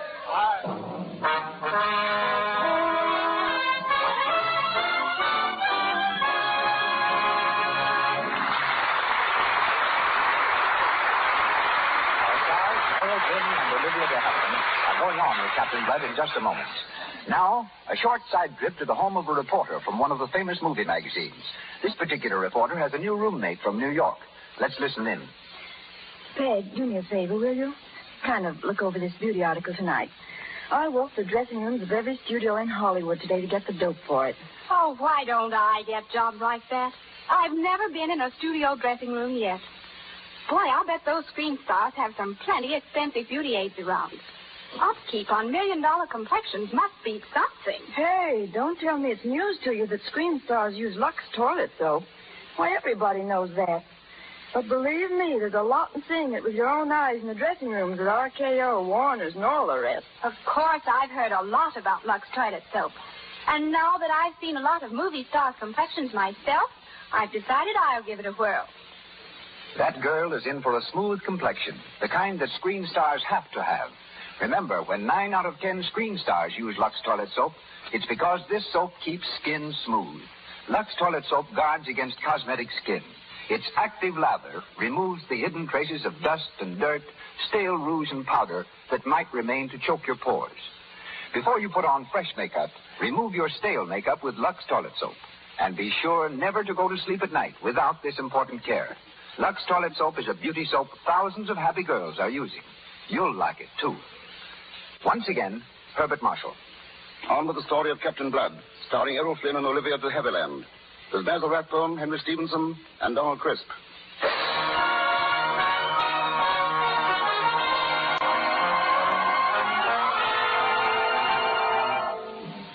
When Peter Blood and his men sailed out of Port Royal, a price was set upon their heads. Unable to put into any civilized port, they took the only course open to them. They turned to piracy. With a ship, a handful of men, and a brain, Peter Blood carved out a crimson career in his new profession, until his name became the terror of the Caribbean. Captain Blood! Captain Blood! The Peter and David Blood! I tell you, Peter Blood must die! Until his name became the pride and toast of every buccaneer.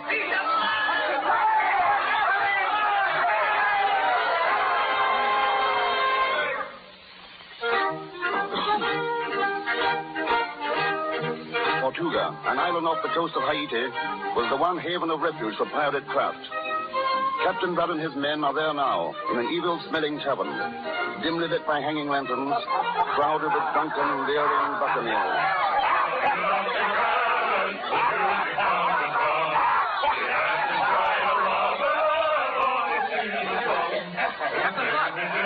Hi, Jeremy. Captain Leatherthorne is waiting for you in the other room. He is he? Yes, it's about the partnership. Tell him I'll be there. Come on, lad, join with me on this.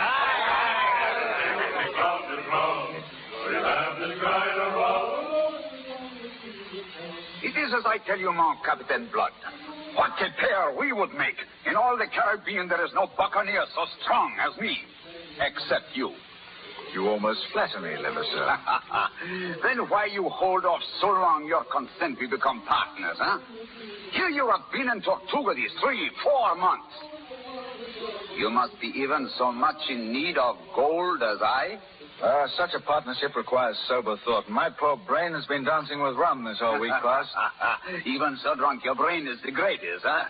With your brain and my strength, oh, Monsieur le Capitaine, what? There is nothing we cannot do. Bedad, there's very little I can't do entirely without you. My men are much in favor of the partnership. That is so, men? And my men, I'll leave it to them. Are you in favor? I don't. Very well, then. It's done. But wait, Levasseur. It's understood, is it not, that we sail under my articles? It is. But I do not like so very much your so strict rules about women. No women to be taken as prisoners. Agreed? May we? To get you as a partner, mon capitaine, I would agree to anything. Now, what is the first order, mon capitaine? We sail with the tide. Outside the harbor, we'll scatter. Each ship will proceed singly in order to pick up what stray prizes we may run into on the journey. We'll converge at the island of Virgin Magra. Magnifique, I give you the toast. To our so great success. Let me give one to the greatest captain on the coast. Capitaine Levasseur. Captain Blood. Here, Captain Blood.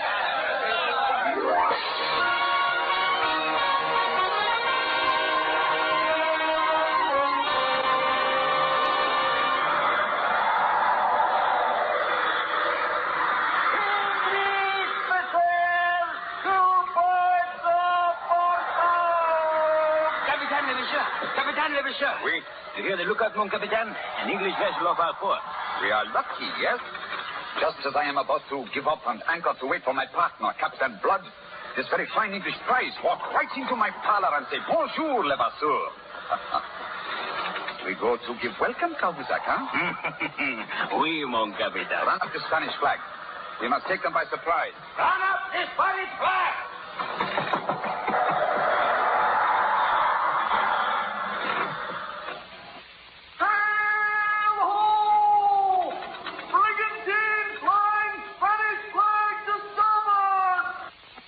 Vessel, the lookout says. Do you see it, Lord Willoughby? Aye, there it is, Miss Arabella. Oh, yes. I wonder if she's going to Port Royal, too. Have you been away long, Miss Arabella? Almost 6 months, a kind of vacation. Are you glad to get back? In a way, I suppose I would have stayed longer in England if my uncle hadn't sent for me. He's been made governor, you know. Yes, I've heard.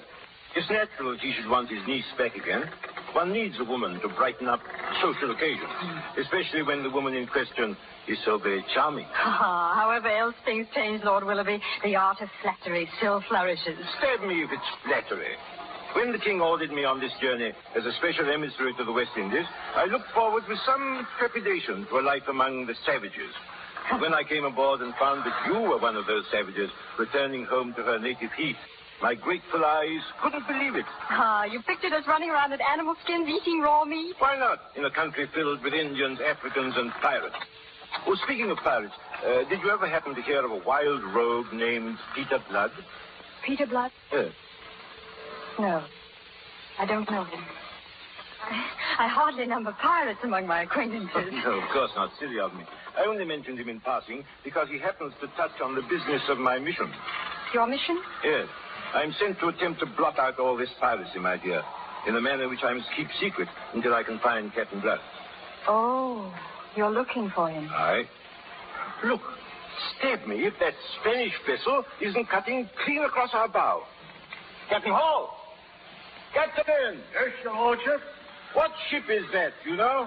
Well, I've been watching her, your lordship. She flies a Spanish flag. She could be anything in these waters. We're in pirate waters now, aren't we? Yes, my lord. Yonder bank of low clouds is the island of Virgin Magra. Exciting, isn't it, Miss Arabella? Could she be a pirate ship by any chance, Captain? Well, any ship we meet in the Caribbean could be a pirate ship. You know, I wouldn't trust. She fired across our bow. All hands on deck! All hands on deck! She is a pirate ship. And the talons! Get below, Miss Arabella. The captain's going to fight it out.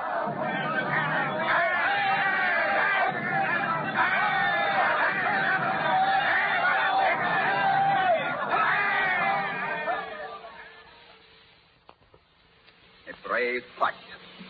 But you should have known better. Stand the prisoners before me, Cahuzac. Wait. Stand here, my Lord Willoughby. And, you here, madame. My friends, this pleasant strip of beach on which we find ourselves is the island of Virgin Magra. No boats ever put in here except mine. And one other. So you may put aside any hope of rescue that may be in your mind. The ransom for you two, Lord Willoughby and the so charming lady, is fixed at 20,000 pieces of 8, and I shall provide a boat for you to go to Governor Bishop at Port Royal to collect it, Lord Willoughby. Meanwhile, Mademoiselle remains with me as hostage. I find it very lonely on this island. I refuse. Absolutely and utterly. My friend, do you see this knotted cord? It is capable to screw a man's eyes out of his head. Very well. Do your worst. Lord Willoughby, thank you, but don't be foolish. You can't fight against them. Mademoiselle is right. I beg you to spare yourself, monsieur. And the young lady. I have been too modest. But since I have said 20,000 pieces of 8, I have said 20,000 pieces of 8. And for what, if you please? I said 20,000 pieces of 8. Peter Blood. Good morning, never, sir. Captain Blood, I did not know you were on the island. Oh, yes. We arrived late last night and put into a cove a few miles to the west. We've walked across to give you good day, but fate, I seem to have interrupted some little business of yours. Who are these people? Yes, me so. Look, Captain. She's the girl. You recognize the prisoners, Captain Blood? Why, no. Who are they? Well, I have captured them. A titled Englishman and the niece of the governor of Jamaica. Really? Then I suppose congratulations are in order. But had you forgotten there is an article in our agreement forbidding the taking of women prisoners? That so foolish article of yours. I was not aware you regarded it so when you signed. Would you care to dispute my opinion now? Your men against mine. No, not this morning, thank you. As you say, a foolish article. That is why these prisoners are of my own. A matter personal. And the 20,000 pieces of 8? Also, a matter personal. Whatever valuables come into our possession are the joint property of all our company. Then it is I should cut the prisoners up in so many little pieces and pass them around, eh? Yes. Obviously, these prisoners, and especially the young lady, must be kept in someone's hands for, shall we say, safekeeping. But why your hands? Why shouldn't Pierre have her? I should have her. Or Rock, or Jacob. Since she's as much their property as yours. Come here, girl. Here, I say. What do you want with me? I want to look at you. Be dead if I blame you, Lever, sir. A trifle skinny, perhaps. But an attractive baggage at that. And now, my captain, since you covet what is our joint property of war, you may have her, providing you're willing to buy her. Buy her? Yes, at the price you yourself have set upon her, 20,000 pieces of 8. That is right, mon capitaine. It is reasonable. It is in the article. What is in the articles, you fool? Where do you suppose I have 20,000 pieces of 8? Then let someone buy her who has. Who? I. You? I don't wish to be bought by you. Well, someone once told a slave it happens that you are hardly in a position to have anything to say about it. You want the girl? Yes, why not? And I'm willing to pay for what I want. There's your ransom. And now, mademoiselle, if you please. No. Let go of that girl. Captain, never sure. Do not. It is honorably settled. It is not settled to me. He'll not take her while I live. Quick, then I'll take her when you're dead. Put her in your sword. The 2 breaches in our articles committed by you. This will be ruined. What's that? That's what I intended for you in the end. But since you prefer it this way, you muckrake. Hey, Darby, come in. Keep a close guard, Lever, sir. Look for your own mark, Captain.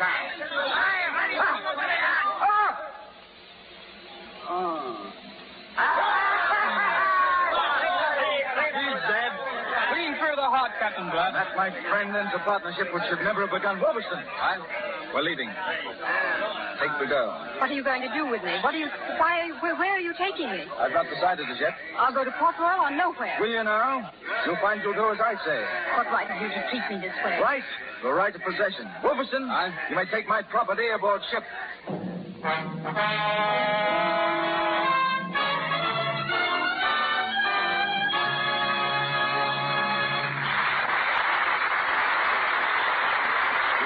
For station identification. This is the Columbia Broadcasting System.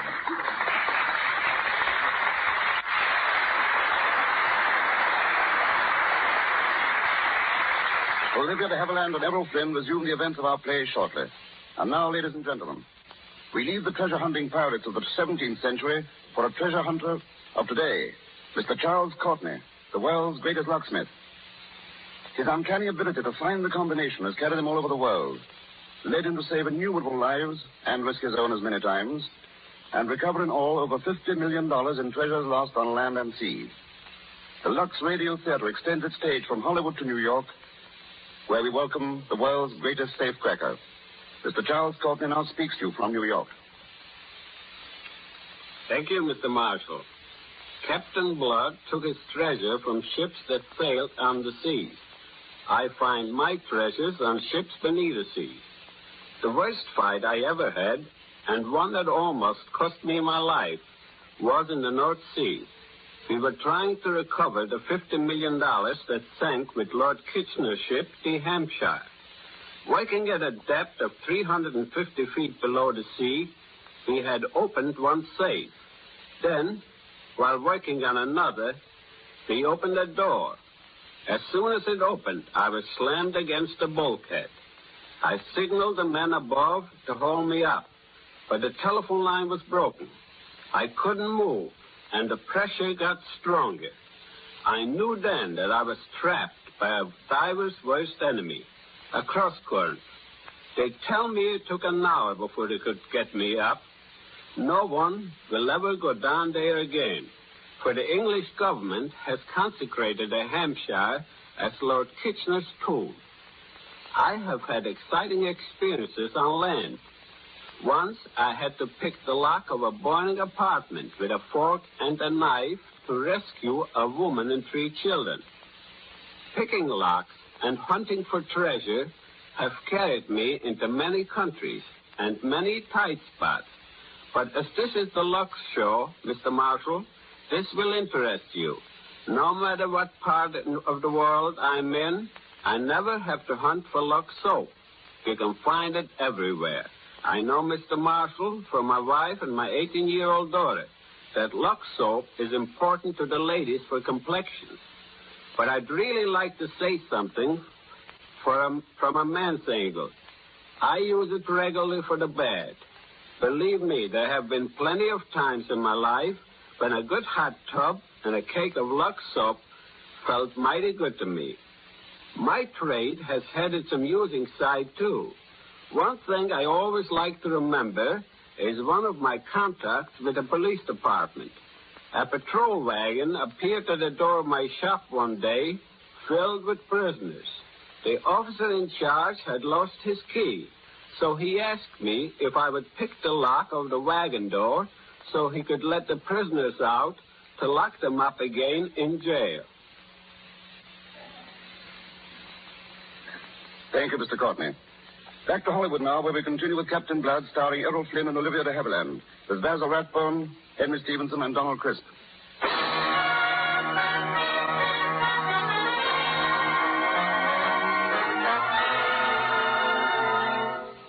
Captain Blood's unchivalrous actions toward Arabella were prompted by necessity, to safeguard her from the men. Now in his cabin on board the boat, he expresses his true feelings. He paces the floor exultantly as Arabella sits watching him. Arabella. Arabella, to think that you're really here. Here in the cabin of this ship, which I named for you. I dared to hope that someday you'd be here. To gather all these precious things I have for you. See, Arabella? Ankle rings from Persia. And look, red jeweled slippers. Long golden chains. And this dress, Arabella. This blue dress. When I saw it, I thought of your eyes. And I knew it was made for you to wear. I'll never wear it. Nor any plunder gotten by a thief and pirate. Thief and pirate? Thief and pirate. Arabella, you... I've seen your pirate ways. I've seen myself bargain for and fought over a combat between jackals. I thought you understood. You mean you thought you'd bought me? I suppose I should have regarded that as a compliment. You pirates are used to taking what you want without the formality of purchase. I advise you to go back to your ladies at Tortuga, Captain Blood. To your ladies who are thrilled by your bold, lawless ways. I only hate you and despise you. I might have expected your thanks for what I've done this day, but very well, let it be so. I'm thief and pirate, and I'll show you how a thief and a pirate can deal. Once you bought me for 10 measly pounds. Now I bought you for considerably more. The amounts of no matter. What matters is that now I own you as you once owned me. You're mine, you understand? Mine to do with as I please. Captain Blood. Well? Lord Willoughby sends his compliments and requests that you talk to him at your earliest convenience. He's sent out by the king himself. You can return his compliments and tell him to go to the devil. I'm not convenient to any friend of the king. All right, sir. Oh, wait. I'm going on deck. Jeremy, take this lady to her cabin and see that she stays there. All right, sir.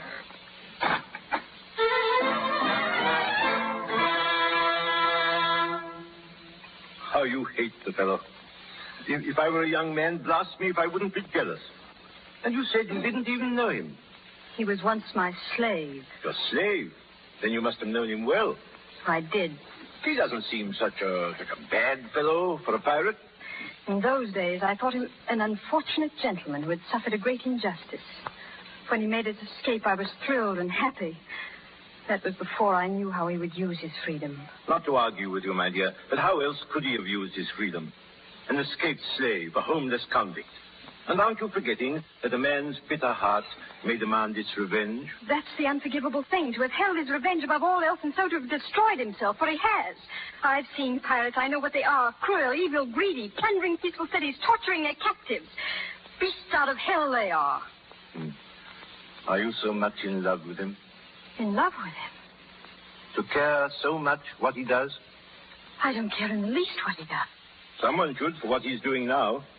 Still, your uncle commands a fleet at Port Royal. That much is fortunate. Why? What's this about Port Royal and my uncle? He amazes me, this Peter Blood. That's where he means to take us. No, he can't. I'm afraid he can if he wants to. They won't let me near him. He's alone on his quarterdeck in a fine Irish temper, I expect. But I learned from the pilot... Lord Willoughby, he mustn't. Mustn't take you to your home? To your uncle? He has no more bitter enemy in the world. My uncle is a hard, unforgiving man. He lives in the hope of one day taking and hanging Captain Blood. Captain Blood probably doesn't know that, of course. I doubt it would make any difference if he did. He's chivalrous to the point of idiocy. And yet he's been what he has been these last 3 years. And done what he's done. Oh, Lord Willoughby, help me. I see your point, my child. But it's something you'll have to decide for yourself. Life can be infernally complex.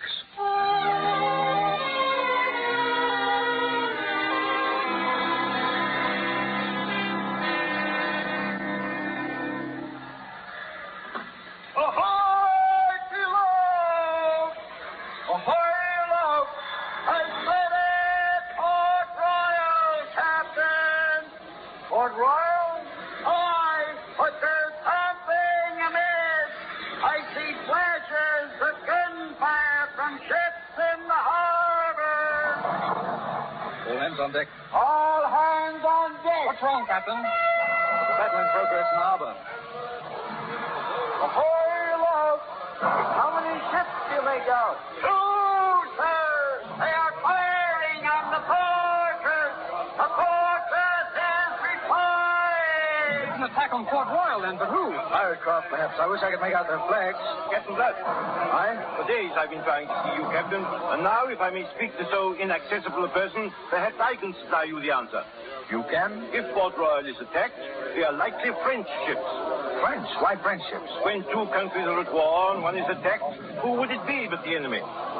England and France at war? You mean you didn't know? Where have you been the past 2 months? At sea, out of touch with the world. Ahoy, below! The fire from the fortress is weakening. One ship is already firing on the town. Where is the English fleet that's supposed to protect the town? I can supply the answer to that. It's out chasing pirates. Bishop wouldn't let his fleet leave its post in time of war. He wouldn't dare. No? Colonel Bishop is a very old and I may say a very dear friend of mine. It's probably me he's out there. Fool planter. And me in his own front yard. Hard aboard with the helm, Jeremy. Aye. Helmsman, hard aboard! Aye, sir. May I ask, Captain, what are your intentions? I set out to land you at Port Royal, your lordship, at some risk to myself from the English fleet. Now a stroke of luck has removed them from the picture. Well, we best be turning back. Can you, an Englishman, be thinking of leaving when yonder an English town is being taken? Well, of what should we be thinking? Of the honor to fight for your king. To fight for my king, is it? You hear that, lad? The honor, is it? There's not a word to use in the same breath with him, and furthermore, he's not my king. Then you fail to show him the same loyalty he shows you.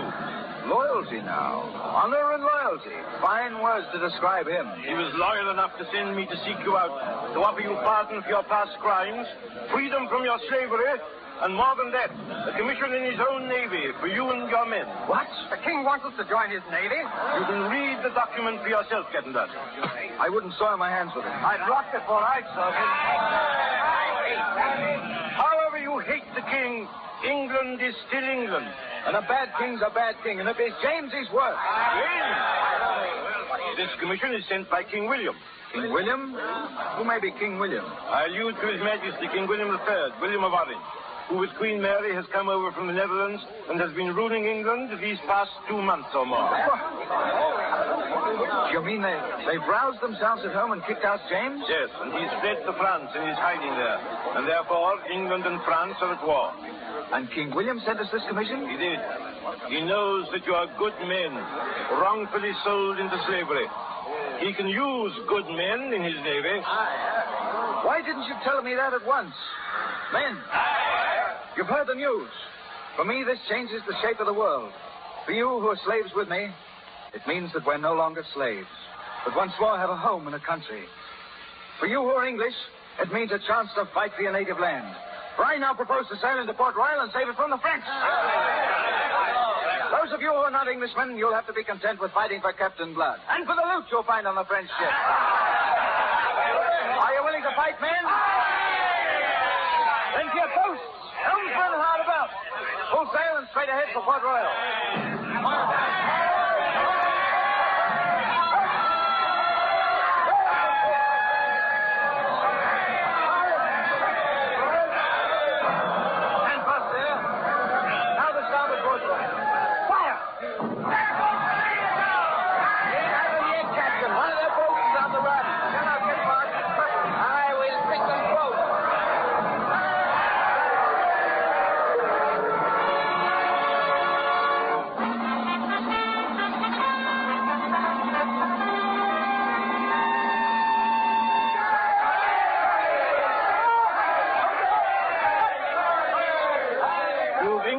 Thanks, Captain Blood, and my admiration.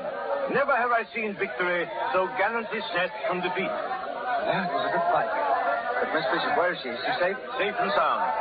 You'll find her now at the governor's mansion. That is, if you're looking for her. Looking for her? Aye, that I am.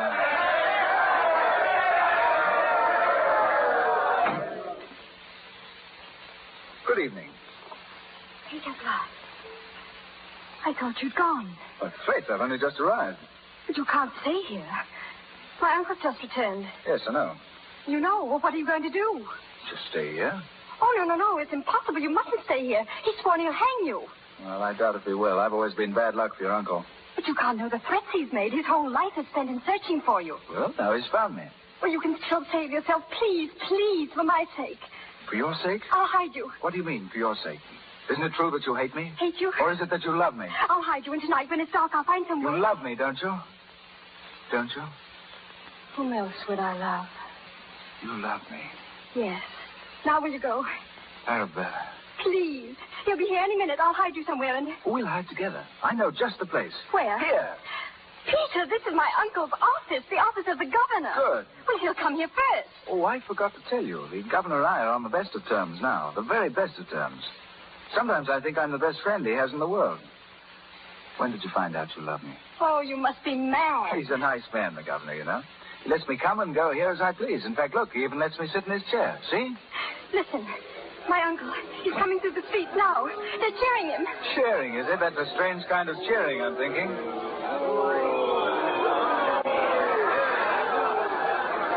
Take your hands off me, you rogues. I have arrested you by order of His Excellency the Governor. The governor? You're mad. I am the governor. You mean you were the governor.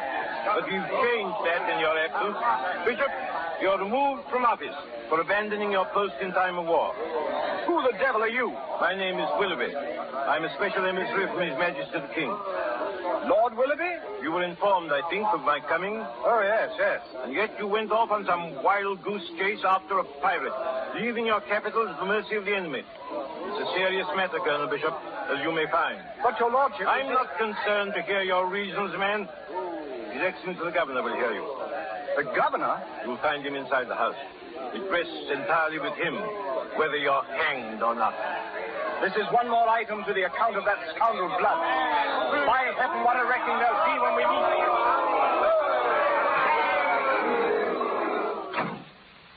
Oh, come in, Uncle. Arabella, what are you doing in this office? I've been pleading with the governor on your behalf, asking him to be as merciful as you would be cruel. The governor? Where is he? Here I am, Colonel Darwin. Peter Blood, you? I? The new governor by the king's order. Well, and by my order, I command that for your neglect of duty... No, in heaven's name, That for your neglect of duty, you are to be punished by accepting as nephew one Peter Blood, one-time pirate. What? Arabella, may I put my arm about you? If you wish. Oh, Faith, you're as pretty as a May Day sky. Wait, I don't understand this. You don't need to understand. Uncle, you're excused. And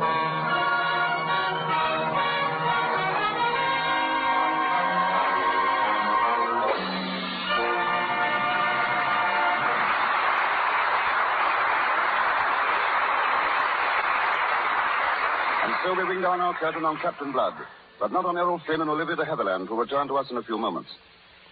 Douglas MacLean is one of the 4 or 5 major stars of silent days, still most prominently identified with films. He starred in such pictures as The Hottentot, 7 Keys to Baldpate, and 23 and a Half Hours Leave. Then he turned producer, sponsoring So Red the Rose, Accent on Youth, and Mrs. Wiggs of the Cabbage Patch, to name a few. Today he is head of Douglas MacLean Productions, whose pictures are released by Grand National, the most recent of which is Great Guy, starring James Cagney. Ladies and gentlemen, Mr. Douglas MacLean.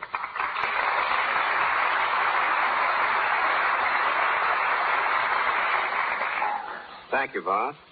Isn't it true, Doug, that some 8 years ago you retired from pictures? But here you are, still in the midst of them. Yes, I tried retirement for a while, but I discovered there's too much celluloid in my system to swear off completely.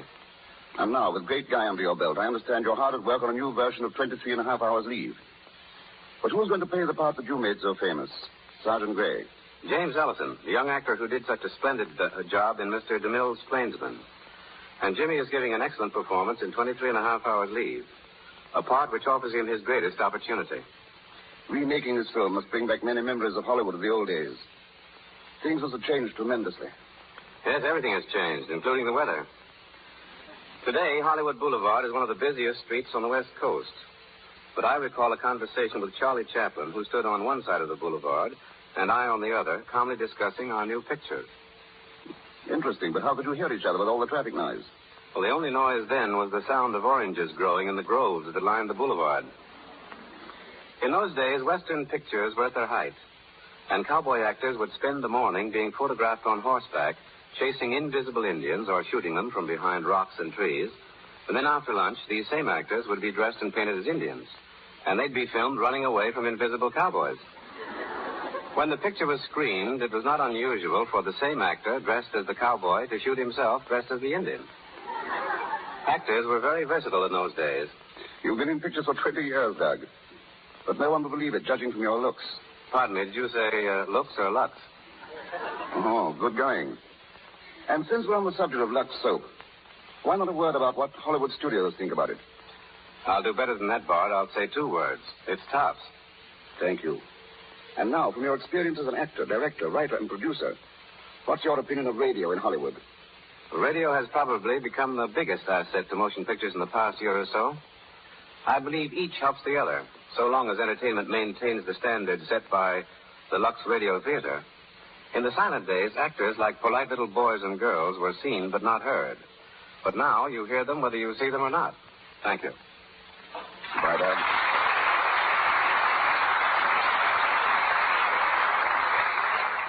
As a consistent Lux listener, I know this is the time when Mr. DeMille calls forth the stars to shine again, and so shall I. Ladies and gentlemen, Errol Flynn and Olivia de Havilland.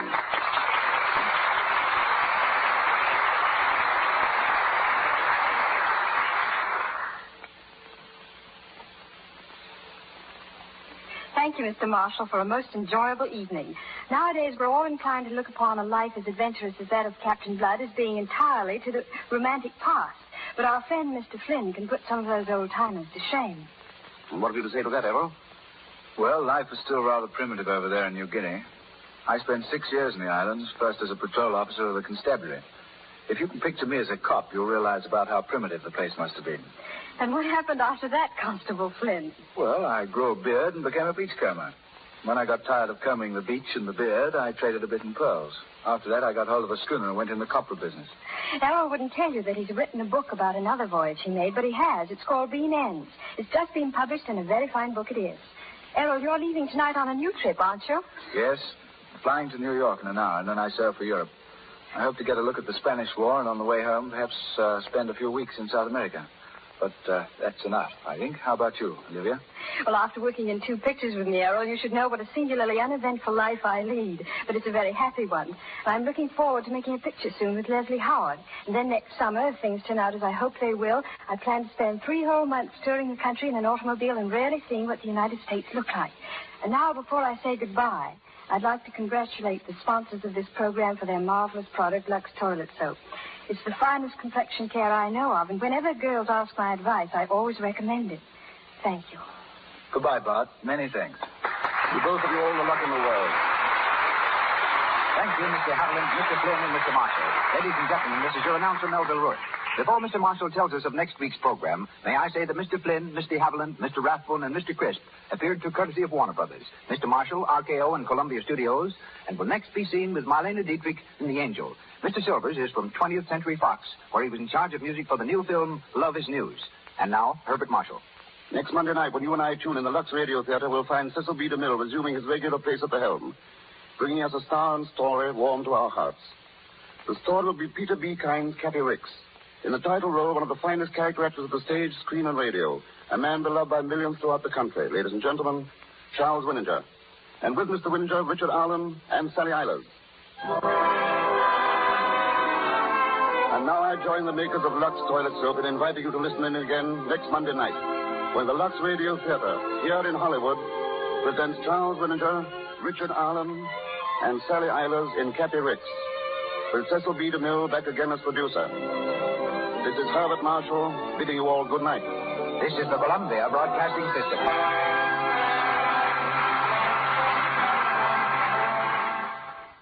The Warrior of the Woodland, Ranger Bill, is coming up next.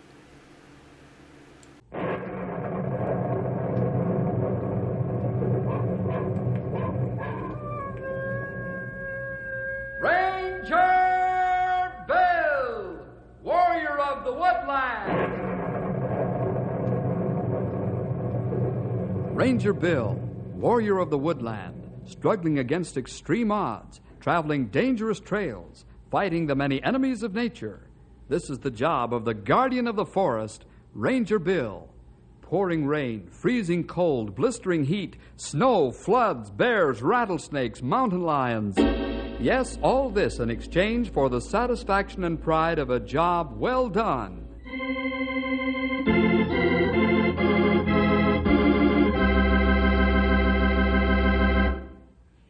Knotty Pine, as you know, is in the heart of some pretty rugged country.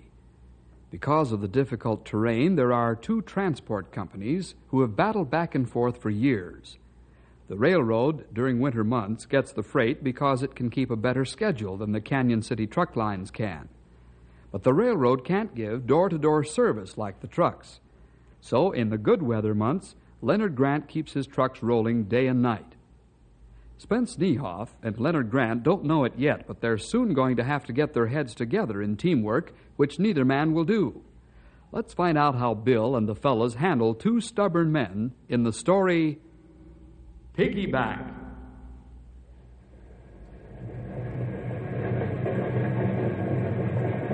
Hey, Gordon, there's a signal from the caboose. It's Spence. Yeah, it's that old ball of fire one now. Huh? He wants more speed. Now, what's he think I'm pulling? A load of kiddie wagons? I got 50 freight cars I'm towing. Just like a district superintendent. What should I signal back? Tell him to get out behind the caboose and push.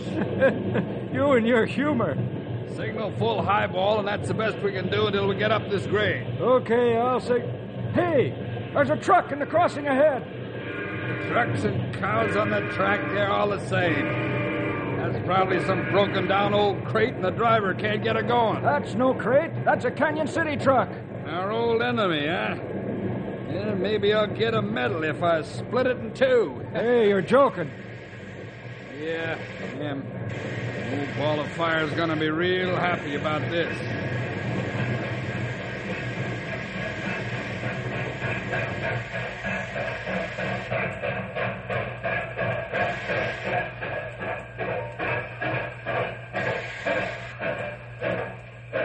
Yeah, looks like that truck's front wheels are jammed in the crossing. And here comes Spence. Lickety-cut. Whee! Old Ball of Fire's hopping mad, eh? Look at him come. Just like one of them big jackrabbits. Yeah, we'd better get out in front before he gets here, which will be soon.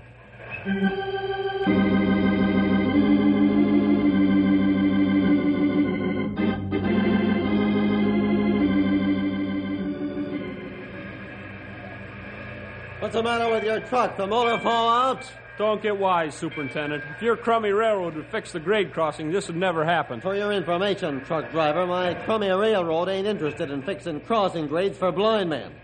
How'd you get your chauffeur's license if you can't see a hole in the road? Listen, wise guy, one more crack like that and you'll have to see your dentist, pronto. Wait till my boss hears about this. No, I'm not afraid of Leonard Grant or any dozen of you truck drivers. Now get that thing out of the way or we'll make hamburger out of it. Don't make me laugh. I'm not moving until the wrecker gets here. I radioed for help and the boys will be here in about an hour. You don't think you're going to hold us up for an hour, do you? I'll sue your company if you do. I got perishables and fast freight on this load. Hey, we've got some heavy jacks in the caboose, Super. I think we can get this truck out of the hole without any trouble. Well, okay. I'm going back to the caboose. I can't stand blind truck drivers. Why, you arrogant section hand. I ought to bash your face in for that remark. Yeah, take it easy, son. He's their boss. We have trouble now liking him. How do you think we'd feel if we had to look at him with his face all pushed in? Yeah, I see what you mean. I'll get the crew to help me bring those jacks up, and we'll have you out in no time. Say, that'll be fine. I don't want to hold you fellas any longer than necessary. I'm sure glad that all railroad men aren't like that superintendent. Yes, thanks, son. You know how it is. Old Ball of Fire probably forgot to take his high blood pressure medicine this morning.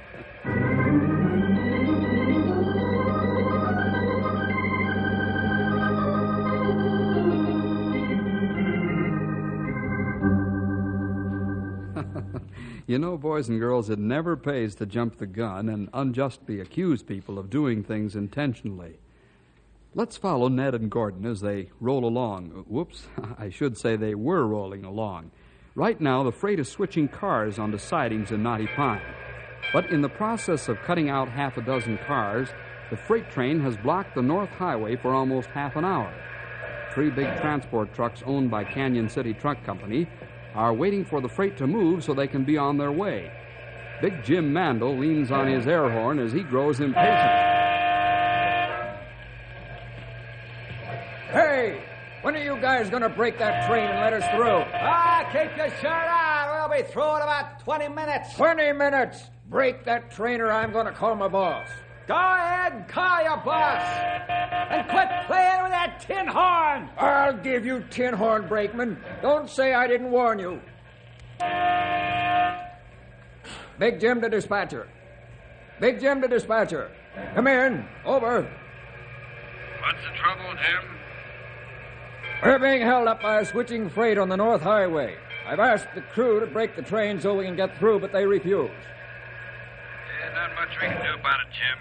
Except get hot under the collar.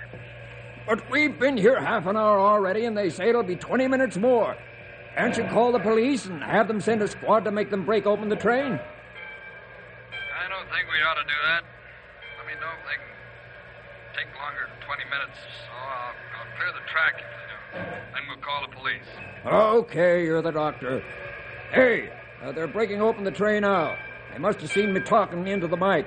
See you later, dispatch.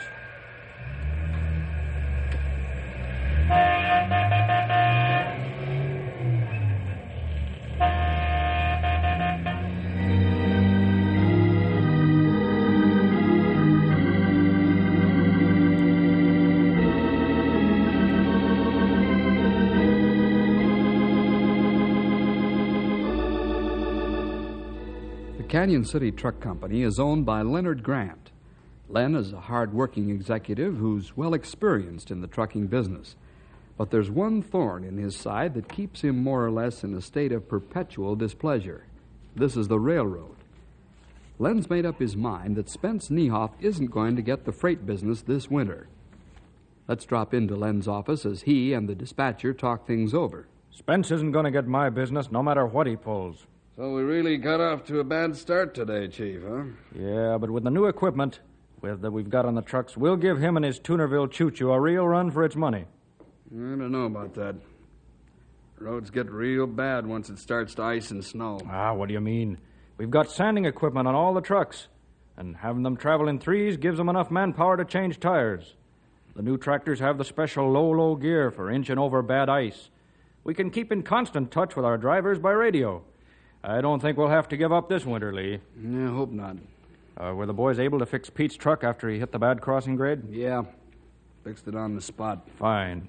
Who's rolling where today? Here's the dispatching schedule. Group 1 rolling east. Group 2 southwest. Good. Group 3 will take off at noon. Pete's on a short haul and be back to join Group 4. Let's see, they take off at supper time, eh? Mm-hmm. They should be well on their way by midnight. How's the weather? Well, not very good. Group 1 will run into ice at Breezy Ridge. Group 2 will hit snow at Middletown. That's all right. The boys are equipped for any kind of weather or roads they come up against.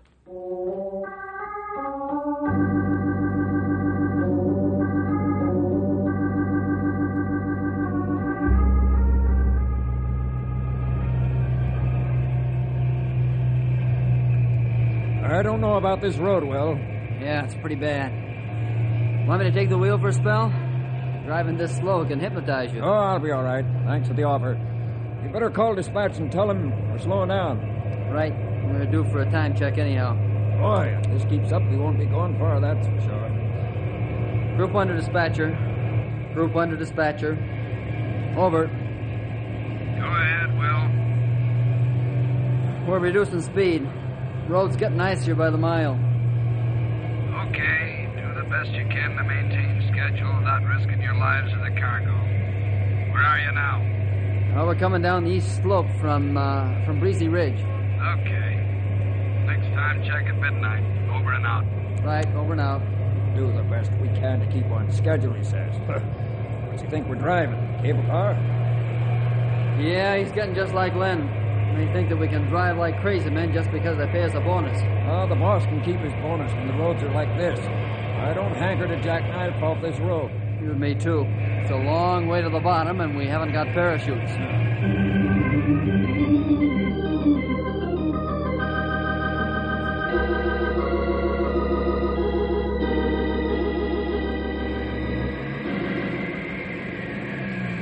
Pete, are you cross-eyed yet from the snow beating against the windshield? Not quite yet, Nick. I'll drive another 10 miles or so, and then you can take the wheel. Okay, I'll be glad to take over any time. Wonder what Big Jim and his group's doing. Hey, there's a big one ahead. Boy, you're not kidding. That is a big one. How many drifts have we hit so far? I stopped counting a while back.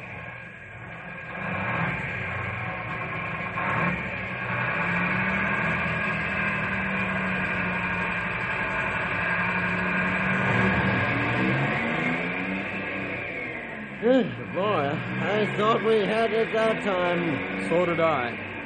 We won't get through if we hit any bigger than that. How are the boys behind making out? Oh, they're doing okay. All they have to do is follow. We're doing the plowing.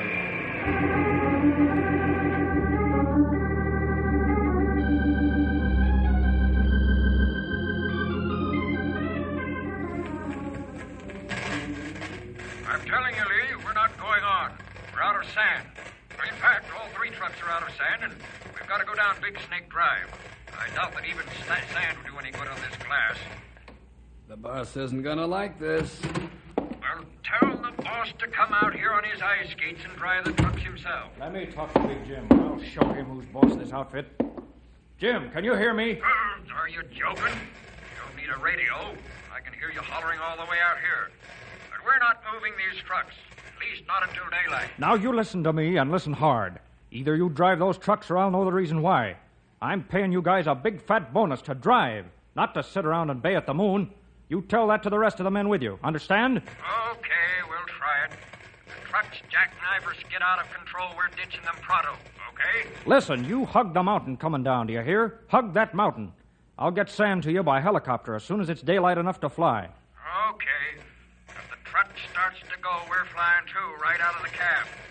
We'll give it a try. Over and out. Over and out.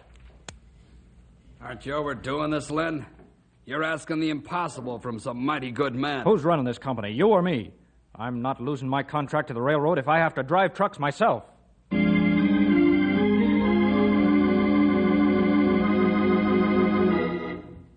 Wow. I agree with Lee, the dispatcher. Leonard Grant's overdoing it.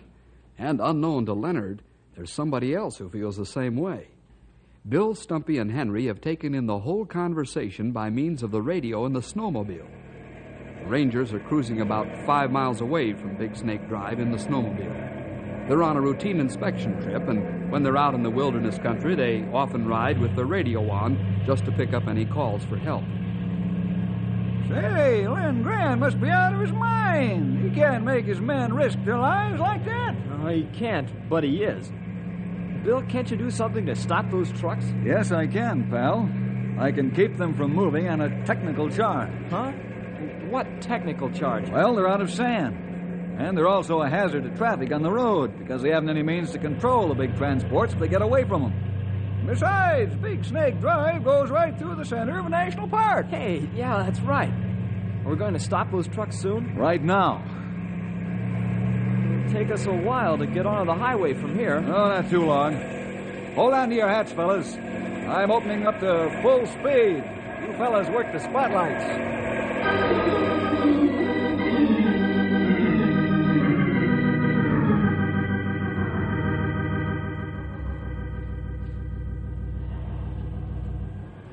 Well, fellas, this is as far as I'm going for the night. Is that all right for the rest of you? Yeah, I'm not risking my life on this glass for the boss or anybody else. Look down the road. The headlights show up nothing but a sheen as far as you can see. Hey, wait a minute. What kind of a motor's that?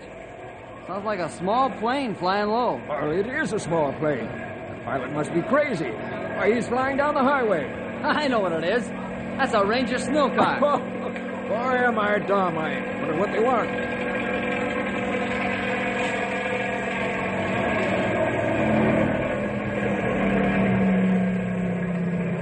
Wonder what the Rangers doing out here this time. Here goes. Howdy, fellas. Oh, Hi, what's up, Ranger? How come you're on the highway with your snow car? I'm here to take away your road rights. You can't travel this highway. What do you mean? We can't drive. What are you talking about? Oh, just keep your temperatures where they belong. It's nothing you've done. It's what your boss is trying to make you do. You've heard about it already? We heard the whole thing while it was going on, Sonny. You know, I look like an old grizzly, but we use newfangled contraptions. We got one of them things you call a radio. Yeah, we cruise around with our radio on when we're out in the wilderness. We picked up the whole conversation. Bill here is the boss ranger of these parts, and he's not going to let you fellows risk your lives. Oh, we're already parked for the night, Ranger. No use going any farther until daylight. You're not going any farther, period.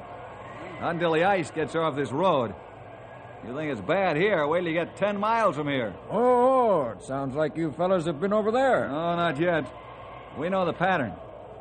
Now lock your trucks, set your brakes. We'll take you back to Canyon City in our snowmobile.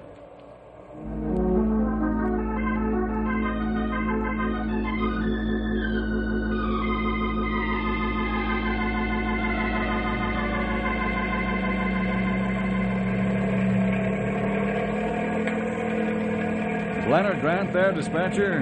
This is Ranger Bill Jefferson. Yeah, he's here. Hold on just a minute. Hey, you better put your earplugs in, Sonny. I don't think he's going to be very happy when you tell him what you've done. Bill Jefferson, this is Leonard Grant. What's happened to my trucks on Big Snake Drive?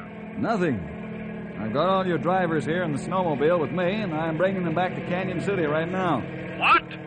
For what reason? I'll explain that to you when I get back. I just want you to know what's going on so you won't fear the worst when they don't answer your radio call. You'll tell me now, Ranger. Take my drivers back to the trucks. I'm running this outfit, not you. Take them back right now, do you hear? All I hear is you yelling your lungs out. If you're not careful, I'll stop and secure a warrant for your arrest.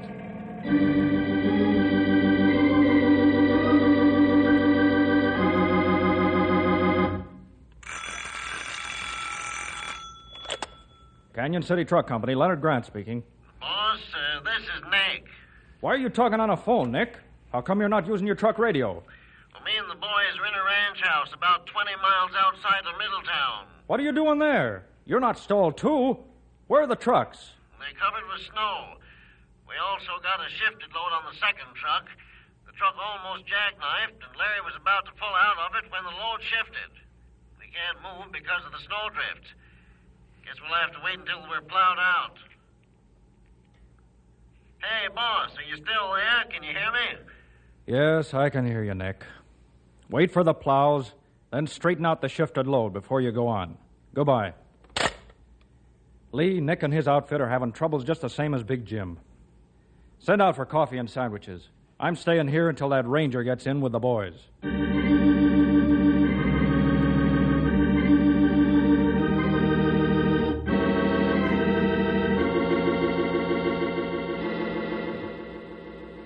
Bill Jefferson, I want to know on what grounds you did this. You're butting into private business. Be thankful that I did. If the state troopers caught you doing this, you'd be in real hot water, my friend. Doing what? I'm not breaking the law. What?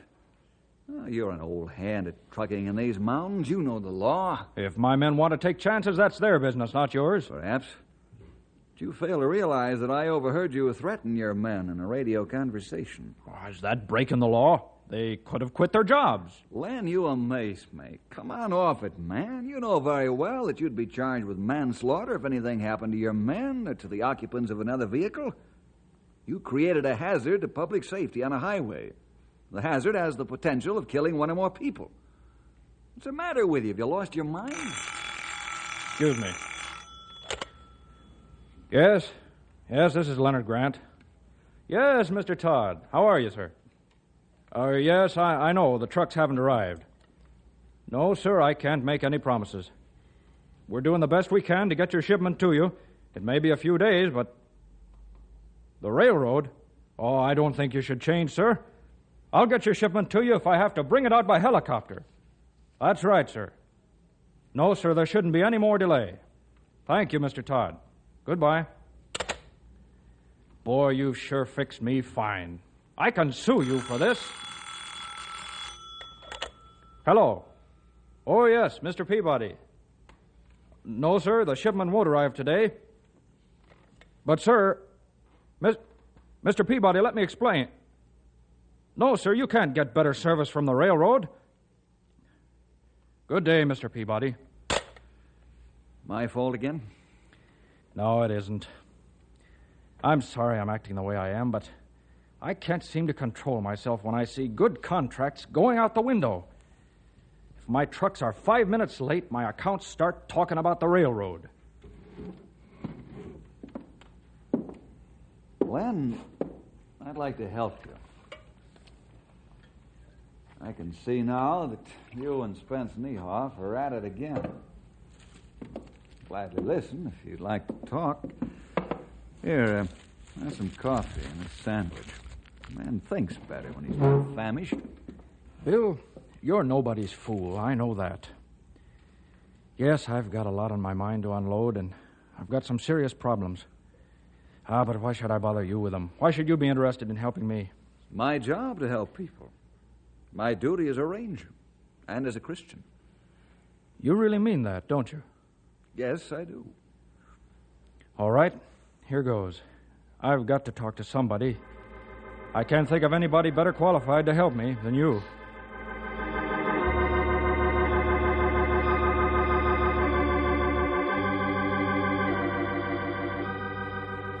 So, now you've heard the whole gruesome story.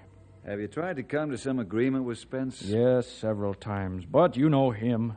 He hates truckers. He won't lift a finger to help. Probably feels the same way about truckers helping the railroad.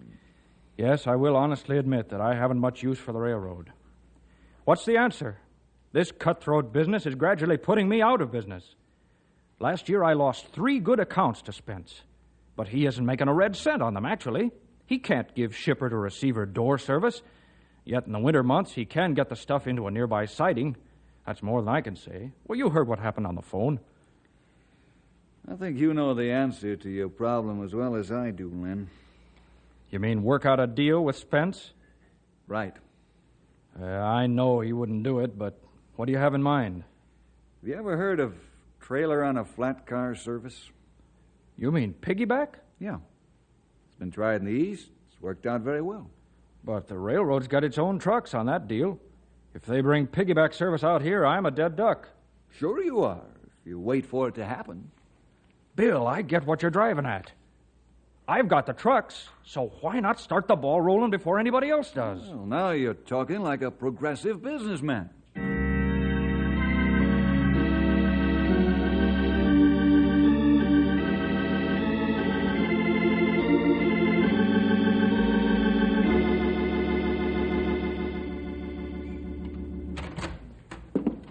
Spence, can you spare a few minutes? Well, as I live and breathe.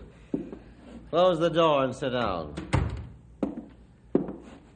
What brings a trucker into my office? I hope it's not the usual fall and spring battle we have, because I'm not listening. I have an idea how we can end the battle permanently and to our mutual advantage. Oh, you don't say. What stroke of genius is this? Piggyback service. You supply the flat cars to haul my trailers, and my tractors will give the door-to-door service. Oh, Leonard Grant, you make me laugh.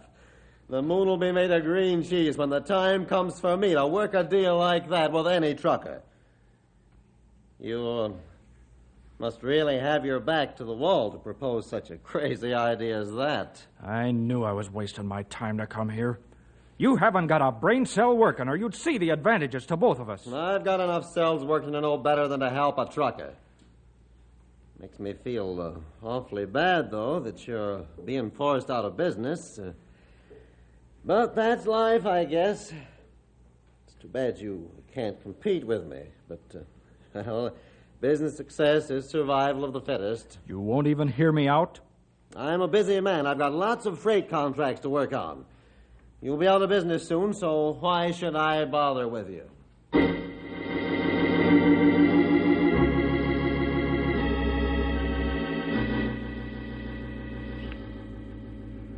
Len, you're letting your first defeat get you down. You know better than that. Pick yourself up by your suspenders and fight for your new idea. But, Bill, trailer on a flat car service involves the railroad. If I can't get Spence to even listen to me, then I'm licked for good. I might as well go out of business right now. You know what I do if I can't get the little cogs in the wheel of a large organization to help me? You'd go to the big cogs. You said it, my friend, and I wouldn't waste time either. Bill, you're right again. I'll write a letter to the president of the railroad right away. I'll approach him on the advantages he'd have by using my idea, since I have special equipment all ready for this part of the country. Then hit Spence where it hurts. I don't follow you. Come on now, you know what I mean. There's more than one way to skin a cat, you know. Sure there is, Bill. I get it. I'll work through my customers. They can bring pressure on him to make him see the light of day.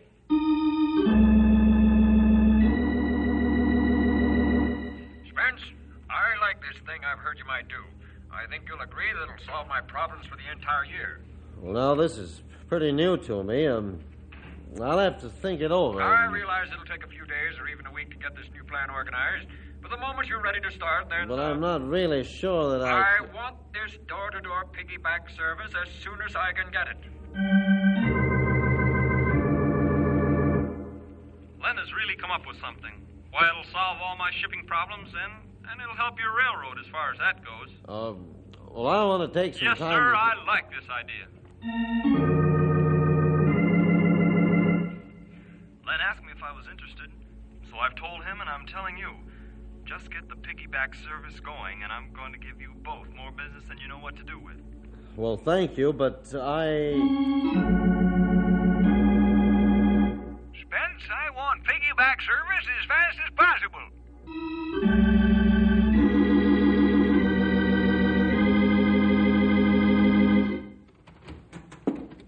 Spence. Oh, what brings you here?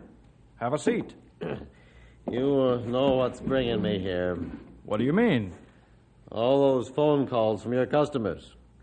And then I have a letter here from the president of the railroad. Well, now I know what you're talking about. I wrote to him, but he hasn't answered me. I'm bringing his answer. Oh? What is his answer? Well, I'm to work out the details of piggyback service with you at once, if not sooner. And we're to use your trucking equipment and get the operation running within 1 week. That is 5 business days. Wonderful, Spence. For both of us. Yes, that isn't all he has to say. Yes? I got the worst bawling out of my railroading career for being so bullheaded. He says I should have worked this out sooner. I should have waited until you came to him. I didn't tell him I had approached you on the subject. I know you didn't. That man can read between the lines. He wouldn't be president if he couldn't. Len, what do you say we bury the hatchet? Why, I'd be glad to. Fact is, I was hoping you'd suggest it. Piggyback's done more for me than solve freight hauling problems. It's shown me that a bullhead like myself ain't gonna last long until I've learned how to cooperate and get along with people. Sometimes even with my competitors.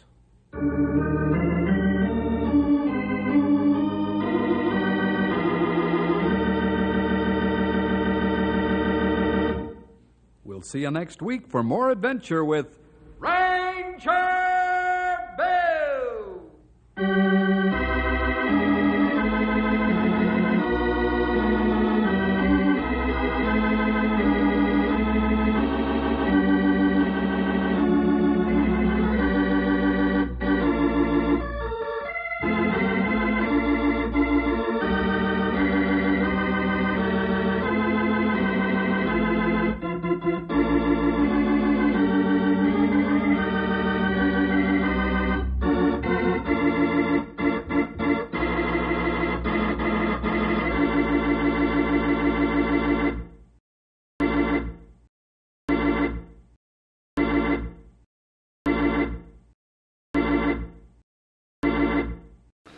The first couple of radio comedy, Burns and Allen, are up next. Another cup of Maxwell House coffee, George? Sure. Pour me a cup, Gracie. You know, Maxwell House is always good to the last drop. And that drop's good, too. Yes, it's Maxwell House Coffee Time, starring George Burns and Gracie Allen.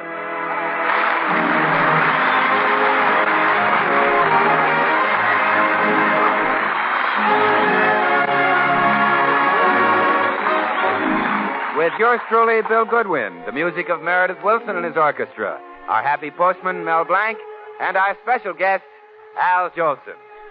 For your Thursday night comedy enjoyment, it's George and Gracie. And for your everyday coffee drinking enjoyment, it's Maxwell House, the coffee that's always good to the last drop.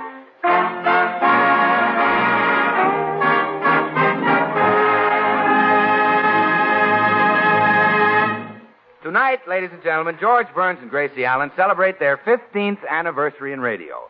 And as a special treat, you'll hear songs by the most thrilling voice in show business. Well, thanks, Bill. Oh, California, here I come. All right. George! Back. George! Away. George! Uh-huh. George! Uh-huh. George! What is it? I think Bill was introducing our guest, Al Jolson. California, here I come. Right back where I started from.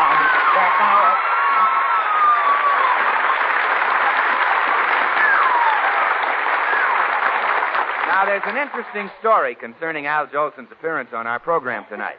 And it all began this morning at the Burns home. George had arranged a little surprise for Gracie in honor of their 15th radio anniversary. Good morning, sweetheart. Take a look at what's on the table. Why, George, how lovely. A great big cake with candles on it. Uh-huh. 15 candles. But, George, this isn't my birthday. Gracie. And besides, I'm much older than 15. You'll have to dig up 4 more candles. Gracie, the cake is to celebrate our 15th radio anniversary. Oh, of course. I should have known. Just last night I read that article about us in the new True Story magazine, all about how we met and got started in radio and everything. Yes, it really brought back memories. Remember when you came to me for an audition? Oh, yes, and you were so nice. You said if I made good, you'd pay me a salary. That's right. I sure hope I make good soon.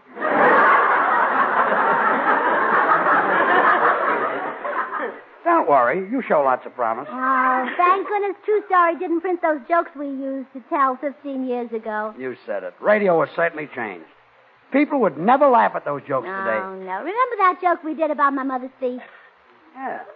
How did that go? Well, I said, my mother woke up in the middle of the night and let out the biggest scream you ever heard. Oh, yeah. What happened? She looked down and her feet had turned black. What did you do? What did we do? We sent for a doctor. What did the doctor do? He took off her stockings, and then we all went back to sleep again.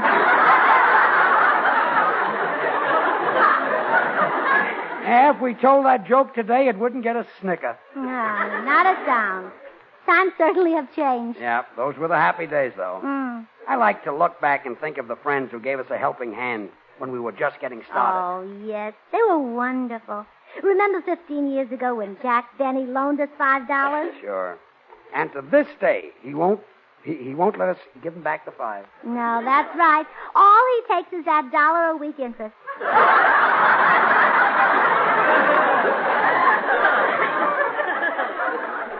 He's a true friend. Very true, yes. And speaking of people who gave us a boost, don't forget Al Jolson. Well, how could I? Al Jolson gave us our first job in a Broadway show. Remember that day we went to him for an interview? Sure. Jolson was at the Winter Garden. And we finally got up enough nerve to go backstage and speak to him.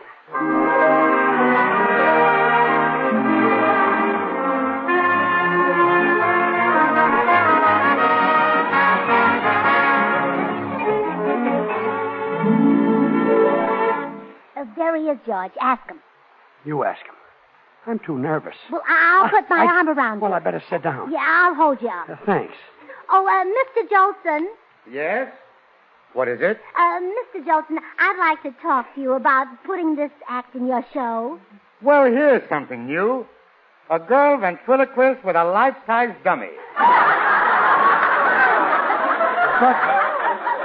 But, you know, they're getting better and better at making those dummies, but they still can't make them look human. Mr. Jolson. Well, they've done pretty well with this one's body, but nobody would believe that face. By the way, let's hear the dummy say something. Go on, throw your voice. Look, I'm a real live man. Oh, that's wonderful. Have that bee's opening line. It'll kill the audience, really. But, darn it, if we could just make that face more believable. Oh, excuse me, Mr. Jolson. The orchestra's ready to rehearse your number now. Okay, I'm ready. Now, don't go away, miss. I want to talk to you about this act. It's great. All right, boys, hit it.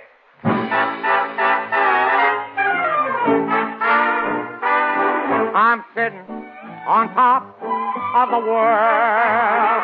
I'm rolling along, just rolling along. And I'm quitting the blues of the world.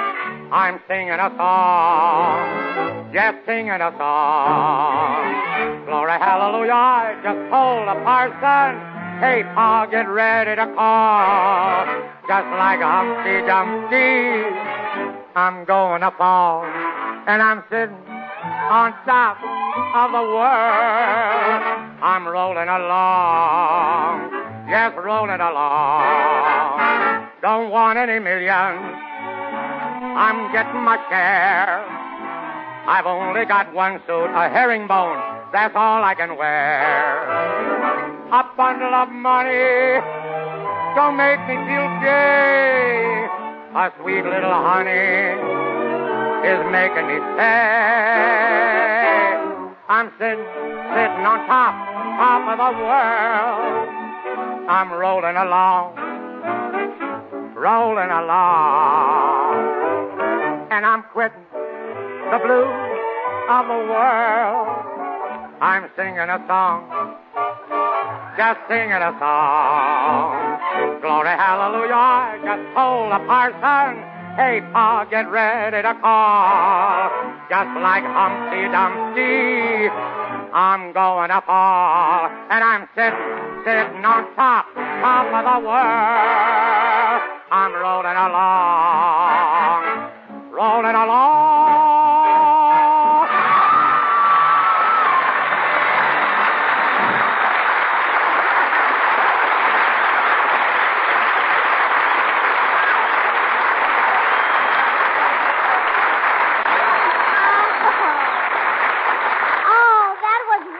Mr. Jolson. Thank you. Now, little girl, let's get on to business.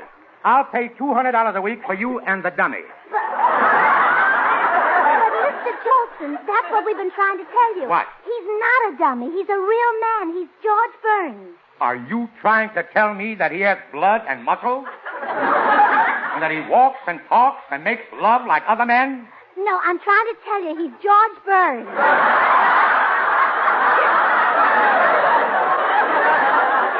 Yes, I'm her husband. Well, my offer still stands. $200 a week for the ventriloquist act. But he's not a dummy. Oh, who's going to know that? Who's going to... Mr. Jolson, my husband has talent of his own, great talent. What does it do? Well, he sings like a nightingale. Show him, George. Give the great Al Jolson a lesson in how really to sing.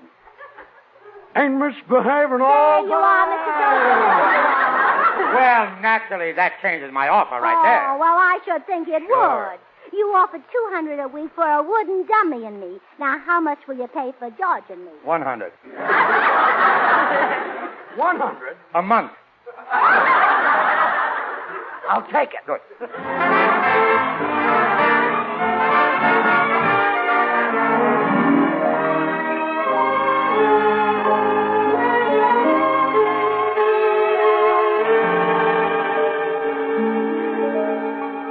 That really brings back memories, Gracie. That was a lot of years ago. Al Jolson was the biggest star on Broadway. Oh, yes. I wonder whatever happened to him. Huh? You know, show business is so cruel. Poor old Al. Yesterday he was a big star. Today he's probably a ditch digger. Or a plumber's helper. Or a garbage collector. Gracie, Al Jolson is sweeping the country. Oh, a street cleaner. A street cleaner.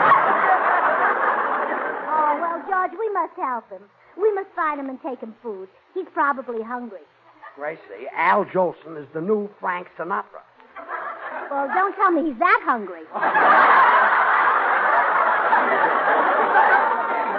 I don't mean he looks like Sinatra. I mean he's the new Bobby sock sensation. Oh, Al Jolson, stop kidding. They go for Van Johnson. Hey, excuse me, dear. I'll answer it. Good morning, Mrs. Burns. Here's your mail. Oh, thank you, Mr. Postman. I read that article about you and Mr. Burns in True Story magazine. It was inspiring. Well, maybe someday a magazine will print the story of you and your wife. Yes.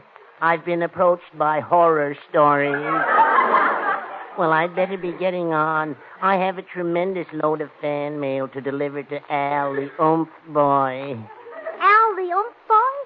That's what the women call Al Jolson. You mean he really sends them? Oh, yeah. When fan letters used to come to the post office addressed to VJ, they were for Van Johnson. Now we know they're for Jolson. What does the V stand for? Boing! Well, I'd better be staggering on with Al Jolson's fan mail. Goodbye, Mrs. Burns. Remember, keep smiling.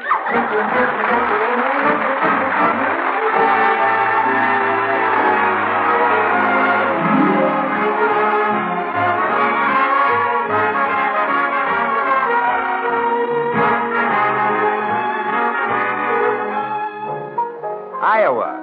Say, Meredith, that's your own tune you're playing now, isn't it? Tell me, how'd you happen to write it anyway? How did I happen to write it, Yeah. Bill? Iowa's my own home state. I just wanted to put a lot of memories into music. To most folks, it's probably just a melody, but to me, it's memories of Shumack in September, of a river bend, of a boy and a girl in a park. Memories of my hometown, Mason City, Iowa. Well, that hometown of yours stands for all the hometowns in America, Meredith, each a symbol, each contributing its own rich measure of pleasant living to this land of ours, adding grace and charm and friendly hospitality to the American scene.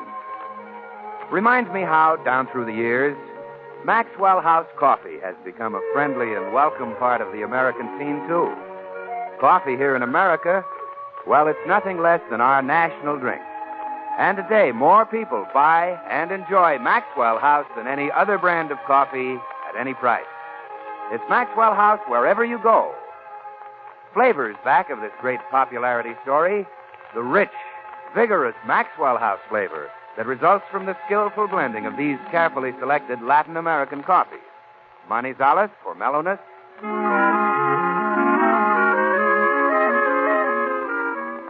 Medellins for richness.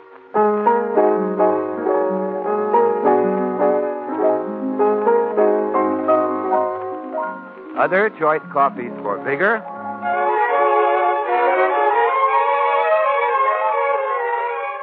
And Bucaramangas for full body.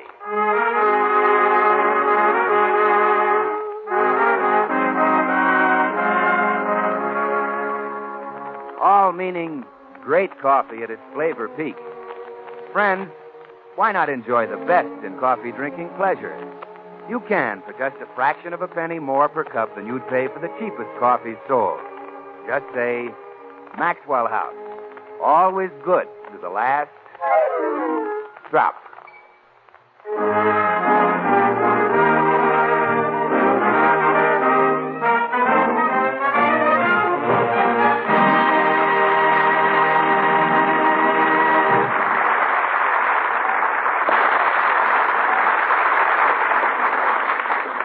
Right, George. The postman says that Al Jolson is the most popular singer in the country. Sure, the guy's great. Not as great as you are, Sugar Throat.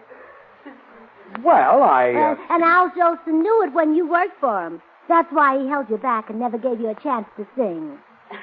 You think so? Nah, he choked your growth like a crawling weed chokes the growth of a delicate violet.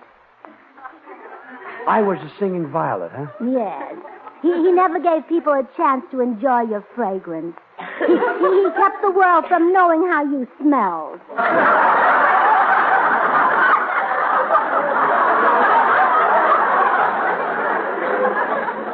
I hate to believe it of Al, but I did ask him time after time to let me sing. Yeah, and he always refused. Remember when we were working for him in Cleveland? We went up to him one night just before the show, and I said...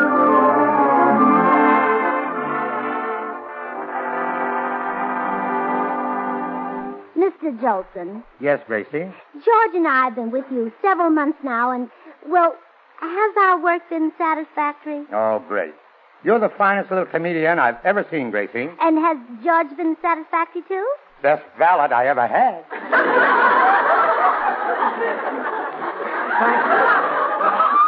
I've shined your shoes until I can see my face in them. Take my advice. Don't look. Yes. But what's all this leading up to, Burns? Come on, give out. Well, you promised that someday the audience would have a chance to hear my voice. And Jolie never breaks a promise. Tonight, they'll hear it. Oh, bless you, sir. Here. Take this. Now get out there and let them hear your voice. Yes, sir. Popcorns, peanuts, chewing them. Popcorns, peanuts,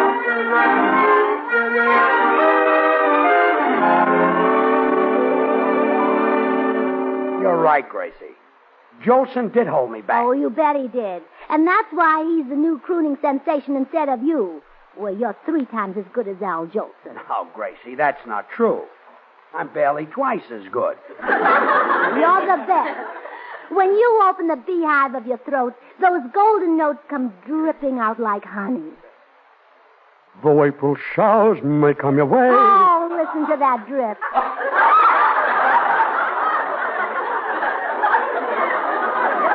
And Jolson held me back. Yes, it just burns me up every time I think of it.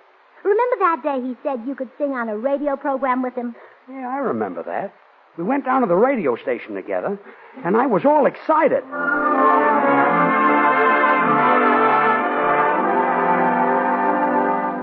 You're really going to let me sing on the air, Mr. Jolson? A promise is a sacred thing, Burns. You'll not only sing, but I want you to do the same number that I do. Oh, bless you, sir. Get set. Here comes the opening announcement. Ladies and gentlemen, Peppo Vitamin Pills bring you that great singer of popular songs, Al Jolson.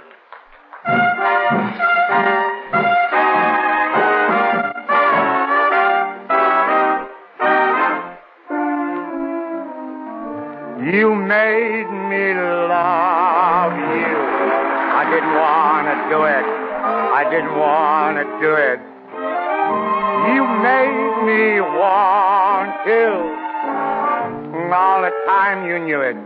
I guess you always knew it. You made me happy sometimes. Oh, you made me glad. But there was time, baby. You dog. You made me cry for. I didn't want to tell you. I didn't want to tell you. I want some love that's true. You know I do. Deed I do. Yes, I do. Gimme, gimme, gimme, gimme what I cry for. You know you got the kind of kisses that I die for. You know you made me love you.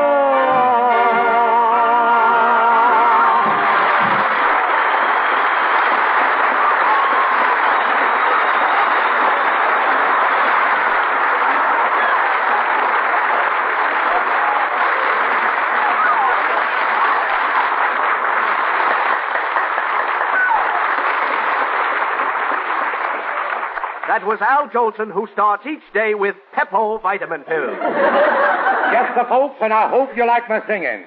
And now I want you to hear the voice of George Burns. You made me love you. That's enough. I didn't want to do it. Folks, I just want you to know that's how bad I'd sound if I didn't take Peppo Vitamin Pills.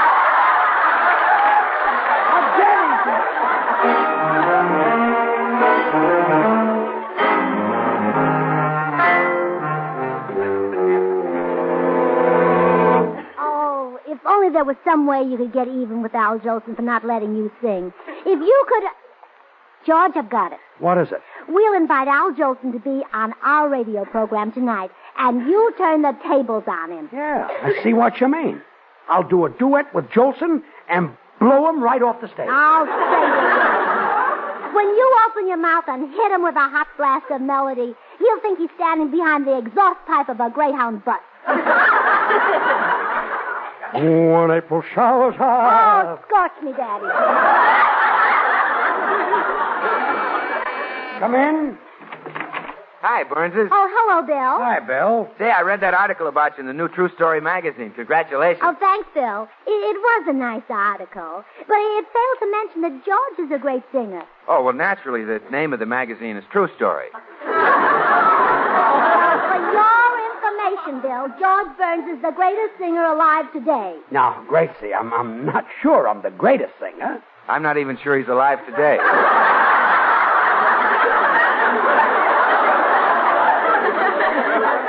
Bill, go to the blackboard and write 100 times, Harry Von Zell is available. Boy,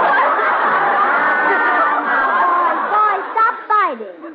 We have exciting news, Bill. Yeah? Al Jolson is going to be on our program tonight. Al Jolson? Mm-hmm. Oh, gee, Gracie, this is one time I wish we had television so the people could actually see that great artist at work. Al Jolson, down on his knees, begging and pleading with tears in his eyes. Mammy, give me a little old cup of Maxwell House coffee, Mammy.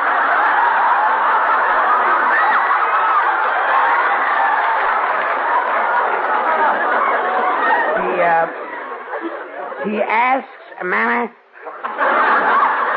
for Maxwell House coffee? Can you blame him, sonny boy? Maxwell House is rich, delicious, and mellow. That famous Maxwell House flavor, you know, is the result of careful selection and blending of premium Latin American coffees radiant roasted to perfection. It's no wonder more people buy and enjoy Maxwell House than any other brand of coffee in the world. Well, Bill, maybe I better explain why we're asking Al Jolson to be on our program tonight. You see, he's the most popular man in the country right now. And you know why? No, why? Well, because for years and years he kept George from singing. On a platform like that, he can be elected president. Now, see here, He should receive a gold cup. Full of Maxwell House coffee, of course. Maxwell House is the very best in coffee drinking pleasure, yet it costs but a fraction of a penny more per cup than the cheapest coffee you can buy. That's why Maxwell House is the choice of so many millions of Americans today. They know today's coffee buy is Maxwell House, the coffee that's always good to the last drop. Well, Bill, you didn't let me finish. Tonight, George will get his revenge. Yeah, Bill. Tonight I'll murder Jolson. I'll sing a duet with him. What a horrible way to go. Gracie, tell me, how will you get Jolson to agree to this? Well, I'll use flattery. That never fails. Well, they say that'll get any man under 100. Well, I'll try it on Jolson anyway.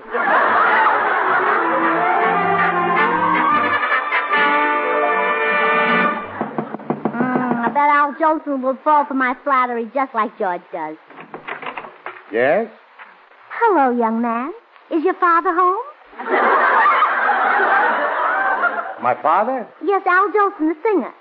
You must be the one he always sings about. Sonny boy. Gracie, I'm Al Jolson. Now, Sonny. You better tell your father I want to see him. But, Gracie, I can't look that young. Well, I've been in show business for 30 years. Now, look, young man. I'm in a hurry. You run along to the Palladium and jitterbug. Gracie, I tell you, I can't look that young. Well, I've been in show business 20 years. Yeah, you're a cute youngster. I'll bet you're a devil at Hollywood High. What? How could I go to Hollywood High? Well, I've been in show business only 10 years. Now, look, will you call your father, or shall I turn you over my niece? Oh, Gracie, stop kidding. I'll show you my clippings. I've been in show business for 2 or 3 years. Now, really, Sonny? Now, look, Gracie, I'll prove I'm Al Jolson. Rock-a-bye your baby with a Dixie melody. Oh, it is you. Of course, it's me, Gracie. And, gee, honey, it's good to see you. How's your husband, the valet? Oh, he's fine. You know, we'd like you to be on our radio broadcast tonight. I'll do it. I've always wanted to get into show business. Oh, well, wonderful. Let's go to the studio.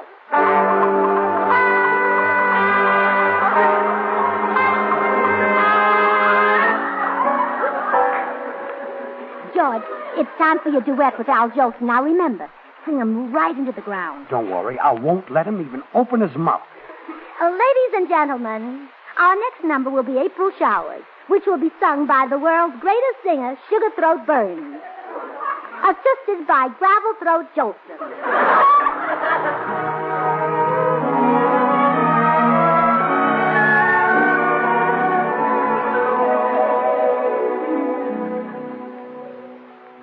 Oh, April showers. Oh, April showers may come your way.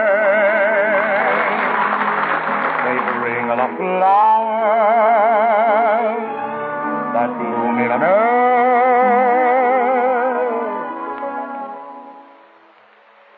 And when it's raining, have no regret. It is raining, rain, you know, it's raining violets.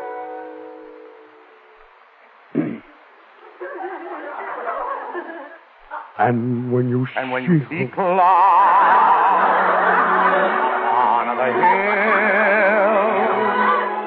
you soon will see crowds of daffodils. So keep on looking for a bluebird and listening for its song.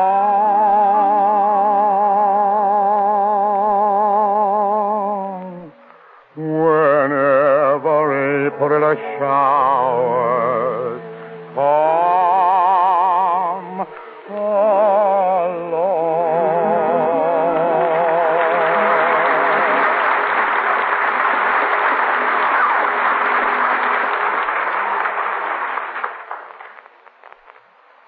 The April The April shower. shower.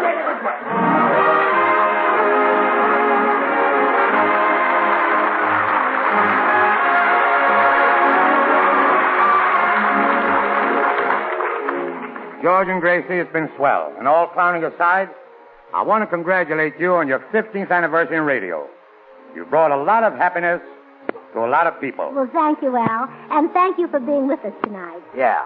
And what can I do to repay you, Al? Well, just put a little extra polish on my shoes. won't Oh, you? bless you, sir. Bless you, sir. Good night.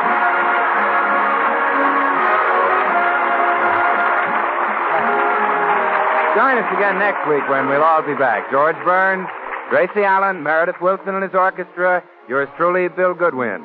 The George Burns and Gracie Allen Show is written by Paul Henning and Keith Fowler. Till next Thursday, good night and good luck from the makers of Maxwell House, America's #1 preferred brand of coffee. Always good to the last drop. And now stay tuned in for Noah Webster Says, which follows immediately over most of these stations. It's instant. It's new. It's good to the last drop, too. It's instant Maxwell House coffee. Yes, trust Maxwell House to make a better instant coffee. True coffee flavor, true coffee aroma, because it's all coffee, made from America's favorite, the famous Maxwell House blend. And thrifty. A jar of instant Maxwell House makes fully as much as a pound of regular coffee. Help yourself to that famous Maxwell House flavor instantly with instant Maxwell House. Good to the last drop.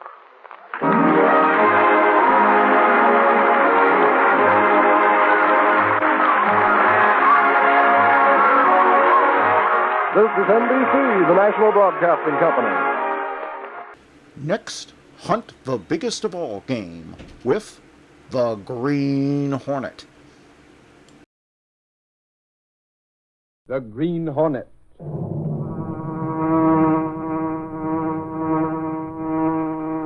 He hunts the biggest of all game, public enemies that even the G-men cannot reach. The Green Hornet.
With his faithful valet Cato, Britt Reed, daring young publisher, matches wits with the underworld, risking his life that criminals and racketeers within the law may feel its weight by the sting of the Green Hornet. Ride with Britt Reed as he races toward another thrilling adventure. The Green Hornet strikes again. Hurry, Cato. We're about to smash the numbers racket.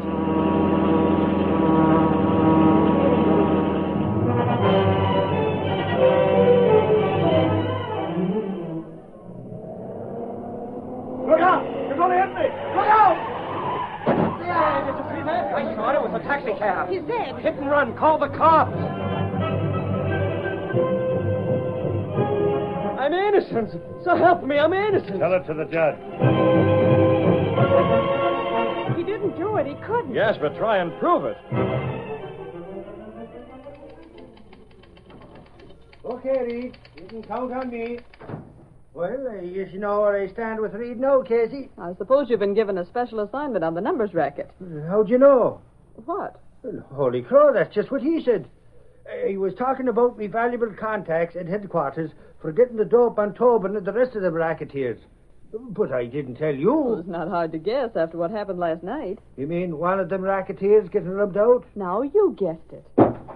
Hi, Expert. Say, how's that for a snap, Casey? Clicker, this picture's still soaking wet. Right out of the fixing bath. Well, what is it? Golly, looks like a man lying in the street. It is. Hit and run. Oh, that one. Oh, no, youngster. There ain't nothing to get excited about, and this is there. Well, lot you know. Don't you know who this is? Should I? Well, if you read the Sentinel, you'd know. Tell him, Casey. You tell him. I'm getting Mr. Reed. It's Dutcher, or it was Dutcher, before he stepped in front of a car. Holy cow! Dutcher, the numbers racketeer? Yes, Miss Case. Clicker Binny, Mr. Reed. She has a picture of Dutcher. The hit and run? Looks like front page, Mr. Reed. Shall I send her in? Yes, by all means, right now.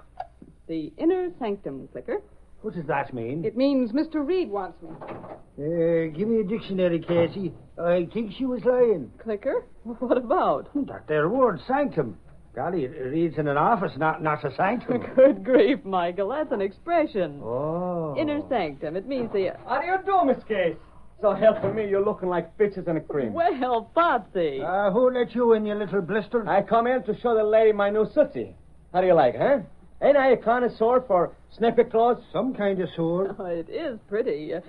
Pretty elegant, Potsy. Elegant is putting it mild. It's a wow. Wow is right.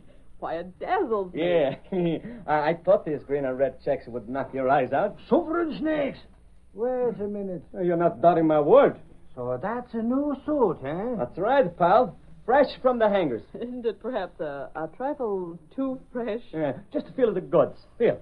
Patsy Petruccelli don't fool around with burlap. Wool all of the way through. Now listen to me, you little blister. How much did that suit set you back? Cost me half a C note. A C? Ain't it sad how she don't know her pronunciations in English? C means 100. 50 bucks is half of C. Where'd you get the dough for that? Oh, it's not hard. Holy crow, last night in your taxi cab you was pulling a sob story about how bad business was. Sure, that was last night. You didn't win no lucky number? So help me. For a pal, you talk like an enemy. Maybe you two would like a boxing ring and a set of boxing gloves. Not expert than me. We're pals. 2 of the 3 musketeers. They told me I'd find a cab driver named Petruccelli here. The cops? You, Petruccelli? Golly, I hope you've been parking near a fire plug. That's a lie. I pull up 8 feet from the fire plug. What do you want him for, officer, if it's him you want? He's the guy. His mug's on the card downstairs in the cab. Listen, you can't pen a ticket on me. I know the commissioner. Fine. He'd like to see you anyway. Me? Was you driving your hack last night? Sure, that's my job. Heckin'. Out late? So, it's Inquisition, huh? The 3rd degree. Oh, Potsy, don't be silly. Answer him. I've work to do here. Sure, Casey's right. Go on, you little half-pint. Kill him. He's an officer of the law. Just what time did you finish the day? Me? Well, it was 1 o'clock in the morning. That's all I want to know. Hey, the bracelet! Holy crow, I ain't never heard of handcuffs for parking. This isn't a parking ticket. There must be some mistake, officer. What's the charge? The charge? Lady, it's manslaughter. Golly. What? He pulled a hit and run with his cab. So help me, I'm innocent. Your cab was seen last night. There's been a checkout for it since the killing. But good grief, officer, it can't Who was it he hit?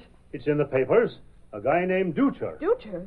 Why, he's the numbers racketeer. That's right. One of Tobin's boys. But his being a rat don't make no difference. It's still manslaughter. Suffering snakes, you little blister. You're a bum loser.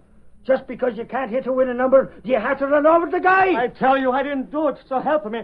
I'm a flabbergasted. Well, there must be some mistake, officer. Why, he wouldn't hurt a fly. I tell you, I wasn't driving my cab last night. It was somebody else. Never mind that. You just said you was driving. In front of witnesses, too. Golly, that's right, Patsy. Me and Casey heard you. Come on down to Station House. So help me, I've been framed. I've been hooked. Keep your chin up. We'll get you out. Out. Holy gee. Alcatraz, here I come. Well, good grief. Do you think he did it, Axford? Holy crow, how do I know, Casey? Miss Case, Axford, what was the row? Oh, I could hardly hear Mr. Reed talking inside. Golly, Reed, you got to help the little fella. They're taking him to headquarters. Headquarters? Oh, what happened? Gosh, Mr. Reed, it's Potsy. He's been charged with a hit-and-run crime. Potsy, the cab driver? Who do they claim he hit? That fella last night, the numbers racketeer. Gosh, Mr. Reed, Dutcher. That sounds incredible. If anyone bumped off that mob shirt, it was racketeers, his own type of rat. Apparently, the police have proof, Mr. Reed. That's that blasted numbers racket. I told the little blister to lay off the numbers. The numbers racket, eh? You're down to headquarters, Axford. bail him out and bring him back here.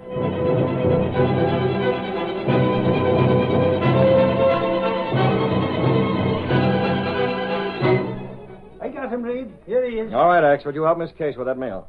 Don't you want my expert help? Yes, out with Miss Case. Well, let's have the story, Potsy. Oh, holy gee, Mr. Reed. Thanks for going my bail. They was going to railroad Never mind me that now. Were you driving your cab last night? So help me, the answer is no. You told the cop you were. But the James, that was before I knew what he wanted me for. You can't change stories in midstream. Did your cab kill Dutcher? It must have. The cops found some paint under the guy's fingernails, and it come from my hack. Yet you still say you're not guilty. Regardless. It's a put-up job. I wasn't driving, I tell you. Then how could your cab Somebody else was driving the James. Listen, let me tell you how it was. Go ahead, but make sure it's good. I get up this morning, see? I go out to get my cab, and it ain't there. I says to myself, it's been swiped. Sounds fishy so far. I ain't finished. And just when I'm going to whistle up the law to get me my cab back, so what happens? What? Up comes some guy. He's driving my cab. I run up to Harold yelling at him. Hey, what's the idea? Car stealing, huh? So helping me, nobody can play jokes with me, and I'm law-legal property, huh? Take it easy, bud. Easy? Put him up. I'll turn you inside out. I'll break it up your looks. You want it? Holy gee. A century. $100. It's yours if you forget your cab was taken. Oh, you ain't fooling me. That long green must be counterfeit. Please. My kid brother took your cab last night. Oh, so you're cracking. You admit it. So help me, I'll spread you flat. And your kid brother, too. Now, hold on. You don't want to get a young, innocent kid in trouble. So help me, trouble? Yeah. You see, he's sort of young, irresponsible. He took your cab as a gag. You know how kids are. Sure, I was a kid once myself. My father's pretty strict. If he finds out the kid pulled a stunt like this, he'd take him out of college. That ain't right. Everybody's got to have education. Like Abraham Lincoln says, it's the land of the free. Your cab hasn't been harmed. You look like an understanding fella. So he goes on in that style some more. He turns around, so I break her right down. I'm a 40 on his hands. Potsy, the hard-boiled cab driver falling for a con game. Can I help it if I'm soft-hearted? I ask you, Mr. Reed. There's no doubt you've been framed, Potsy. Yeah, boss, but try and prove it. I'm mortified. It's a numbers racket. What are you staring at? It's him. Like spots before the eyes, it's him. What? This picture. There he is. Look. Looking down on the corpse. Clicker Benny snapped that picture, Potsy. It's a shot of Dutcher lying in the road. So help me. There he is. I see.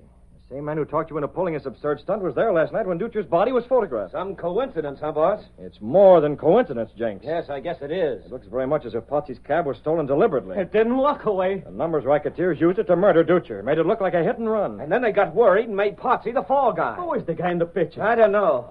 Whoever he is, he's in with the racket. Tobin and the other big shots probably decided Dutcher was getting too ambitious, so they rubbed him out. With my cab. We'll find out who he is. Yes, Mr. Reed. Tell Clicker Benny to come in. I want her to do a blow-up of part of that picture she took last night. I'll get her. And get me the district attorney on the phone. Can you make him talk, Mr. Reed? I'll give that enlargement to the district attorney. Oh, that racket's organized like an army, boss. This guy'll deny everything. Oh, I can feel the hot seats already. The Sentinel will do all it can, Potsy. Yes? The district attorney on the phone, Mr. Reed. Good. Switch him on. It's incredulous. So help me, I'm going to stand in for a murder rap. Hello, Martin. Reed. About that Dutcher killing last night. Yes, I bailed him out. I believe his story. I'm sending over a blow-up of the man he accuses. Have your men get busy and... Yes, my reporters will be out questioning Tobin. I'm depending on you to locate this man and make him talk.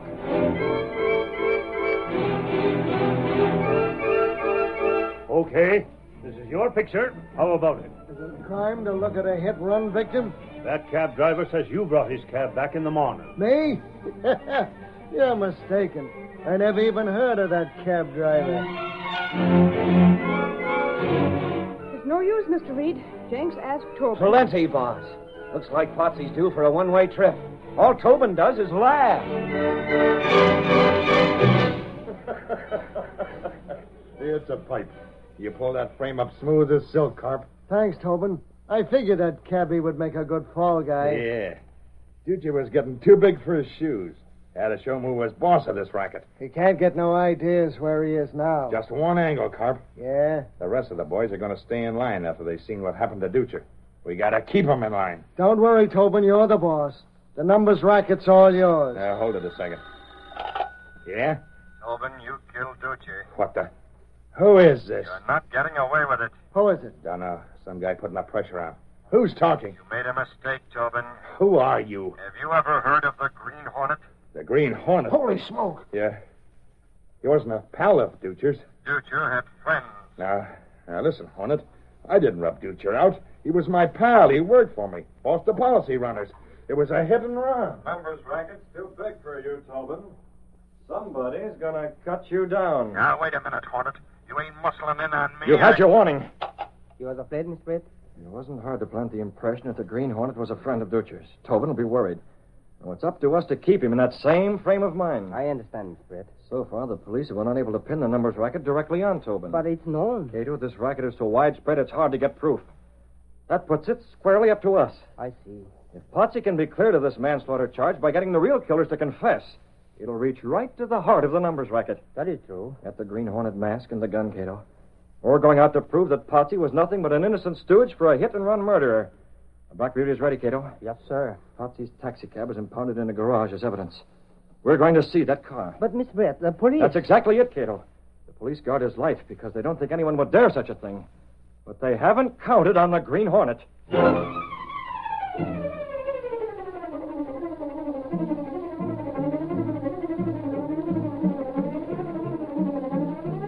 The curtain falls on the first act of our Green Hornet adventure.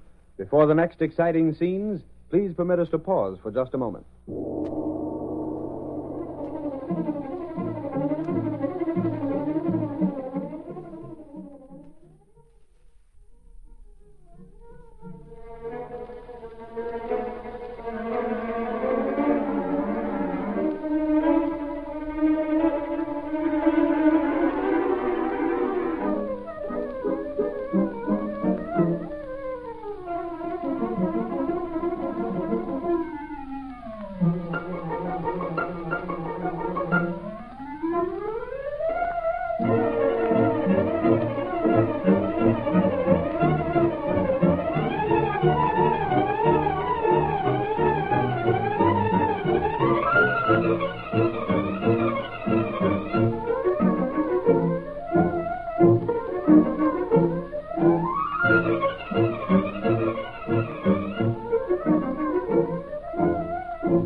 Now to continue our story.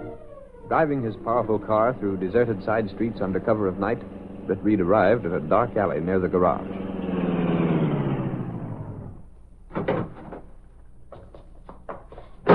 Got your mask on, Cato? Yes, sir. Here's the garage where Potsy's cab is kept. Keep your gun handy.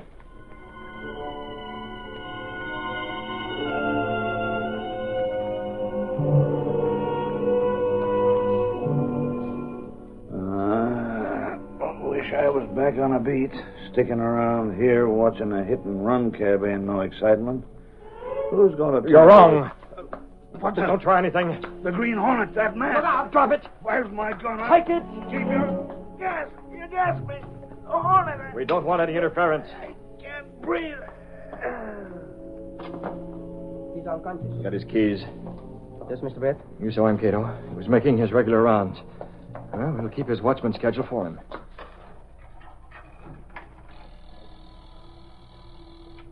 There. That gives us an hour before the next signal must be turned in. Is that enough, Mr. Ritt? Won't take half that long. How soon will he recover from the gas? Very soon. 30 minutes. That's plenty for our purpose. Yeah, this is the cab. Inside, Cato. We're looking for something? Pull out the seats. Rip the upholstery. But, Mr. Ritt, what are we looking You for? do just as I say, Cato. You'll learn later.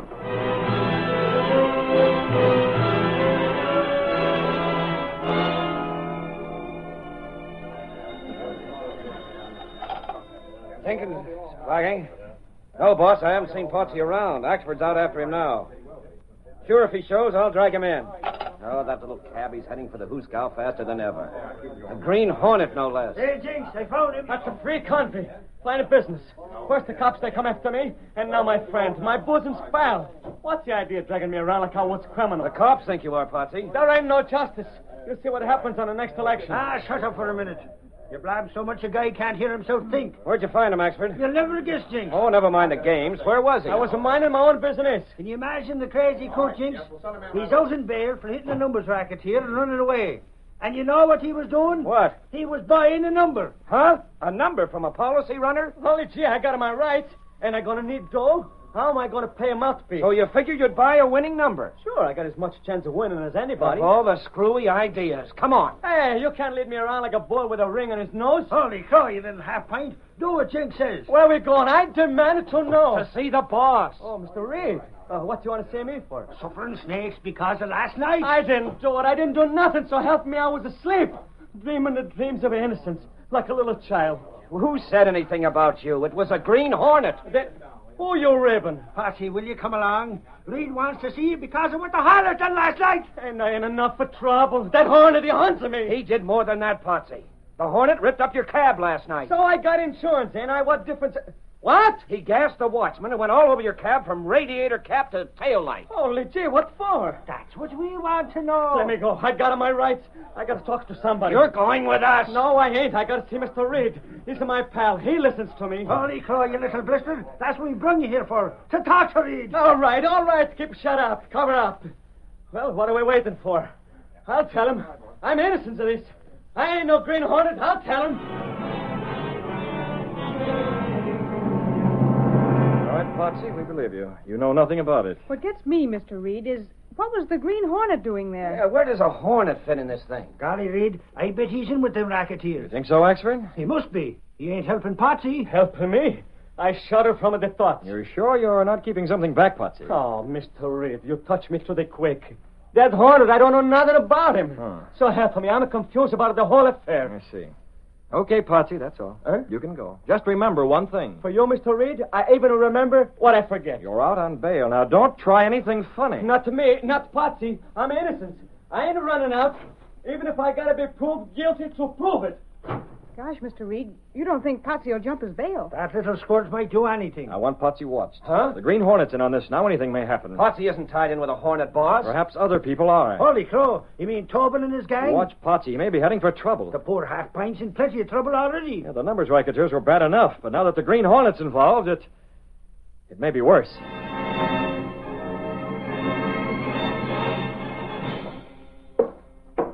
Will you sit down, Carp? You've been wearing a hole in the floor all day, ever since the Sentinel came out with that news about the Hornet. What was he after, Tobin? Sit down. Yeah, that's better. Now listen. If you got an angle... Use your head, Carp. That Hornet guy wasn't fooling last night. You're gonna let him muscle in? You were driving that cab. What did you leave in it? I told you... You must have left something. I didn't. I checked everything. My wallet, keys. There ain't nothing missing. Why was the Hornet there, then? Search me. That cab was as clean as a whistle. The cops went over it. Not as thoroughly as I did, Carp. What the... Nast! The Hornet. Leave that door alone, Tobin. Nobody pulls a gun while the Hornet's around except me. A gun? How did you get in here? I didn't... Through the door. You were too busy worrying. What did you find in that cab? What cab? Don't stall Shut us. up, Carp. Tobin can do all the talking. I didn't said like shut that. up. The Green Hornet doesn't talk to anyone but the big shot. Listen, Hornet. We know you got something.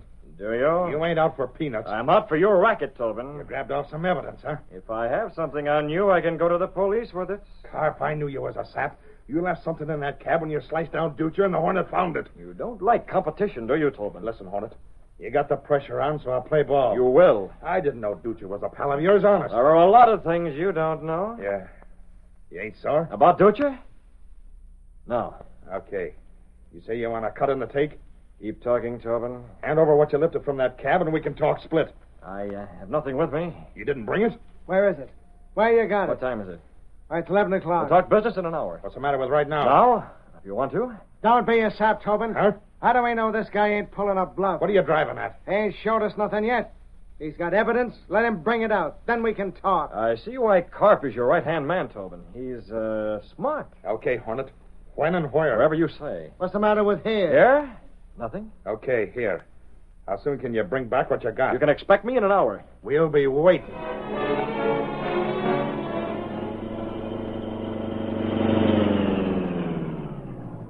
Just the place, Mr. Brett? Potsy lives here, Cato. Axford and Jenks are here with him. Possibly Miss Benny, too. What for, Mr. Brett? I told him to watch Potsy. Wait here, Cato. Mr. Brett, they know you. I'm just going inside their door. Do you see this? A piece of paper. I took it off Tobin's desk while I was talking to him before. I'm going to leave this where Jenks or Axford can see it. Now? Potsy is under a manslaughter charge. There's a policeman standing guard over him. He's the one I want to take with me. I better go with you. No, Carter, you stay here with the Black Beauty. I can handle this myself.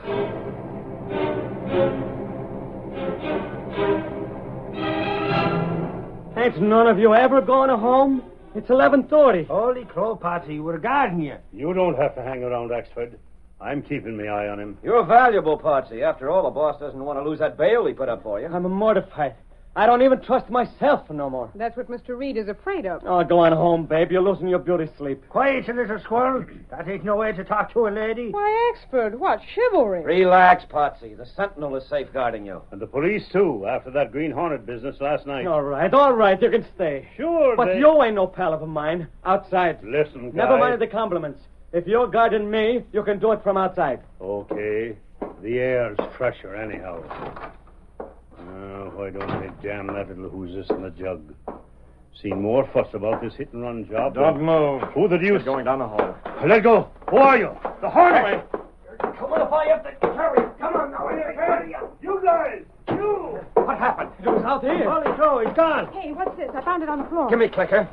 Holy mackerel, it's a piece of stationery with Tobin's name on it. Tobin? You mean that racketeer took the cop? All I gotta say is I hope he keeps him. A free country and him outside my door. It serves him right, so help me. But why? Holy crow, listen to that. It's the Green Hornet. I'm a delirious. What's going on? We're going after him. Sure, Jenks, but where? You need a diagram, Clicker? This piece of paper. Oh, you mean Tobin's place. Golly, we better hurry. That haunted car moves awful fast. So will we. And the cops, too. Where's your phone, Potsy? Me? I used the one in the drugstore. Well, let's go. If the Green Hornet's heading for Tobin's place, I want to be there. With the cops.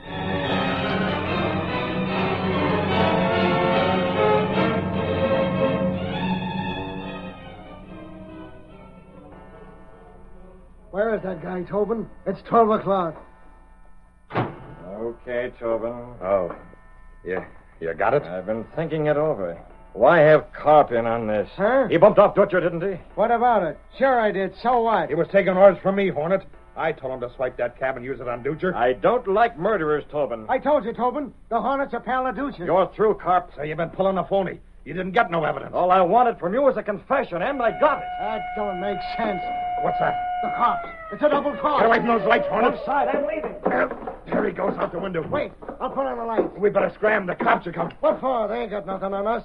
The only one who heard was the Hornet. Yeah, that's right. Where is it? Hit a picture, Clicker. It's the Hornet. Wait a minute. What does this mean? Holy crow, you rat. Don't try to tell us the Hornet was here. Sure he was. But he left through that window. What about the policeman? It's a mystery. I should have stood in bed. Hey, look at this. Huh? Holy mackerel, it's the cop. He's been out on the fire escape all the time. Take these ropes off me. I got plenty to talk about. How'd you get out there? The Hornet.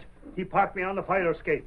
Dolan, keep those two rats covered. Sure. They're the ones that bumped off Dutcher. I heard the whole thing. What? Let go of me, you. Don't move, Tobin. They got us, Tobin. That blasted Green Hornet put us on the spot. Wow, what a yarn. Come on, Clicker. The front page is waiting. With pictures. Hey, Patsy, what are you looking so glum about? You're standing in a corner like you was dumbstruck. There ain't no justice. So help me. You dumb squirt, you're free. The racket's busted up. That's what I'm crying about. Why couldn't that Green Hornet wait till tomorrow? Tomorrow? What for? Hard luck, Patsy. That's me. Look at that paper. That's the number. The winning number. And you know who's holding that number? Holy crow. You got the winning number? You, Patsy? So help me, I'm mortified. It's a disaster. I get the winning ticket, and what happens? Before I can collect, that Green Hornet busts the racket wide open. Give me your handkerchief. I'm going to start crying out loud.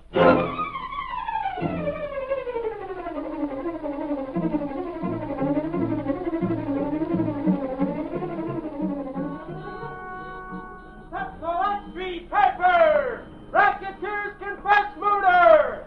Cab driver released! Green Hornet involved in racket! Read all about it! Green Hornet still in large! Sentinel XP paper!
story you have just heard is a copyrighted feature of the Green Hornet Incorporated. The situations and characters depicted in this drama are fictitious. Any similarity to actual persons or events of the past or present is coincidental.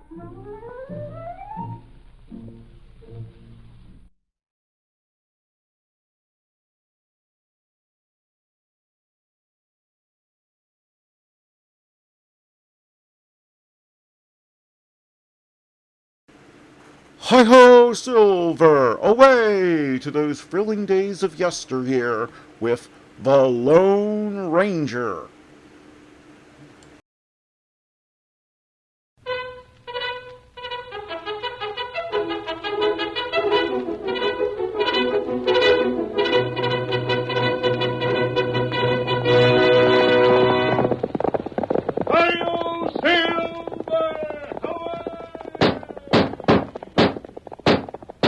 Fiery horse with the speed of light, a cloud of dust, and a hearty Hi-Yo Silver, the Lone Ranger.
To this day, cowboys gather around lonely campfires in the western United States and repeat stories of the phantom figure of the plains.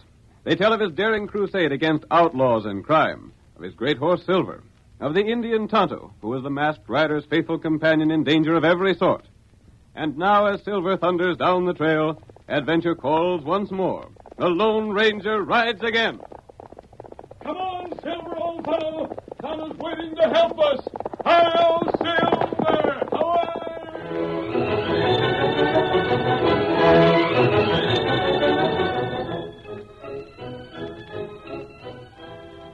A gang of outlaws, led by Black Jack Martin, was badly in need of money. We see them now, assembled in the woods, not far from the large ranch of Steve Garrett. It is night, and the men listen eagerly as their leader speaks. I'll outline everything to you men, and you can pass the plans along to the guards when they go off duty. It's a good thing you got some plans, Blackjack. We're downright broke. We won't be that way long. We'd better not be. We can't travel far without cash. I'd like to know how the law happened to get so close to us in our last camp. I got my suspicions about that, Hawk. One of our bunch double-crossed us. That's what I figured. I had an idea who it was. That's why a couple of our men was shot up. You mean the lawman didn't get 'em? No, the lawman didn't get 'em. I got 'em myself. Oh, so now we don't have to suspicion none of the bunch, huh? I figure not. What we gotta do now is to get some cash and get it quick. We have to clear out of here and put plenty of ground behind us. What's your idea? There ain't no cash around town except what Steve Garrett brings in when he buys things. Steve Garrett's got more cash than he knows what to do with. Yeah, but how can we get it? He's got about 25 men at his ranch, each one handy with a 6-gun. I got an idea how to get some cash from him. How's that? He's got a kid named Billy, 7 years old. What about it? He'll likely be coming to town tomorrow to buy supplies. I found out he generally comes on Wednesday. Yeah? He'll bring his young'un with him. Now, that's where our plans start.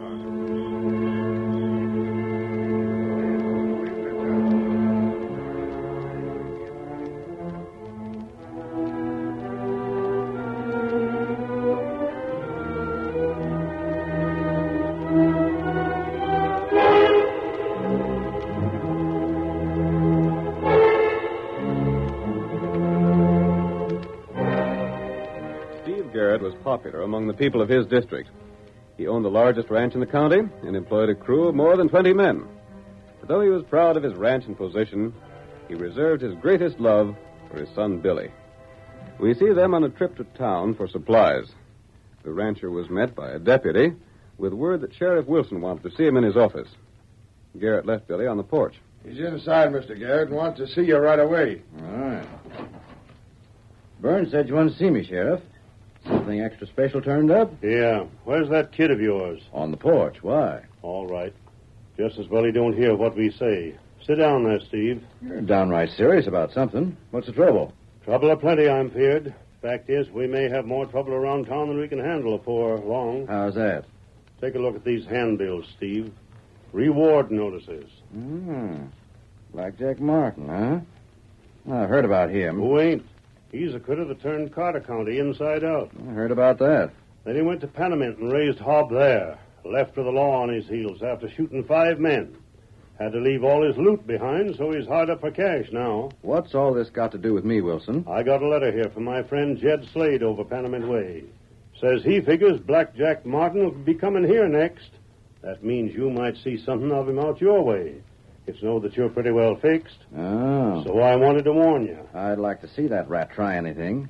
First place, my hands can give as good a show of fighting as any score men in the country.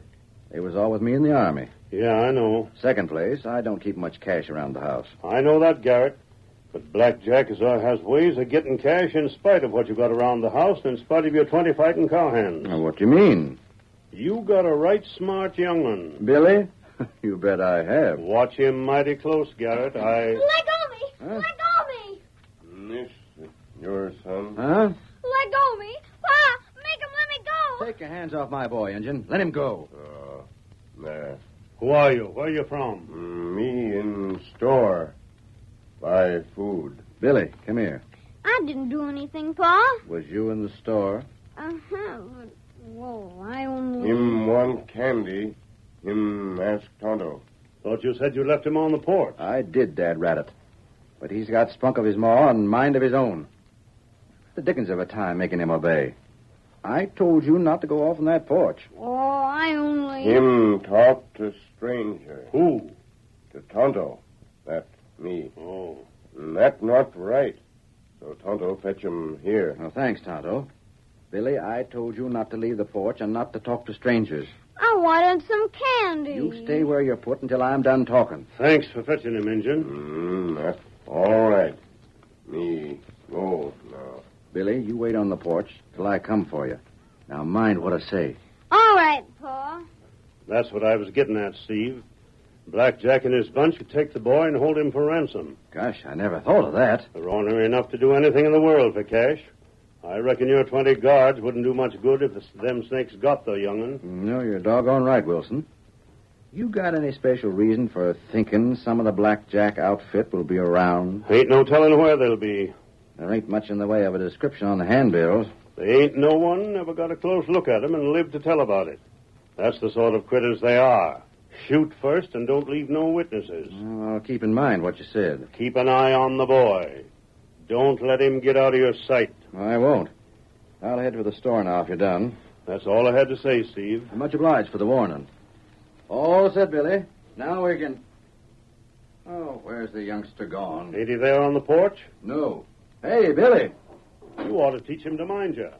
Hey, Billy, where are you anyhow? You looking for the kid? Where is he? I seen him going toward the store a minute ago. I'll teach him to mind me. Come on, Wilson. You tell him what you told me. Might scare the youngster. Well, he needs something to make him mind. Like as not, he's in the store asking someone else to buy candy for him. We'll blame soon find out. Here's the store. I'll teach him. I don't see him in there. Billy! Where are you? Hi there, Mr. Garrett. Fine to see you. Where's Billy?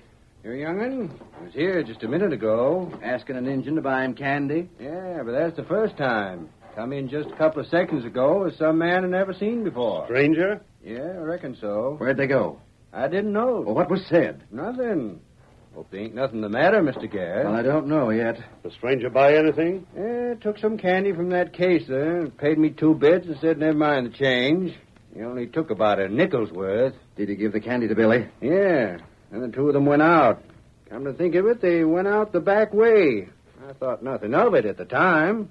Gosh, Mr. Garrett, I hope there ain't nothing wrong. Come on, Sheriff. We'll look out back. I sure didn't think nothing much about it at the time. Shut up and save your wind. Maybe we'll need a description of this stranger. If we do, by thunder, you better have it pat. Billy!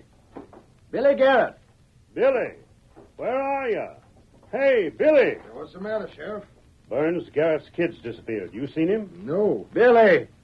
Billy! Yeah, it's just on the ground. Looks like a cap. That's his. He was here all right. Here's a note pinned to it with a thorn. Well, let me see it. What's it say? Let me look, too. Wilson. He's kidnapped. What? Let me see that note there. What's it say? $10,000 ransom. Get it ready. They'll let me know what to do with it if I want the boy back alive. That's the Blackjack Martin bunch, that dirty pack of polecats. They got him. They say they'll kill him if I get the help of the law. You already got the help of the law. But wait a minute. Wait, nothing. Burns, get the other deputies. Right. Round up a half a dozen men. We'll form a posse while the trail is hot. Now, wait a minute. Listen here, Sheriff. Don't you see what this note says? I don't care what the note says. Let me pay the ransom. Whatever they ask, it's worth it to get my boy back alive. Paying ransom to such snakes that makes this kidnap business pay. Don't go after him. Wait till they write me again. We're going after him right now. Burns has the boys heading this way already. Don't worry. We'll round up this Blackjack Martin gang. Boys, I don't want you to go. Don't go, boy, don't go.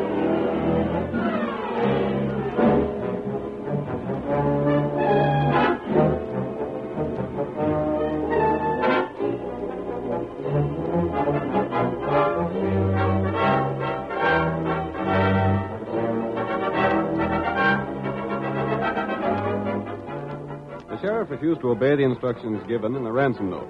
Instead, he and his men immediately followed what they believed to be the trail of the kidnapper's horse. Meanwhile, Tonto, the faithful Indian companion of the Lone Ranger, returned to their small camp in the woods. Tonto, unaware of the kidnapping, told what had happened in town.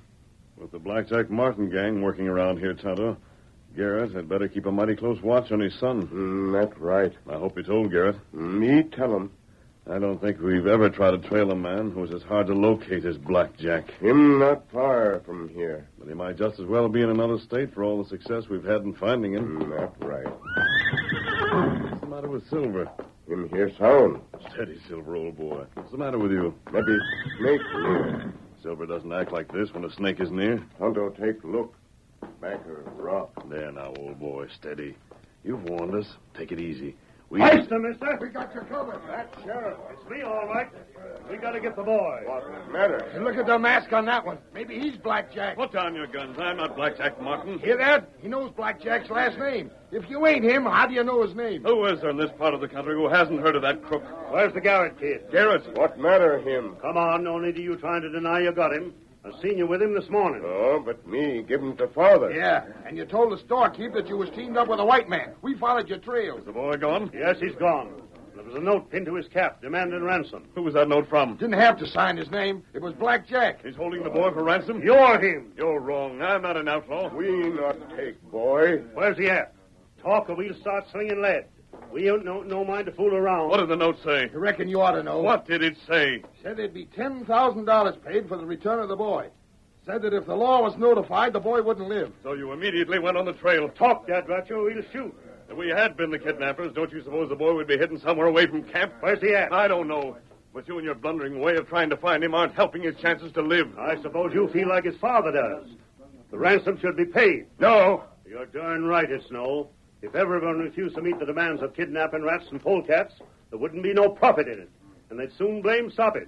If I had my way, a man that pays ransom would be thrown into jail for aiding and abetting the criminal. Stop wasting time. Give them 3 seconds to produce a young'un. If they don't do it, shoot them. We'll have a hunt around the woods ourselves. Wait. You'll not help the child by your methods. So you admit having it? I admit nothing. I didn't have the child, and I don't know where the Blackjack Martin gang is hiding. But I do know that you're using the wrong methods to safeguard Billy Garrett. He's beating around the bush. Let's take him into jail. Not just yet. Take that mask off him. Go ahead, unmask him and rope him. Yeah. Sheriff, I don't like to fight with lawmen. You hadn't better try it. I'd a lot rather work with you and try to capture the Blackjack bunch, but you won't let me. You just So I'll have to work without you. What? Come on, Silver! Help the boy! Help the boy! I've got her. The cow. Stand clear there! Out of my way! Get him away. Cut him out! He's knocked my guns down. Hey, watch when you shoot your wings. That's fixing you. You're under arrest. Stop it! Surrender! We're clear, Tonto. Break for it! Me ready.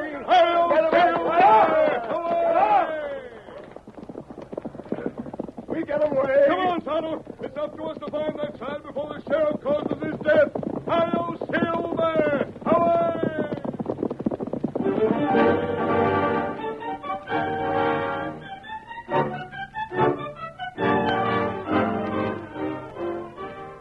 The curtain falls on the first act of tonight's thrilling Lone Ranger drama.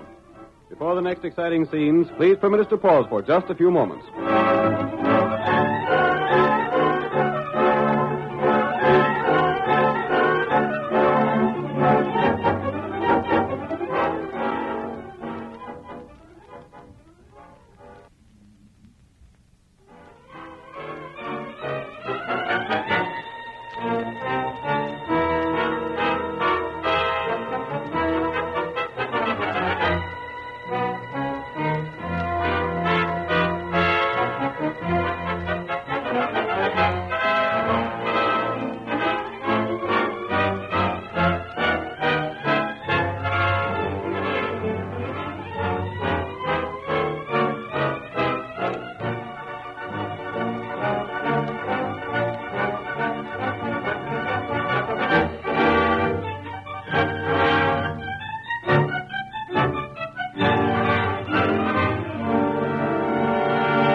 Now to continue our story.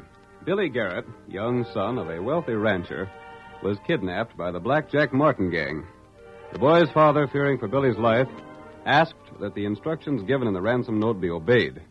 But Sheriff Wilson, refusing, followed a trail that led to the camp of the Lone Ranger.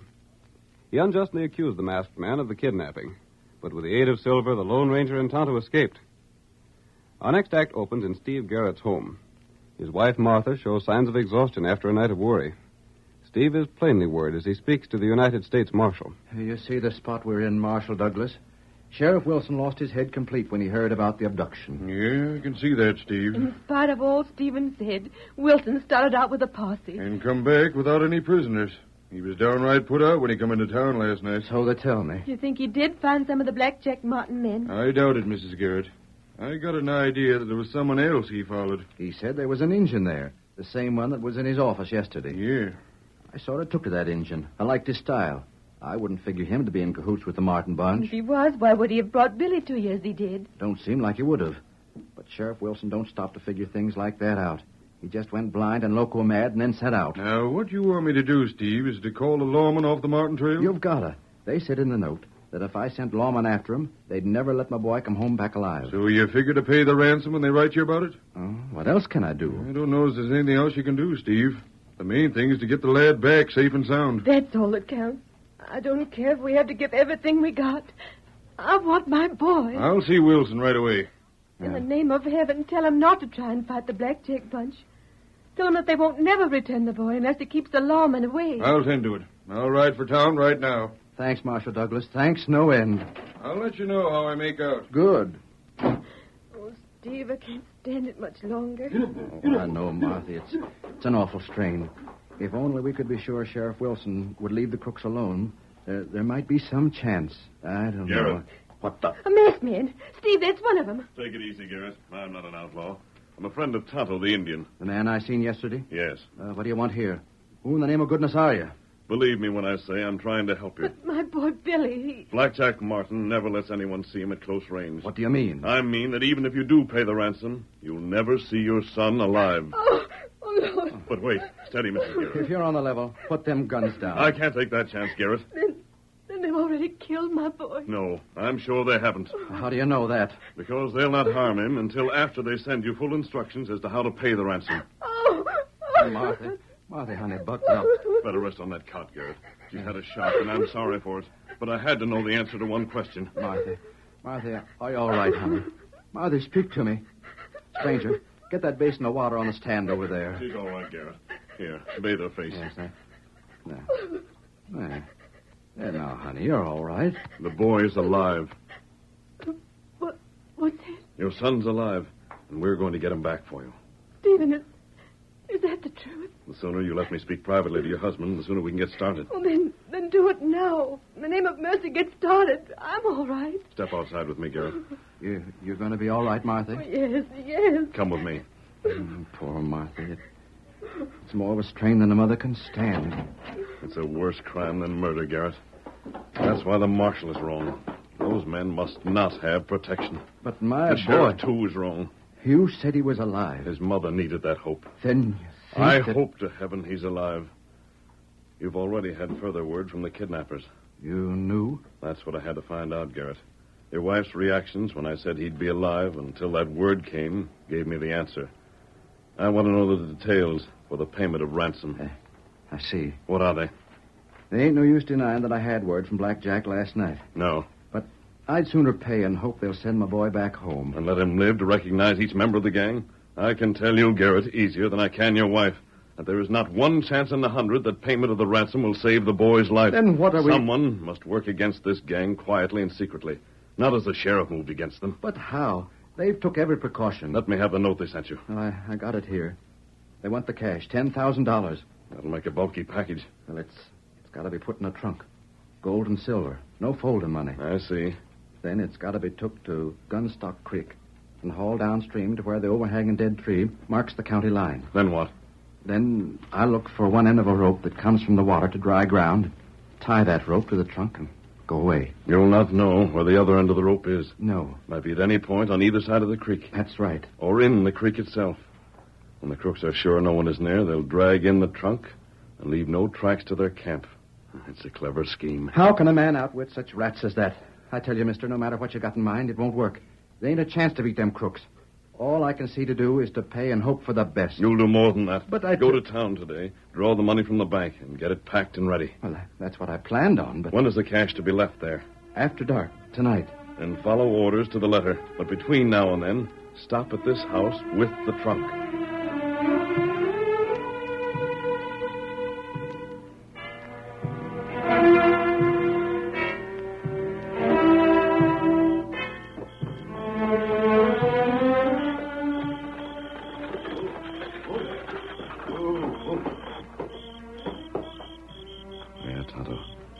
Stopped and left the wagon alone while he went into the house.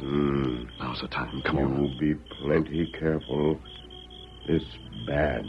Keep a sharp watch. I don't want anyone to see me. Tonto, watch him.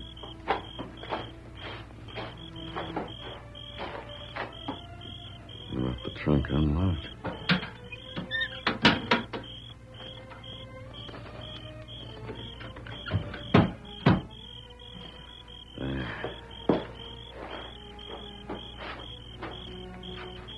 Anyone around, Tonto? Me not see him. If there were, you'd see them. Now we'll wait for Garrett to drive away. There him come. Good. Don't you worry, honey. We'll get the boy back before morning.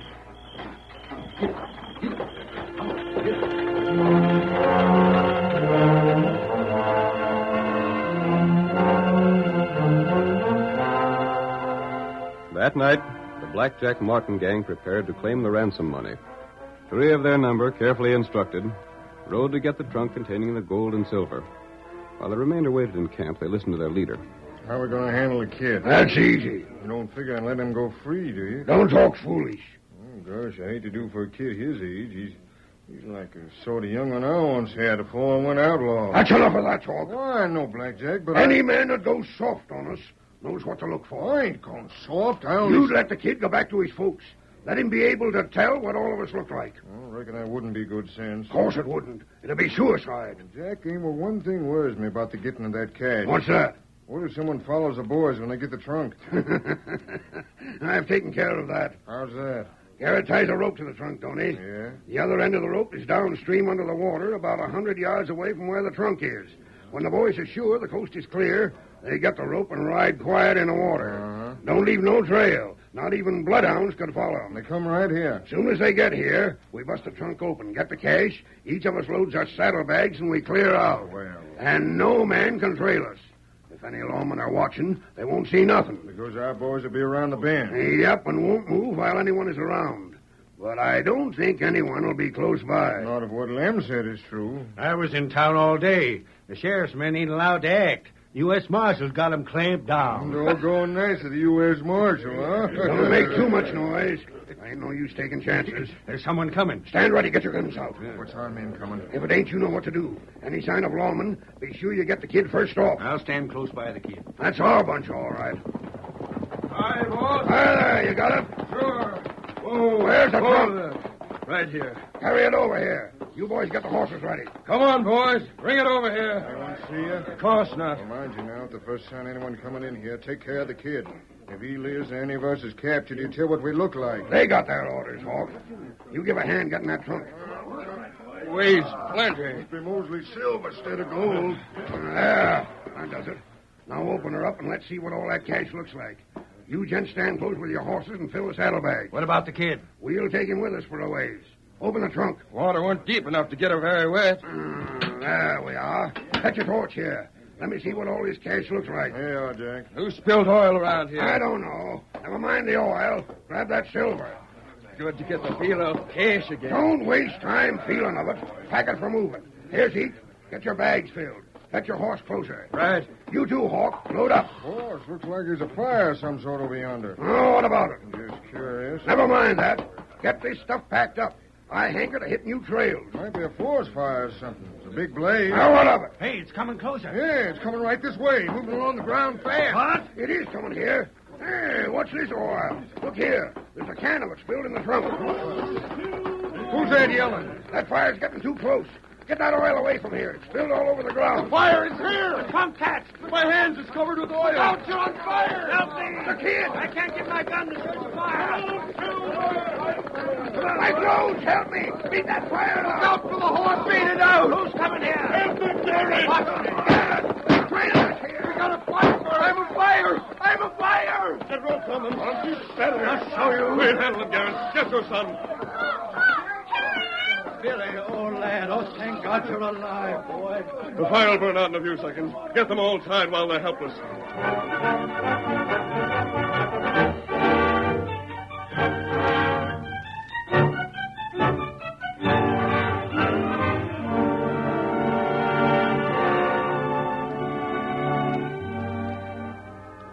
Martha, that masked man is a wonder. We captured every one of them, brought them in town, and threw them in jail. And my boy's saved. Oh, Billy. How did you manage to find him, Steve? The masked man blazed a trail to their camp with coal oil, set fire to it, and while they was trying to put it out, we rode in and took them. Billy, boy, don't ever go with a stranger again. I won't, Mother. I'm sorry. He just didn't know, Marthy. But you do now, don't you, son? Oh, Paul, I was so scared. I'll never do what you don't want me to do again. Oh. We'll say a prayer of thanks tonight, Marthy. Come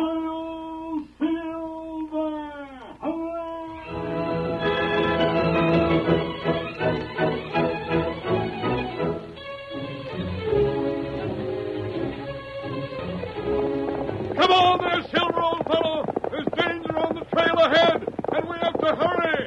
Hi-yo, Silver! Away!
you have just heard is a copyrighted feature of the Lone Ranger, Incorporated.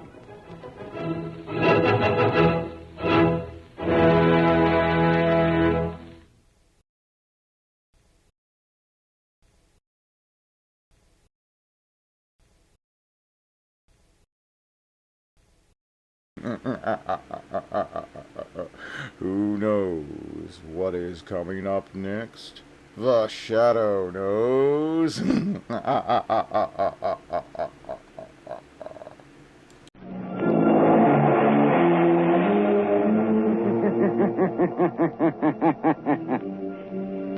knows what evil lurks in the hearts of men? The Shadow knows.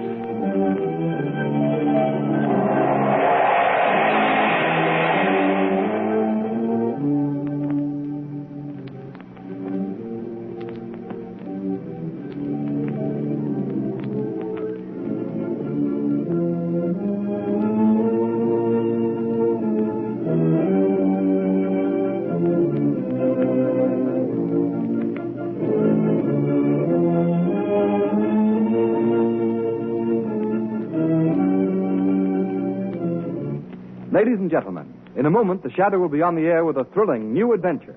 But first, let me tell you about a new kind of tire that makes wet weather driving safer than you've ever dreamed possible. It's the new Goodrich Silvertown tire with the Lifesaver tread. Next time it rains, just notice the way your windshield wiper sweeps the water right and left to give you clear, safe vision. Well, that's how the amazing Lifesaver tread on the new Goodrich Silvertown tire performs on a wet road.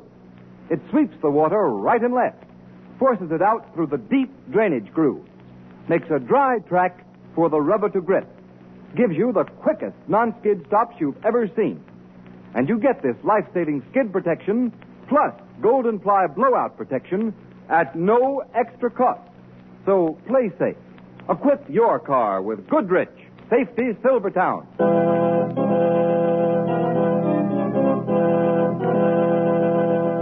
The Shadow, Lamont Cranston, a man of wealth, a student of science, and a master of other people's minds, devotes his life to righting wrongs, protecting the innocent, and punishing the guilty. Cranston is known to the underworld as the Shadow. Never seen, only heard. The Shadow's true identity is known only to his constant friend and aide, Margot Lane. Today's story, The Tomb of Terror.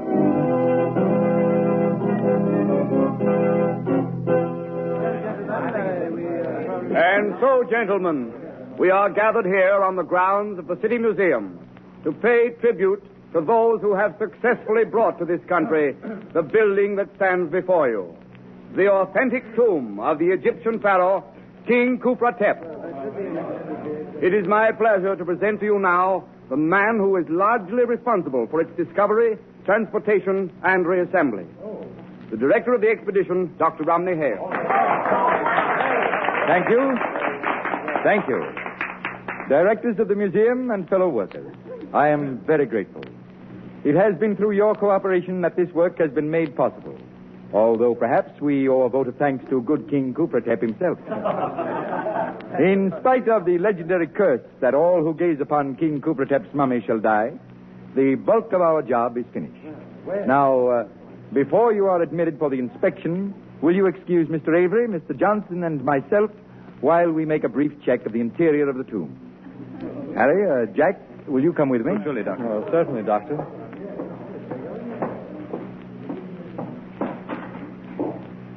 Well, gentlemen, how does the place look to you? Why, Doctor, you've done an amazing job. It looks exactly as it did when we first unearthed it in Egypt. Thank you. Would you like to pay your respects to His Majesty? Oh, indeed I would, Doctor. Very well.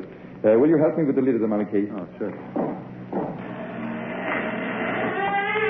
There you are. Khufra-Tep the King, Lord of Egypt. My, magnificent face. Yes, wonderfully preserved. We are defying the ancient curse by looking upon that face. Oh, come, Dr. Hale. Surely you don't believe Look. Look at the mummy's eyes. Why, that's strange. They seem to glow. Yes, I see it, too. A sort of unearthly light. What is this, Doctor, a trick? No, gentlemen, I give you my word. I don't know what it could be. The light's growing brighter. I don't like this. It's uncanny. Close that gate. Let's get out of here, Doctor. I can't understand it. If we hadn't all seen it, I would... What's the matter? Take his arm, Jack. Let's get him outside. Where did you... What's wrong? What's the matter with Dr. Hale? I don't know. He suddenly collapsed. He was... Jack, what's the matter with you? Someone get a doctor, quick. These two men are very ill. Harry, what happened in there? Well, Mr. Rafferty, I was... Harry! Catch him. He's falling. Harry. Here, man, tell me what happened. Mr. Rafferty, it was... The eyes. The eyes. Yes. It's King Kufretep's curse.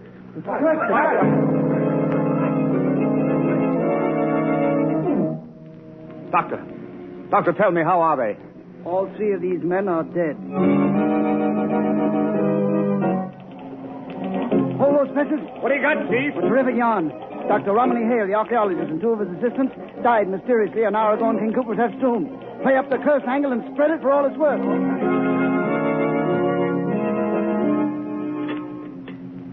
Right, Sue. Cream on his side. Some of those donuts, too, please. Donuts? Lamont, do you suppose we can dunk? Certainly, Margot. Lunch wagon etiquette not only allows dunking, it encourages it. There's your donuts, Chief. That'll be 26. Here you are. Just keep the change. Thanks. Say, bud, is there anything new on them guys that kicked off over at that coffee, the Kipper, that Egyptian king? No, nothing new. Hey, how about my ham on rye? Right with you. What do you make of that tomb affair, Lamont? Most amazing. The newspapers are playing up the superstition fallacy. You don't think that all three deaths were due to coincidence? Hardly that, but I certainly don't hold to the Kufretep curse theory. But something strange must have happened in that tomb. Unquestionably.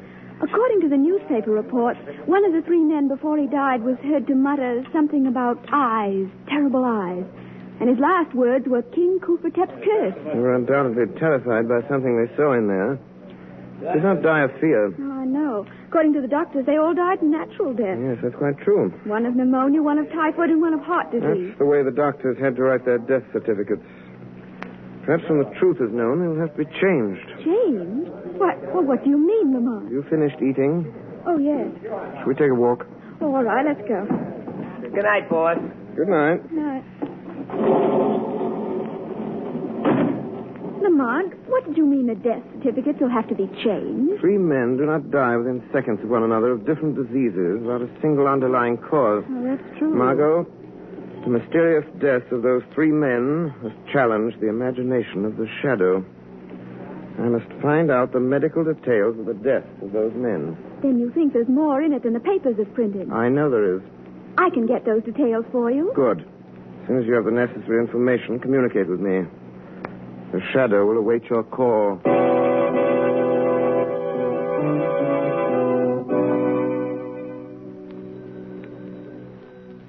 Hello. Lamont, this is Margot. Oh, yes, Margot. Did you find out? I just talked to Dr. Burley, he's in charge of the case. Yes? He said that the 3 men actually died, as the papers said, but there was one detail that was not printed. What is that? Well, the doctors themselves don't seem to understand it, but an examination of the victim's blood has shown in each case a complete absence of leukocytes. Leukocytes. Yeah. Those are white corpuscles. Yes. Do you realize what that means? Without white corpuscles in the blood, the human system will have nothing with which to combat disease. No wonder they died. Margot, this is the first key to the mystery. Perhaps the Shadow can find the answer to the next question within the museum walls.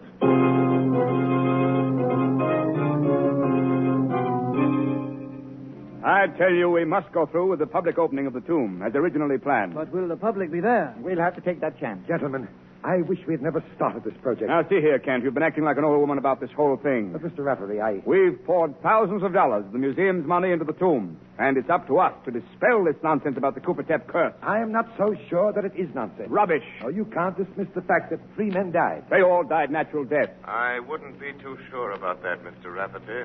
Who's speaking? Who is that? I am called the Shadow. The Shadow? I've heard of you. What do you want of us? I've been investigating the deaths of your 3 colleagues. I've come to warn you that no one must be permitted within the walls of the tomb. Why do you say that? Because anyone who enters may not come out alive. Are you implying that there is truth In the Kufratep curse? I am telling you, Mr. Rafferty, I have reason to believe that the name of the curse of Kufratep is cold, premeditated murder. Nonsense. Not nonsense, Mr. Stevenson. With all respect to your unsolicited information, we are not going to be intimidated by an unknown voice. Speak for yourself, Mr. Stevenson. I am inclined to respect the Shadow's warning. Quiet, Kent. On what grounds, Shadow, do you base your statement? You will have to accept what I've said on faith. I've had enough of this. Wait, Mr. Stevenson. We may learn more. No, I'm going to rid us of this hocus-pocus once and for all. Yes, what do you propose to do, Stevenson? I'm going into that tomb tonight, right now. Don't do that, Mr. Stevenson. I know what I'm doing, Shadow. Well, who'll accompany me? Don't tell me that you're all afraid. Why, no, not at all. But perhaps none of us should be too hasty. Very wisely spoken, Mr. Rafferty. Very well. Then I shall go alone. You are very foolhardy, Stevenson. We shall see. Who has the key to the tomb? I have, Mr. Stevenson, but... Now, give it to me. Mr. Rafferty, can't you persuade him to change his mind? Don't you think, Stevenson, Kent, we might... give me the key. Very well. Here you are. Thank you. Now, wait. We'll accompany you to the door of the tomb. All right. You may be going to your death, Stevenson. I'll chance that. Come along, men. Well, here we are. Have any of you changed your mind? Mr. Rafferty? No, thank you. Hawkins? I prefer to wait outside. I know there's no use asking you, Kent. Don't go in there, Mr. Steve. Something horrible waiting for you in there. Give me that flashlight. I'll find that out for myself. He's in the tomb. Nothing horrible has happened in here yet. Don't touch the mummy case. Why not? Might as well make the investigation complete. Don't, Stevenson. You mustn't. Can't any of you stop him? What can we do? I'm opening the mummy case. We've got to get him out of there. I'll go myself. Here, come back here, Kent. Stevenson! I'm looking at the mummy's face. Hey, that's strange. There's something peculiar here. Come away from that mummy, Stevenson. Kent! Stevenson! I insist that you both come out of there at once. But there's something here that I don't understand. There seems to be... Kent, It's happened. He's choking. Kent, bring him out here. I'm trying to. Here. All right, Stevenson. Here, now just lean on me. Stevenson. Man, what happened? I looked at Gufra. He's dead. He's dead. It's not possible. The Shadow was right. Yes, gentlemen. Stevenson ignored my warning. Has perished. This should convince all of you that there is a ruthless killer masked behind the Kufratep curse.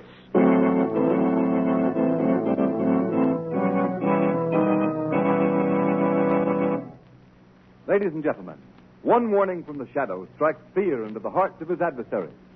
Yes, and just one skid is enough to put the fear of wet, slippery roads into any motorist's heart. The Shadow knows. The thousands of motorists who are killed or injured every year when slithering skids throw cars out of control would never risk the danger, grief, and expense of riding on unsafe tires if they had another chance. Motorists, I've already told you that the new Goodrich Silvertown tire will stop you quicker, safer on wet pavements than you've ever stopped before. But you don't have to take my word for it. Here are the facts.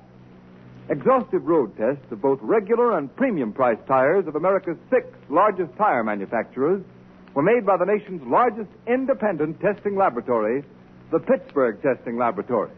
And here's what they found. The new Goodrich Silvertown with Lifesaver tread gave greater skid resistance than any other tire tested. Yes, and that included those tires listed at from 40% to 70% higher in price. The Goodrich Safety Silvertown gave more non-skid mileage than any other tire tested in its own price range. Average 19.1% more miles before the tires wore smooth. That's performance in any car owner's language. The kind of performance that spells safer, more economical driving for you. Remember, there's double protection in these life-saving Goodrich Silvertowns at no extra cost.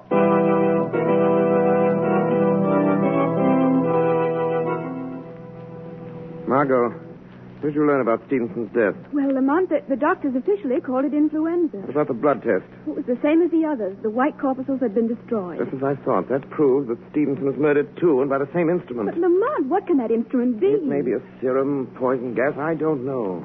More important than the killing device is to find the killer's motive. You found out something, Lamont? Not exactly, but I saw a man at the museum about whom I should like to know more. Who is he? Aldous Kent, an assistant curator. I'm sure that he has more knowledge of this affair than he allows himself to show. Why do you suspect him? For several reasons. His apparent concern for Stevenson's safety was a bit overdone. For a scientist, he was surprisingly naive about the Kufratep curse, and most important, in spite of his outward fear, he followed Stevenson into the tomb. I'd like to know more about that man, Margot. And that's where you can help me. Yes, Lamont, but how? By visiting Kent as a newspaper woman. Interview him about his career. Find out whether he's interested in any branch of science other than archaeology.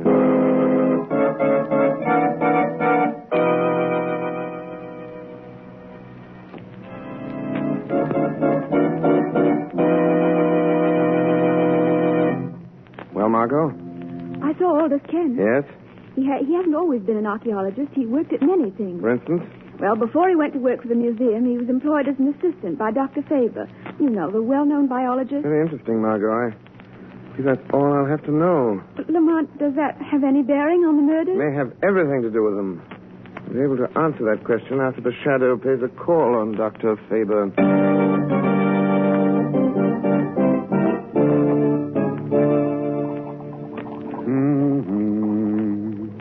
Dr. Faber. Eh? What? Who's that? Don't be startled, Dr. Faber. Who are you? I am the Shadow. Are you in this room? I can't see you. I regret that I must remain in the shadows. What do you want? I am seeking information. Well? I would like to have you tell me what you know of Aldous Kent. Kent? Aldous Kent? Well, he worked for me. He was my assistant for several years. Yes, I know that, Dr. Faber. What kind of a man was he? Very efficient laboratory man. Why did he leave your employ? Well, frankly, because he was dissatisfied. Kent was a very moody man. He felt that his work should be more fully recognized. What sort of work did he do? He was active in all the routine laboratory experiments. Can you recall what some of those experiments were? Let me see. Well, he made some really brilliant contributions to our work with the Röntgen ray. That's the X-ray, of course. Yes, I know. Exactly what were those experiments? We were varying the ray to determine its effect on animal life. What was that effect? Well, at one stage of the game, it was destructive. We developed a ray that was capable of destroying the white corpuscles in the blood of the laboratory animals. It's enormously interesting, Doctor. Tell me, does such a ray have the same effect on human beings? Oh, yes, it probably does. Thank you, Dr. Faber. You have given me the solution to the mystery of the Kufratep curse.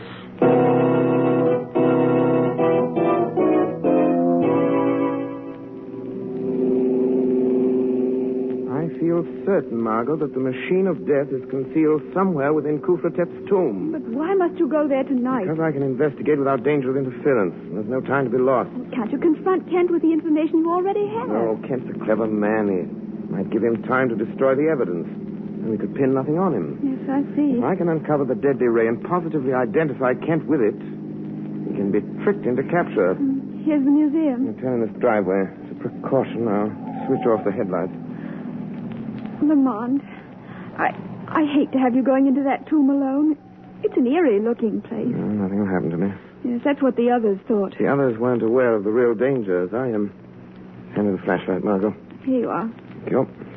Wait, what's that over there among the trees? Appears to be someone carrying a lantern. He's approaching the tomb. Lamont, who can it be? Wait. I think I recognize him. Yes. The old watchman. Oh. Shall you wait now until he goes? I'm not sure that he's going. He seems to be entering the tomb. Lamont, isn't it strange after all that's happened that he should dare to enter there alone? Very strange, and I'm going to find out why. Won't need this flashlight, Margot. What are you going to do? It is the Shadow who will enter that tomb for a little conversation with the old watchman. Shall I wait for him? No. Take the car and return home. Stand by for the shortwave wireless. I may need your help in communicating a message of vital importance.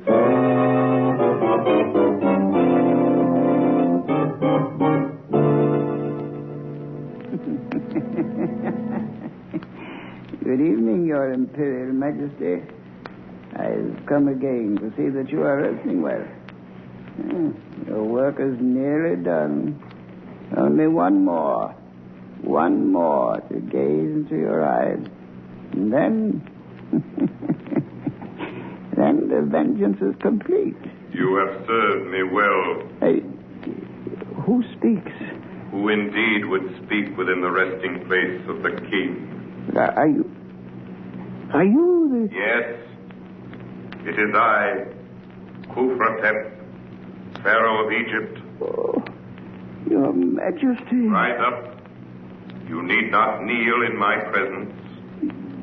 Yes, Your Highness. Do not tremble. You have nothing to fear. You are not angry? Angry? Why should I be angry toward one who serves my interests? I have come to reward you. To reward me? Yes. But first, I must have an accounting. What do you mean? You must tell me how you brought death to the defilers of my tomb by the curse which bears my name. Oh, the credit is not mine, Your Majesty. Whose then? Aldous Kent. Aldous Kent? Why should he concern himself with me? It is not your vengeance alone that he seeks, but his own as well, and mine. Kent is a great man, but no one will recognize him. They keep him slaving in the museum day after day, doing all the real work. Well, some others get the glory, just as they did to me. And now he's evening his score. Hale, Avery, Johnson, Stevenson, all those have paid for their stolen fame. But one more must die. Hawkins. And then Kent will achieve the position that is rightfully his. Do you know how Kent destroyed those men? Of course. I helped him, Your Majesty. Yeah, it was clever. So clever. They all scoffed at the legend of your curse, but it was really you who killed them. I killed them? Yeah, no one would dream that within your mummy there lies concealed the generator of the ray. What ray? The ray that shines from your eyes and destroys all who look upon you. Show me how this is done. It's so easy, Your Majesty. Here. Hidden here in the wall is a switch. You see? It is thrown like this. Then whoever approaches the mummy case, as I'm doing, and lifts the lid, so, and gazes into your eyes, the gleam of death shines upon them. Oh, what have I done? I didn't mean to look. I couldn't. Save me. Save me. I cannot save you. Your own evil knowledge has destroyed you. But by your death, you have pointed the way to Aldous Kent's undoing.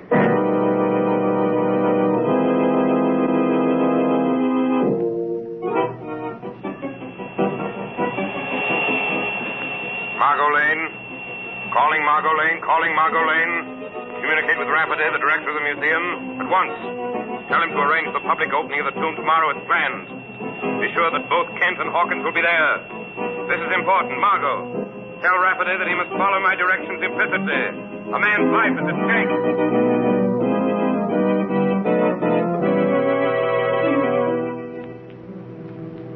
Before admitting the public, I have invited you, gentlemen of the press, to gather here to dispel once and for all this nonsense about the legend of the Khufratep curse. Well, just how do you propose to do that? Yeah. Well, Mr. Burke, as you know, the tradition is that everyone who looks at the face of the mummy dies. Sure, I know that. I know that. Now, this is Mr. Hawkins, gentlemen.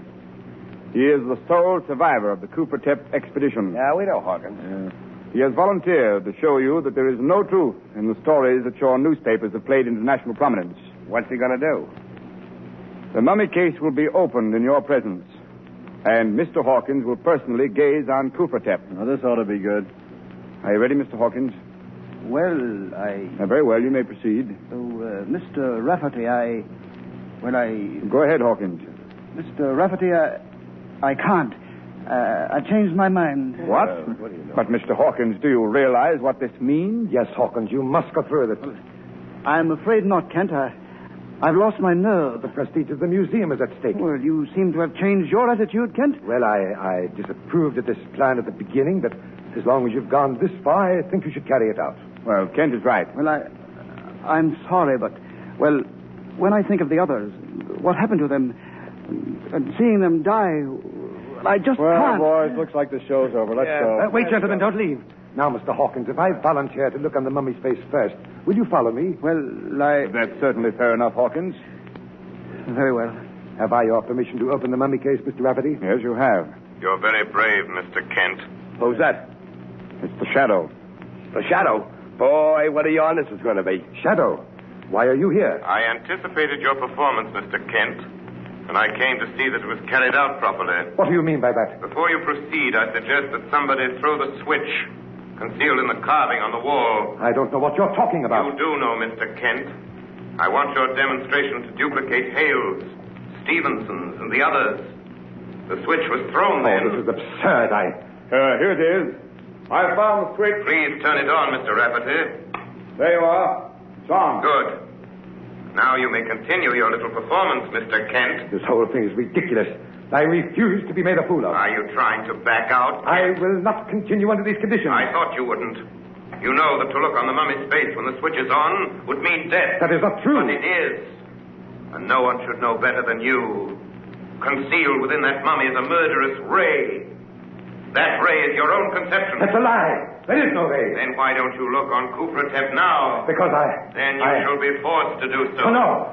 Rafferty, Hawkins, lead him to the mummy case. Come on, Ken. I won't. Let go, man. Let go. Somebody lift the lid of the case. Let go. I won't look. Now, Aldous Kent, stare long into the eyes of Kufratep. Do you see the evil light that glows within them? That's what the others saw. No. I didn't. I killed him, I confess. I killed him, but don't make me look at it. Ah! He's dead. Then it's true. There is a ray. Not any longer, gentlemen. I removed the machinery that generated that ray. All that you have just seen was carefully staged to trap Aldous Kent. He is dead. He died of fear. Fear of the thing which he himself created. You have all witnessed the end of the curse of Kufratep. A curse which fell justly on the true desecrator of the tomb.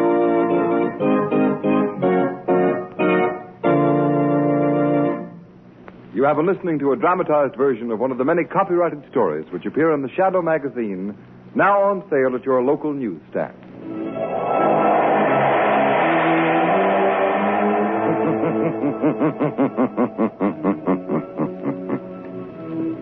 The weed of crime bears bitter fruit. Crime does not pay.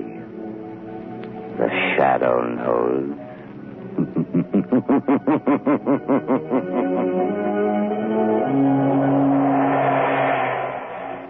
All the characters and all the places named are fictitious. Any similarity to persons living or dead is purely coincidental.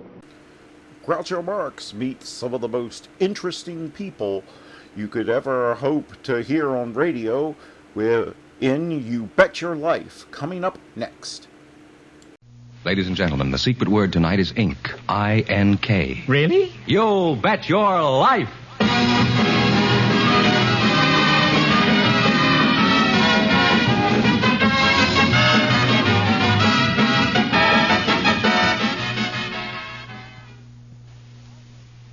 The one, the only. Hey, that's me, Groucho Marx.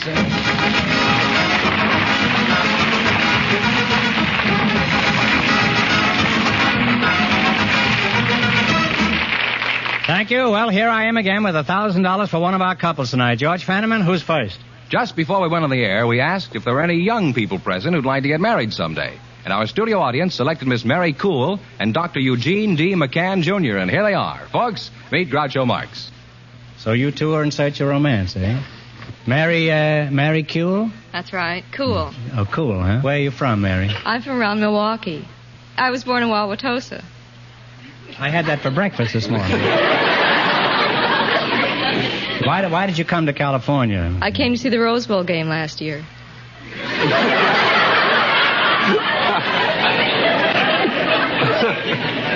You were a little late, weren't you, Mary? No, we won. Oh, you won, huh? Yes, we did. And now you're waiting for the next Rose Bowl game? That's right. And what do you do between games, huh? I'm a secretary. And Mr. McCann? Mr. right. McCann Jr., huh? Eugene D. McCann, huh? That's right. What does the D stand for? Does that represent anything? Oh, that's the first letter of my middle name.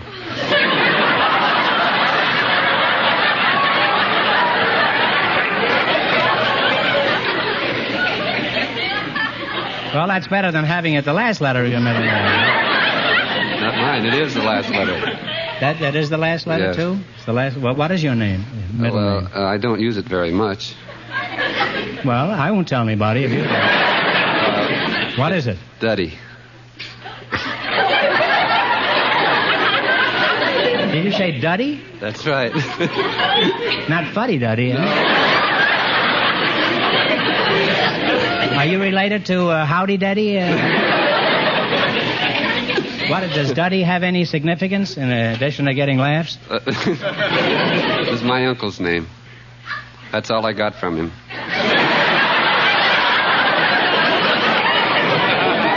Well, I must say he didn't leave you much, huh?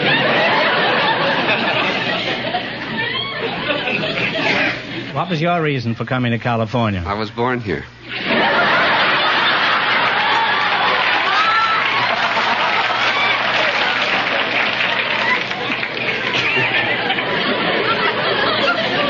I thought maybe you were trying to get away from your uncle. How old are you, Eugene? 27. What's your age, Mary? I was 21 on September 5th. What year? Where do you work, John? I work at Prudential Insurance Company of America. And just what do you do there?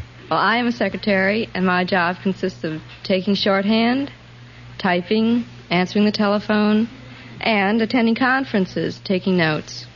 A lot of men sitting in the room? Yes, there are. It's fun, huh? Yes, it is. Around 5 o'clock, I suppose, you're on your last lap.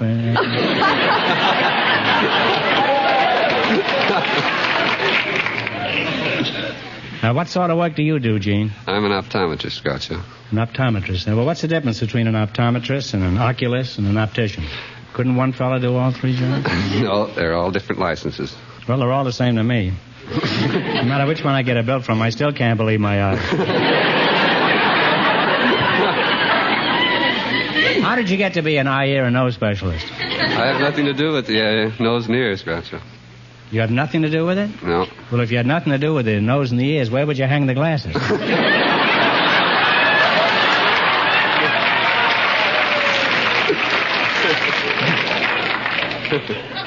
Well, have you ever considered sharing an office with a dentist?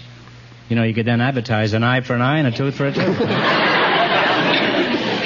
Doc, do you have a slogan? Yes. Have you got a slogan? Yes. What is it? You can't be optimistic with misty optics.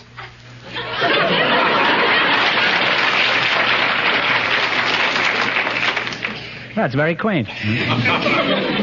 Did you make that up yourself, Doc? That's original, yes, but I happen to be an optimist also, so that...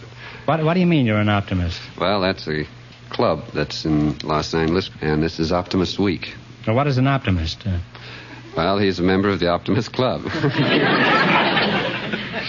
They have their main interest is in the boy. Their slogan is a friend of the boy. Friend of the boy, That's huh? correct. Is there a sister club to that? Now, tell me, bifocals, do you work for somebody, or do you have your own office? No, I've been associated with my father for 6 years. You're lucky. Nobody's associated with me for 6 years. By the way, Rimsky-Korsakov, how is it you don't wear glasses? I don't need them. Well, don't look at me like that. I'm sure you've seen plenty of spectacles in your day. Huh? Mary, do you think you could fall in love with a nice, successful, young, clean-looking optometrist? Huh? Well, I don't know. I've just met him. Well, stop giving him the eye, or he's liable to charge you for an examination. It'd be free examination. It would be free. Doc, would you mind looking deep into Mary's eyes and tell me what you see there? Huh? The media is extremely clear. What was that? The media is extremely clear. The media is extremely clear, huh? Still, it's been snowing in the mountains.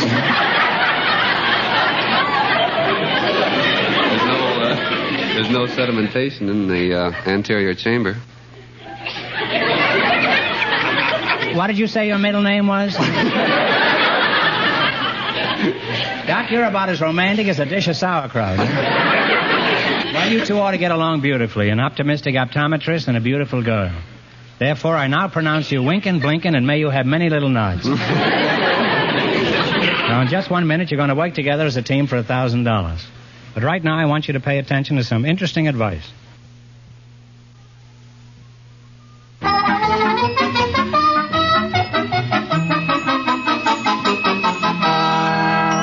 Now, let's see if you two will get a chance at the $1,000 question. You're going to play your Bet Your Life. Fenneman, give out with the rules. Each of our three couples has $20. They bet as much of that 20 as they want on each of 4 questions. The couple that earns the most money gets a chance at the $1,000 question at the end of the show.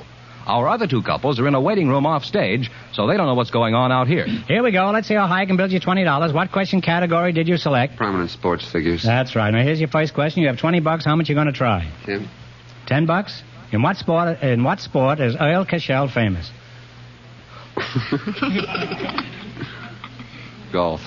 No, I'm sorry. It's tennis.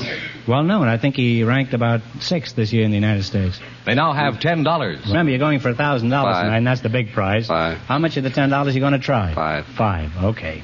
Ralph Neves, Neves, or Nevis, is famous in what sport? Horse racing. Horse racing is right. Now I know where you bet your money. Now we're on our way. They have $15. Now I know where your money goes. Now you have $15. In what sport are you going to bet how much? 10. 10. In what sport is Bob Dillinger famous? Take a guess. Boxing. No, I'm sorry. It's baseball. He's with the St. Louis Browns, I believe. They now have $5. Well, you now got $5. You can't get married on $5, you know. We'll end up with 5. You're going to bet $5, huh? In what sport is Jim Ferrier famous? F-E-R-R-I-E-R. Jim Ferrier.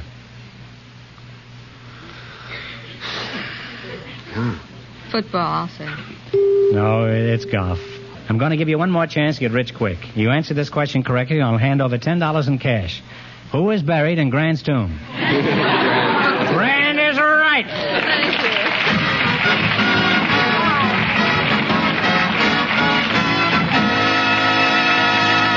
Don't go away now. You're still in the running for the big question. Groucho, the next couple has been in a waiting room off stage, so they don't know the secret word is ink. Perhaps they'll say it. Just before we went on the air, the studio audience selected a man who works for the city public health department and a housewife to be his partner. And here they come.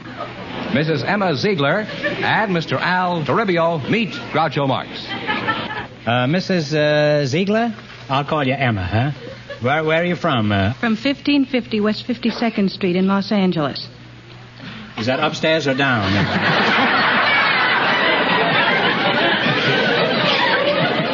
I meant, where are you from originally, Emma? And I don't want to hear any nonsense about the stork either, huh? Well, originally I was born in a barn near Lansdale, Pennsylvania. You were born in a barn? That's right. Well, that was a horse on you, wasn't it, Emma? How long have you been married, Emma? For 12 and a half years. 12 and a half years. Do you have any children? I have 4 kids. You have 4 kids, huh? Very interesting, huh? Do you have any children? Yes, I have 4 children. How did you meet your husband? I didn't mean to be so fresh, Mrs. Ziegler. When we were deep sea fishing, I handed... You were deep sea fishing? And you pulled him out? No. He sort of helped me out. I handed him my uncle's false teeth. What were you using that for, bait? No, my uncle had given them to me. You gave your boyfriend your uncle's teeth? He wasn't what do you my do? boyfriend then. He Oh. was a perfect stranger. Well, did he put... And then you put the bite on him? Shortly after that, he put the bite on me. Mr. Toribio? That's right, Groucho. You're from the Public Health Department, huh? That's right, Groucho. How do you feel? I can't kick. Rheumatism? Where are you from, Al? City Health Department. Mm-hmm. How do you feel, huh? Swell. Swell, huh? Got the mumps? I mean, what town are you from, Al? Oh, Trinidad, Colorado. How's the health in your family, Mr. Ziegler? We're all in top shape. All in top shape. Shaped like a top, huh? Suppose on Sunday you go out for a spin, huh? Sometimes we do. With all those children, Emma, do you ever have a case of the sniffles or a cold around the house? Quite frequently. What do you do in a case like that? Well, one time when 3 of them came down at one time, I got out the sewing machine and started making dresses. You always make dresses when the kids have a cold? It's a good time. Well, don't you give them any medication of any kind? Well, I did that in between the scenes. Well, you threw me that time, Emma. Mr. Toribio, how would you handle it if you came home and found 4 youngsters all broken out? Well, I'd check to see whose children they were first.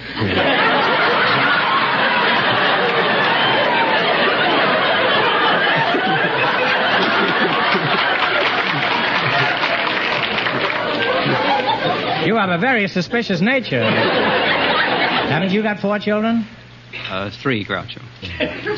Well, don't come running to me with your trouble. Okay, now let's play You Bet Your Life for $1,000. Run your $20 into more than the other couples, and you get a chance at the big question later. Fenneman's off stage to remind our listeners how much the first couple won. The secretary and the optometrist lost all their money, so these people have a clear field. Here we go. Let's see how high I can build you $20. What question category did you select? Movie biographies. How much you going to bet? Oh, $10. $10. Okay. Who played the title role in Wilson? Alexander Knox. Alexander Knox is correct. Well, on their way with $30, Groucho. Okay, you've got $30. You're betting how much? 25. Who played authoress George Sand in A Song to Remember? The authoress. Was it Merle Oberon? It was Merle Oberon on the nose. They're on their way now. They have $55. Now, how much are you going to try of the 55? 40. $40. Who played composer George Gershwin in Rhapsody in Blue? It's a toughie. He's a director in New York now, stage director. Name of... Take a stab. I'm sorry. As Archie Mayo would say, the bell is tolled. It was Robert Alder, and that's a pretty tough one. They now have $15. Okay, now how much are you going to try of the $15? 15. Let's take it 10. You're going to 10? She says 10. $10. Who played composer Jerome Kern in Till the Clouds Roll By?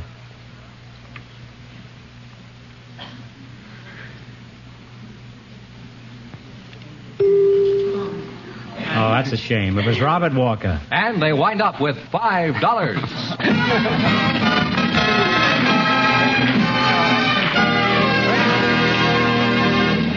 Well, thanks and good luck. Now, in just 1 minute, our last couple will play You Bet Your Life, and then we know who gets the $1,000 question.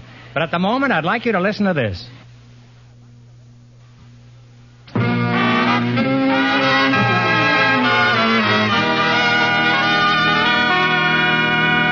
Now then, we'll soon know who's going to earn the most money and get the chance at the $1,000 question. George, who's ahead so far? Well, the health inspector and the housewife with $5 are leading. Our final couple doesn't know the secret word is ink, since they've been in a waiting room off stage. Perhaps they'll say it. Just before we went on the air, our studio audience selected a cross-country bus driver and a roller coaster operator. And here they are, Mr. Bernard Sampson and Mr. Robert Sewell. Meet Groucho Marx. Welcome, gentlemen, to You Bet Your Life. Mr. Sampson, you're the bus driver, huh? Which bus do you drive, Bernard? Pacific Greyhound Lines. Mr. Sewell, Mr. Robert Sewell, huh? What do you do? I'm a roller coaster operator. Where do you do your operating, Bob? An Ocean Park Pier. Just where is Ocean Park Pier? It's an ocean park.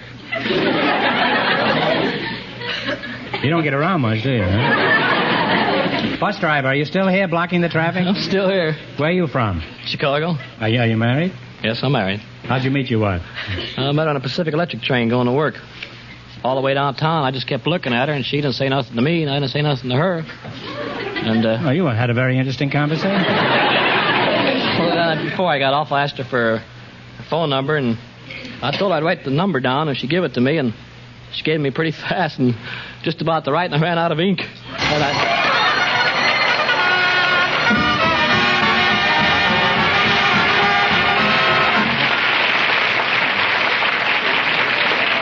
Now, where were we when you spilled ink all over the joint, huh? So, you ran out of ink? And wrote down her number with a pencil on a piece of paper, and I called her up and told her I was going to marry her. And here I am. And since that time, you've been riding buses, huh? Well, I'm pushing the Greyhound down the highway. What time is your bus stop at Long Beach, driver? I don't stop in Long Beach. What have you got against Long Beach?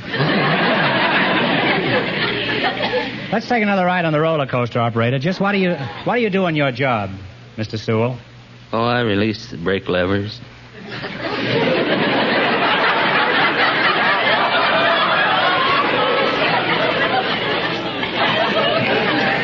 That's all you do? Just pull the lever? Don't you do anything else? Oh, we load the people in the train first. And what do you do while the coaster is going over the track? Oh, I just stand there and wait for it to come back down.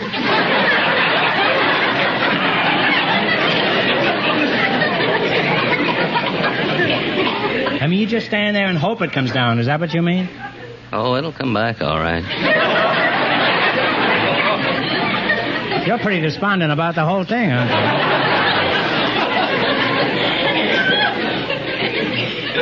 Well, what do you do if the thing doesn't come down? How do you get it down? Well, it's always came back.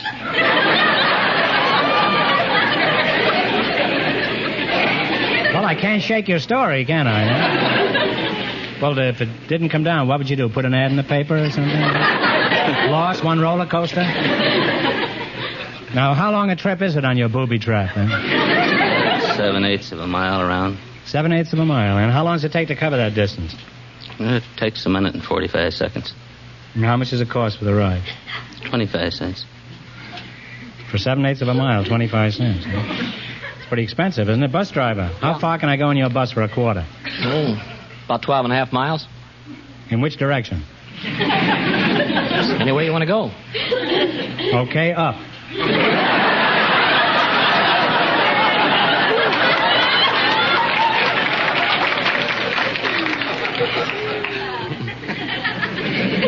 What time is your bus stop at Anaheim?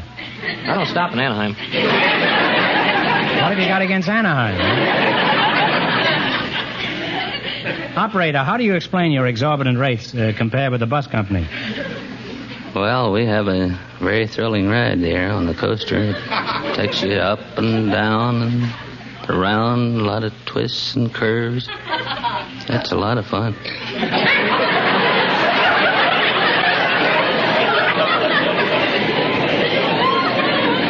A lot of thrills, huh? Lots of thrills. It's evident you've never been on a bus. Say, Greyhound, what time is your bus stop at Santa Barbara? About 3:30 in the afternoon. Oh, you stop at Santa Barbara, eh? What have you got against Santa Barbara? By the way, those roller coasters look pretty rickety to me. How do you know they won't collapse? Oh, they're inspected each day. Mm-hmm. Who inspects them? I do. The building inspector comes around once a month. Mr. Sewell, you say you inspect them? Yes, sir. How? Well, I'll walk over the track and see that everything's all right. You go up over the top and all that stuff? Yes. Then the building inspector comes around once a month. You make him ride it, over. Huh? No, he won't ride it. He won't ride it.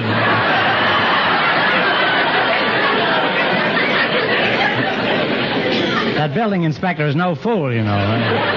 Now, let's play You Bet Your Life. If you can beat our other two couples in the quiz, you'll get a crack at the $1,000 question.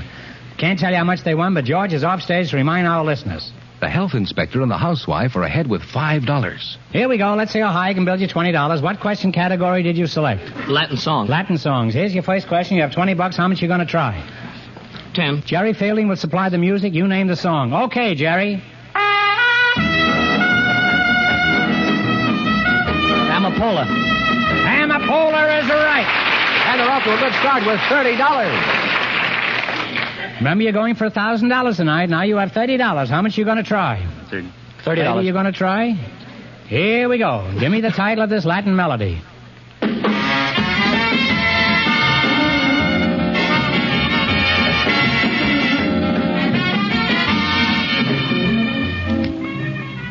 What do you say? Take a stab at it. Star Eyes, isn't it? No, I'm sorry. You were close. It's Green Eyes. I'll give you one last chance to get rich. Answer this one, I'll pay you $10.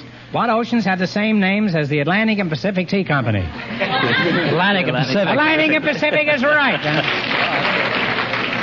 And that means the health inspector and the housewife with $5 get the chance of the $1,000 question.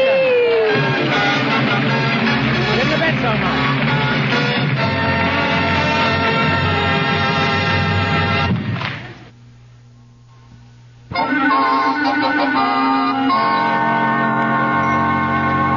And here's the winning couple, Groucho, the housewife and the man from the Department of Public Health. Are you ready to try for $1,000, eh? Good luck, and I'll give you 15 seconds to decide on a single answer between you, so talk it over thoroughly and no help in the audience, please. I hope you've been reading your newspapers for the past couple of years. Careful now. Who was the Secretary General of the United Nations?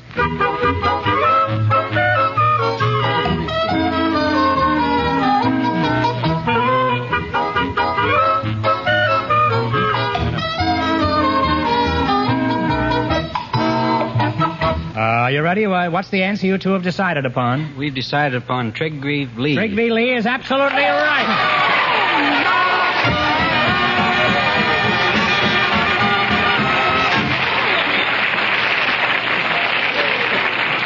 That's right. That's right. You win $1,000. You had the right answer, so you win $1,000. What are you going to do with all that money? I'm going to improve the health of my children. We all need dental work. What are you going to do with your money, Al? I think I'll look at... Clean up the city? No, I'll look at the new car. Congratulations to both of you. Thank you, Groucho.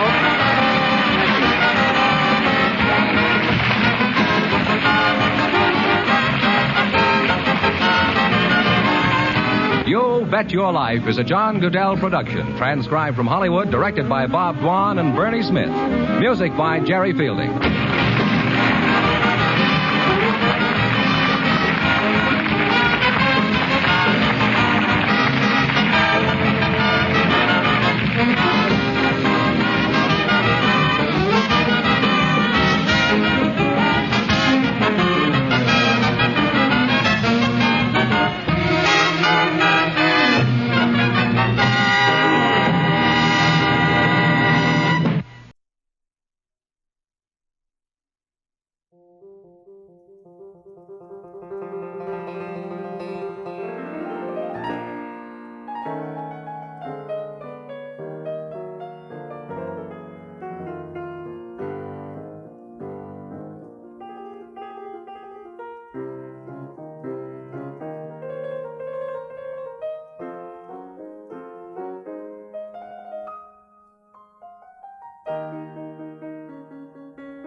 Well, this concludes another stream. I want to thank you all for listening with me, and I hope you enjoyed these shows that represent, in my opinion, some of the best of old-time radio.